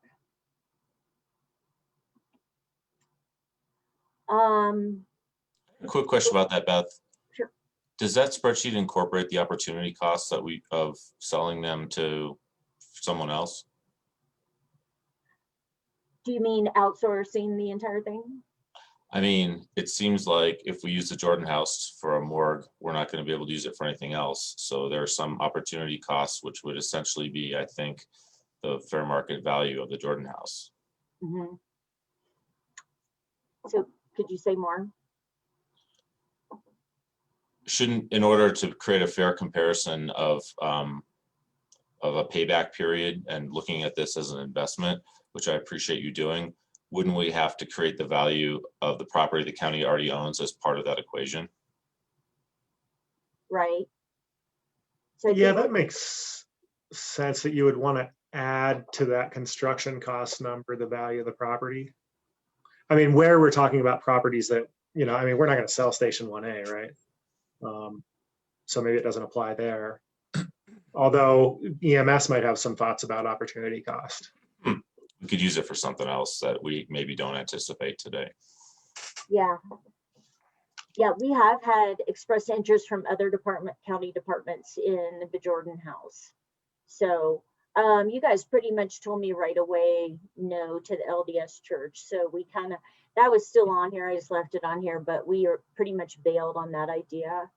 And then the Jordan House, I did put this addition at the bottom that the cost proposal for the Jordan House did not include the $450 payback to the Open Space Commission for the purchase of that property to begin with. And that was always something that was of concern, was that if we did, yes, the construction cost for Jordan House was a lot cheaper, but by the time you paid back all the debt on the house, then it wasn't. It was the same price as 1A. So. And the open space might want the fair market value for it, not what they paid for it. Right. Which I want to say, when I looked at it recently, I think it was around 400 on the assessed valuation, or the valuation on the assessor's webpage. I could look at it again, but I think that's where it was. And this is a little bit of a departure from what we're talking about, but Peter, how hard is it to get a broker price opinion? Are those like tremendously expensive, or is that pretty reasonable? Because I think it's good information to have just for this conversation and others. Yeah, and I was just looking to see if one had ever been done on Jordan House, because of course we did one on Jacob House, but I was just looking back to see if we had done one on Jordan House. They're not, I mean, they average on, I would say, around $5,000 or $6,000 to do them, which is, I think reasonable for the amount of information that we get out of them. And that can easily be done. Yeah, okay, thanks. Okay, so our next steps, with your blessing, of course, if this is not the direction you want to go, just let us know, was to go ahead and release an RFP for a design build at Station 1A, just to verify the original cost estimate that we had gotten a couple years ago. I'm not sure if you guys want to proceed with that, but if you do, I did include a full draft of the RFP in your packet. This is just kind of the intro to that RFP. This isn't the whole thing. What are go ahead. People's thoughts about putting out an RFP, knowing that we might not actually hire? Because I would be fine with putting out an RFP, seeing who responds, what kind of price tags there are. But I want to hear from some other folks. I think there might be some pitfalls there too. Yes, so there's not a legal obligation to award a contract if you put out an RFP and people respond and you just decide not to move forward with the project. That's just the way it is. So there's really nothing lost by putting this RFP out and then making a determination based on the information that you've learned as to whether or not you then want to actually move forward with the selection committee and arranging it and actually determining who would do that. So it's just kind of a part of the reason that we wanted to get it out is because it's been sitting for a year, I think, and not through any fault of anybody. I think it's a matter of, I think the timing's right, at least to determine that so that you're in a better position should something else go wrong at the current facility to actually be able to make a more permanent resolution of the problem. And keep in mind, another option is it's unlikely that purchasing the current property is feasible. It's a fairly sprawling property. But I mean, there's any number of things that if the board directed that we could reach out to the landlords, something to that effect as well. Keep in mind, of course, we want the input from the coroner as well on this. So that I think is important. Yeah, I think George asked a really good question. I really do appreciate the thumbnail on the finances, but I feel like in order to really understand what sort of a commitment we're making or potentially making, we would need to take that a lot further in terms of capital is certainly part of the equation, but my guess is there's equipment, there's staffing, there's other costs that would figure into the decision, the financial decision, or at least the financial understanding of the outsource versus in-source, and then, you know, the in-source versus be a regional provider. And I personally don't feel like I have a good understanding of what that looks like. And it might be, I can see, I guess I can see both sides of it. And I mean, some of the things that kind of come to mind to me too. And I guess I'm surprised to hear that our new refrigeration units don't fit in our existing facility. If we had needed those last fall, where were we going to put them? Probably where they are now, as a temporary use, because it is lockable. Where are they now? They're in the Jordan House garage. Oh, right. And they are locked up and they are secure, but you know. And if we did end up at the end of a long, exhaustive process deciding that outsourcing was the smartest holistic decision, would we just resell those, or what would we do? I would assume so. I would defer to the coroner if he has thoughts about what to do with that equipment. Yeah, okay. Okay. In my conversations with the coroner also, I think it's worth noting that outsourcing storage of bodies, for example, in other county facilities, there are logistical issues when it comes to that. It's not just the transport, but as Beth was referring to earlier, the fact is that the coroner does a lot of different duties, not just autopsies. In fact, I believe that the coroner has many of the autopsies subcontracted to other people, pathologists that he has on staff or contracts with to do them, and they may do those at other facilities. But the storage of the deceased essentially is probably most convenient to be in the county. The reason being is that then he, the coroner, is not outside the county should there be a death that he needs to investigate, should there be a crime that he needs to report out to. So there's a lot of aspects to that job that I think we should keep in mind. And then, of course, there is the fact that families of the deceased, if they live in Clear Creek County, certainly it's a matter of convenience and respect if they have the opportunity to come view the bodies rather at the facility. So just something to keep in mind. Yeah, I think that's a great point to bring, and I don't discount that at all. The context of that is, you know, we're looking at some capital outlays that to me look breathtaking. Yeah. Yeah, I share that opinion. I mean, John, you used the term opportunity cost, and there's, you know, what's the opportunity? What else could that $1 million get us? You know, it could attract an affordable housing developer to a affordable housing project. It could do, you know, it could do a lot. And I don't mean to discount the coroner's needs here. I think that and I acknowledge, Sean, there's more than just the RFP design build to this. However, I think, and I'm kind of curious to hear Randy's perspective as somebody who's probably responded to a lot of RFPs over his life. It's just how the extent to which it's bad form to ask for an RFP basically for information gathering. If it's really for that purpose, you know, some people there are people that charge to estimate.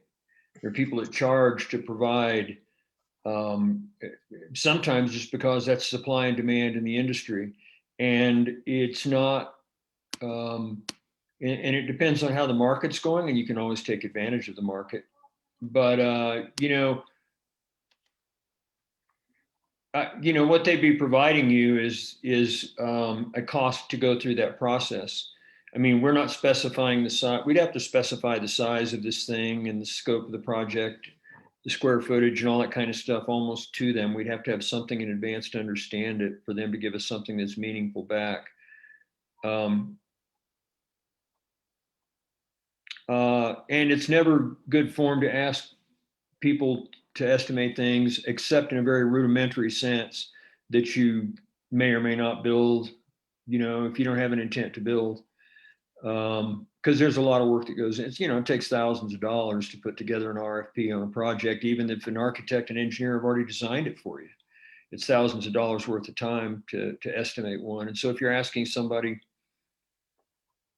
and when you ask them to give them something that's pretty rough to begin with, when you don't know exactly what it is you want and what size you want, a lot of times you get told what you want to hear at the outset, and then it'll turn out to be what it is after they actually go through the design. So it may not be that, you're certainly not going to get anything that's a price you can hang your hat on, or that you can hold them to afterwards if they respond to an RFP, and then you enter a design process after that. Otherwise, you got to pay a lot of money for engineering and architecture to get to that point. So I think what you really can do is a pretty rough engineering, rough market estimate based on a square footage. And I can tell you that in the industry, usually what happens is you determine what that square footage is, and somebody can back out, they'll put together a square foot price, and then they'll back out some approximations based on historical estimating figures and historical performance figures. And then it'll be what it is after you truly design it. I agree with that. There's two other things that kind of come to mind. One of them is, I just sort of, without thinking about it too deeply, brought up the idea about buying our existing location. But, you know, Clear Creek is 400 square miles, and there's probably other places that we could entertain that we don't currently own, knowing that using something we already own isn't free. And the other thing is, I wonder if there might be some middle ground that would attempt to, as much as possible, as much as financially responsible, you know, respect the coroner and his team's wishes, where perhaps body storage could be provided in the county, but, you know, some of the more technical nature, the performing the actual autopsies, would have the intention of doing them elsewhere, like Boulder or Jefferson County or something like that. It seems like that might really rein in some of the costs that we're talking about. Is that how there are the counties to our west that are transporting at this time and coming through us, to and through us? Is that the way they're doing it? Are they doing storage within their own county and then going down for autopsies? I don't know. Do you know, Chris? Do you know the answer to that question? Or go ahead, Chris. I think it's *6 to unmute.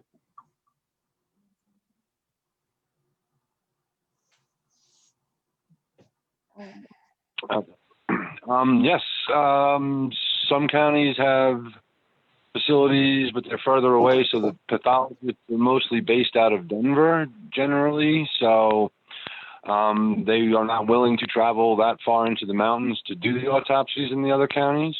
Okay. So Summit is working out of the SMC facility in Frisco. They are constantly having trouble. They have 3 coolers and they share that with the hospital. So they are often at a loss for space over there. Trying to think, Grand is going all the way to Loveland right now. They're like doing a 2.5-hour drive to get autopsies done. I'm not sure. I think Eagle was looking at building a facility. Again, availability of doctors is the difficult part of having autopsy facilities further up into the mountain counties. So yeah, a lot of them are transporting at this point. It's really a pathologist issue probably. That's why we're close enough to Denver that I do have 2 pathologists that are willing to come up here and work out of our facility because it's convenient for them. But to your knowledge, those counties still store within their counties on site, other than for pathology, other than for autopsies. Is that correct? I believe so. Okay, that's I did not know that. I had assumed when we were talking about these counties traveling that the entire process happened elsewhere. And one of the things that means to me is that we probably need to be talking about finding space for coolers at least. And Chris, you deserve an office. So maybe my opinion at this point is, can we look at what a sort of light version of, and Station 1A, I think, is the most suitable facility. I have been texting with Brian Monsu from EMS just to hear his thoughts. He loves this idea. He thinks that there's mutual efficiencies to be gained. I'm sorry. And so, you know, maybe that's one direction we could go, which is to ask to draft up a lighter version of this that doesn't involve the autopsy room, but basically has storage and office space and whatever those minimal needs are. If we respond to that idea, and there are the other arguments that, I mean, not arguments, but those other thoughts that Chris has brought up before about, you know, what he feels is a service to community to, when you lose your loved ones, have them somewhere close in storage, you know, body identification or whatever until that moment that they leave there. So if that lands us on that square and what we're hearing from the other counties about storage, that we are storing here and providing an office, then the real difference you're looking at is the long-term operational cost between having an autopsy room here and a pathologist come up, or transporting down for pathology and back up at our cost, and comparing those two costs. What is it? That's the real comparison then. If in fact we land on a square that says we store and we office Chris here, as we would, of course, anyway. Chris, can you share a little bit about the difference between an autopsy room and an exam room? I think you educated us that there really was no difference. You still had to have an exam room for what you do. So that's what I was just going to bring up when Randy finished. Yeah, they're really, other than the autopsy table, you still need the same plumbing, ventilation, secure, sterile environments, basically. So it's a matter of a little bit more stainless steel equipment in the room than, so yeah, the exam room would be very similar to an autopsy suite, basically. We can do a cost comparison on it, but it would be tens of thousands of dollars, not a significant difference. I don't know if we worked those numbers up, but it's not a whole.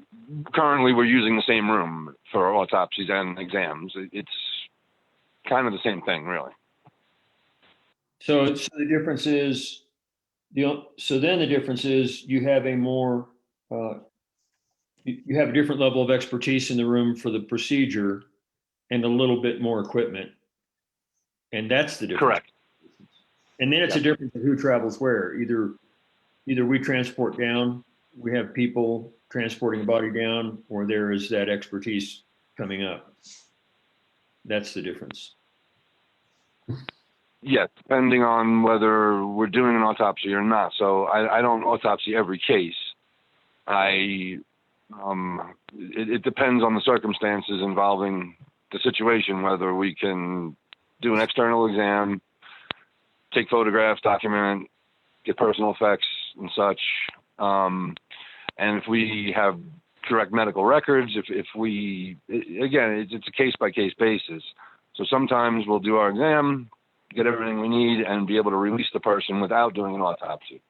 Some circumstances, we must do an autopsy. There are certain statutory requirements of when we need to do autopsies, just circumstances surrounding the death. So we never know which cases are going to be which until we do our investigation. So, but potentially we would have to run every call down to a facility that has an exam room, which would basically probably be their autopsy room. So we would be traveling out of county. If we don't have the exam room, we would be going with every case out of county, pretty much. It wouldn't just be a matter of putting them in storage. We would have to go down to a facility, do the exam, bring them back up and put them in storage. So Is that what Gilpin and some of these other counties do? Is they have the exams done in the Front Range too? I'm not sure. Gilpin was saying Gilpin hasn't had a case over here in a while.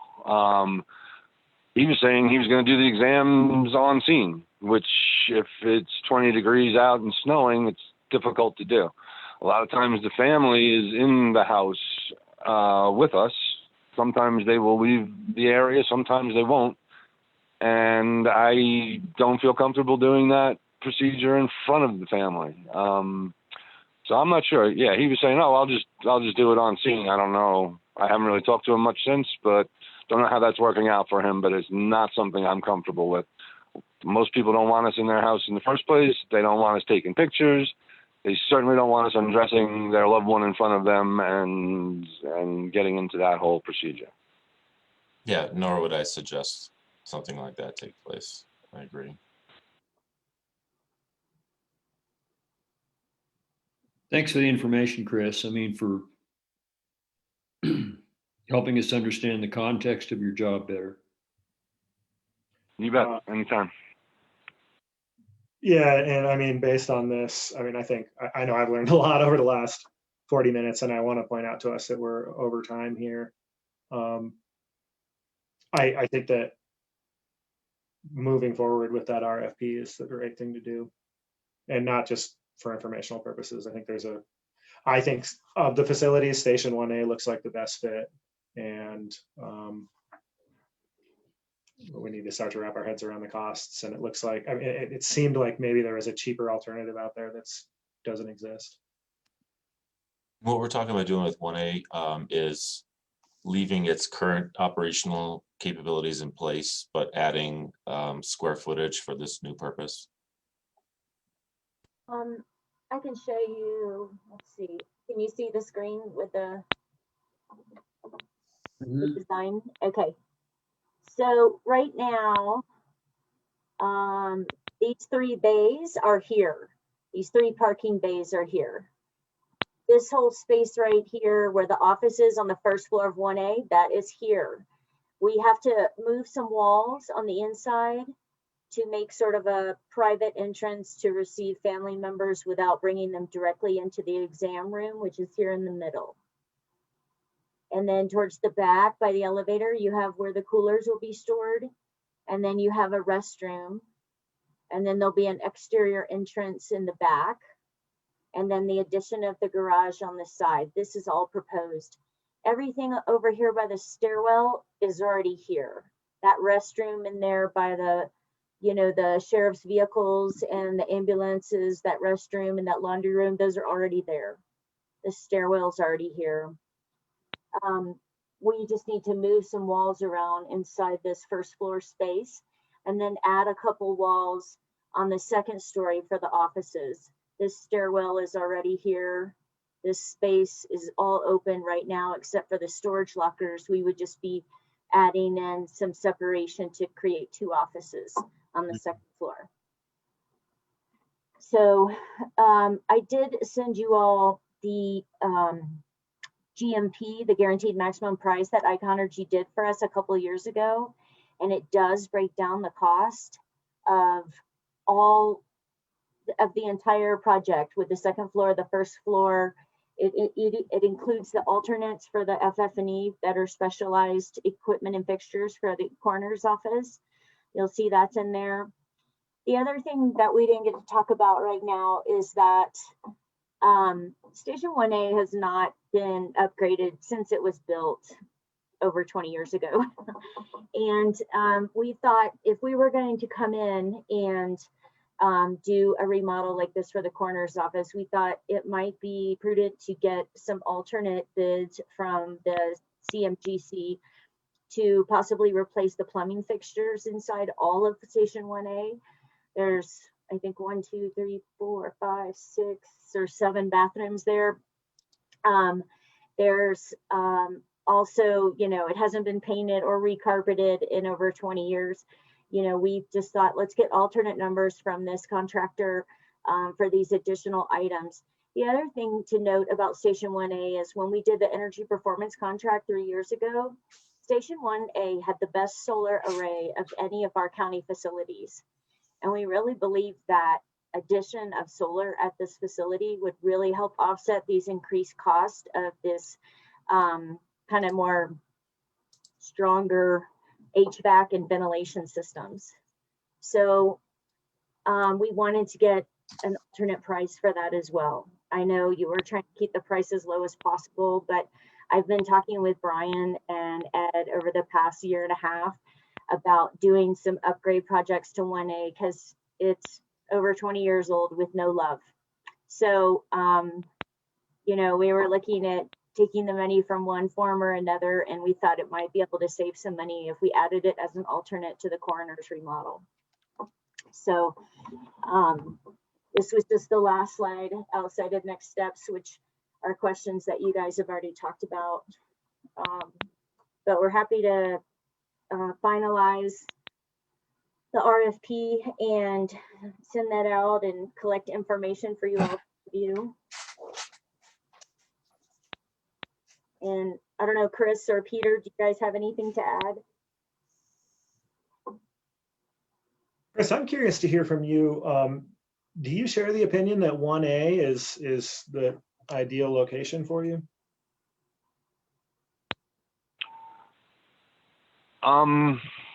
It's the one that was originally brought up years ago. Don Allen had actually looked into this, and can't remember why he walked away from the project. I think everybody was talking it was going to take too long.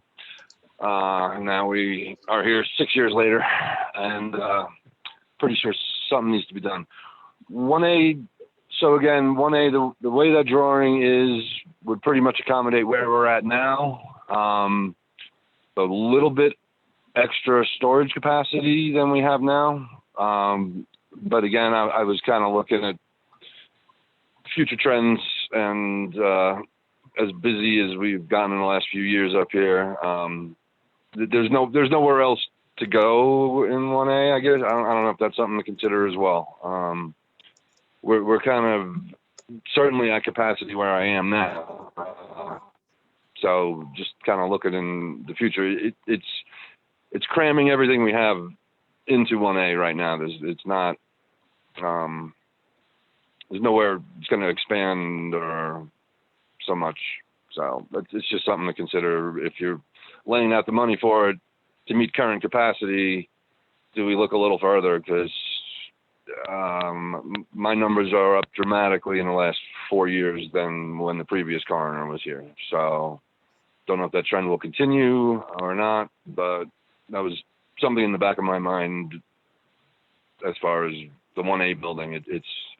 We're kind of shoehorning everything in there, but it would work for the time being, but it's pretty much moving what we have somewhere else, kind of thing. So I don't have a problem. I've spoken to Brian about it too over the years. It could work for sure. So I don't know if that's a good answer or not. That was Yeah, thank you. Just a quick follow-up. Does this design include an autopsy suite, or is this exam room only? They're kind of the same thing. And it does have the same space in there for the one bed and the counter space and the sinks and everything, whether it's a coroner or a pathologist on site.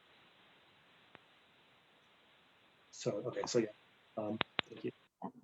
That was, George, that was one reason why we did look at Jordan House. I know that is not at the top of y'all's list, but one of the reasons we did look at that was because of its nature with, you know, very few, if no neighbors.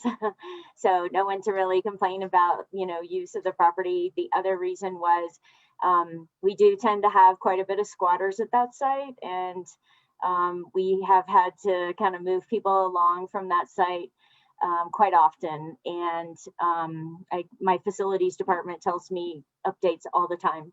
And we thought that having that coroner presence there would really probably keep people from hanging out and squatting down there and vandalizing the property. It also does offer a little bit more space than 1A. So that was why we had considered the Jordan House. And I just wanted to add one thing. Jordan does have availability for crew quarters. As far as finding help, it's been pretty difficult. A lot of the people I've had lately are from the metro area, and for response times and to make it more viable for them if they're on a 24-hour shift to actually be in the county where the truck is and basically be on call where they need to be, rather than driving 45 minutes up to Denver to get the truck to drive 45 minutes to the scene. I was just trying to cut down our response time as well and make it more attractive for folks. That's where the talent pool seems to be, is down the hill. So especially if we have a snowstorm or something, they're already here. They don't, and that's been a problem too, is if they're on the weekend, trying to get up here, and ski traffic is quite a challenge as well. Okay. Thank you all for that. And we're 20 minutes over, so I think it's either time to make some direction or ask to get on an agenda soon. Randy, Sean, what's your pleasure? I'm okay with doing the RFP. I think whatever we do, we need to go into it with our eyes financially wide open in terms of what's the total cost of ownership of whatever plan that we do, what's the commitment of capital dollars, and what's also the ongoing operational model going to be. And that doesn't have to be perfect, but I think it needs to be a little bit more dialed in than what we have now. That sounds reasonable to me as well. We should go in eyes wide open, or as wide as we can pry them, with as much information as we have. And I think we're still wrapping our heads around it right now, and the RFP will maybe help fill that out. But it should be we need to look at overall operations and everything to really balance it. But I think I'm leaning in favor of obviously this solution that is a local facility based on everything I've heard today. So let's find out what the best choice is. One of the things that concerns me is we're seeing a lot of trends here. We are looking at providing more housing, so there'll be some marginal increase in population, and obviously our pressure from around us is great too. And so looking at the stats for the last 4 to 5 years at the coroner's operation, and what I was doing was comparing us to the surrounding counties and recognizing that our proximity to the metro area drives a lot of kinds of activities in our county. And I'm sensitive to the idea that we don't want to build something that is just the same thing we've got now, moved to a different spot with stuff jammed in tight, or we'll be doing the same thing all over again in a few years.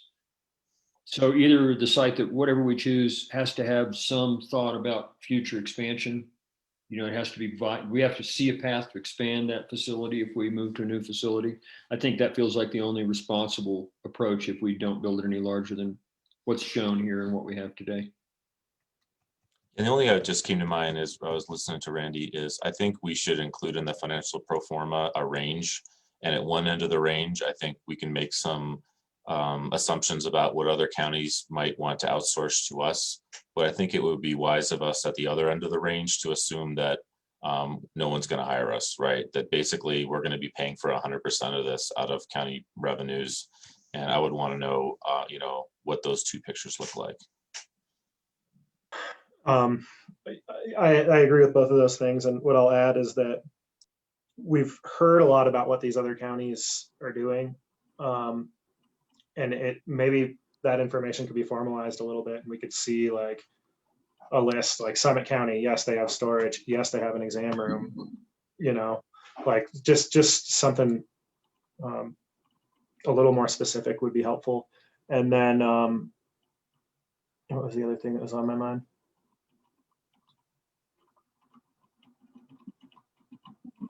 Oh, wasn't that important?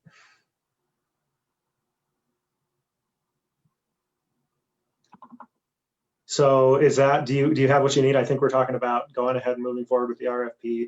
Maybe you want to include in that RFP, I don't know if you do or not, but something about thoughts about the ability for that facility to expand, or some way to answer that question. It's, if we have a, if they do consult a designer in the completion of the RFP, that's a thing that, that's the thing architects and designers and engineers do, is contemplate expansion, if that's called for by the client, future expansion capability. And we can include that. We'll add it as one of the things in the RFP. The other thing I want to look in and include in the RFP is possible funding mechanisms, aside from just the standard general fund paying into the coroner's budget type of situation. Can I also get direction from the board as to whether or not you'd like a broker price opinion on Jordan House? I'm just throwing that out there in case, let's say Jordan House is $1 million. That may just take it off the board as a possible option down the road for the coroner's office, and just take it up, away. So The only hesitation I have is, isn't open space technically the owners of that property? they are, and they I purchased think it for what, 400,000, I think. So just a slight rephrase. Yes, we are, as the open space.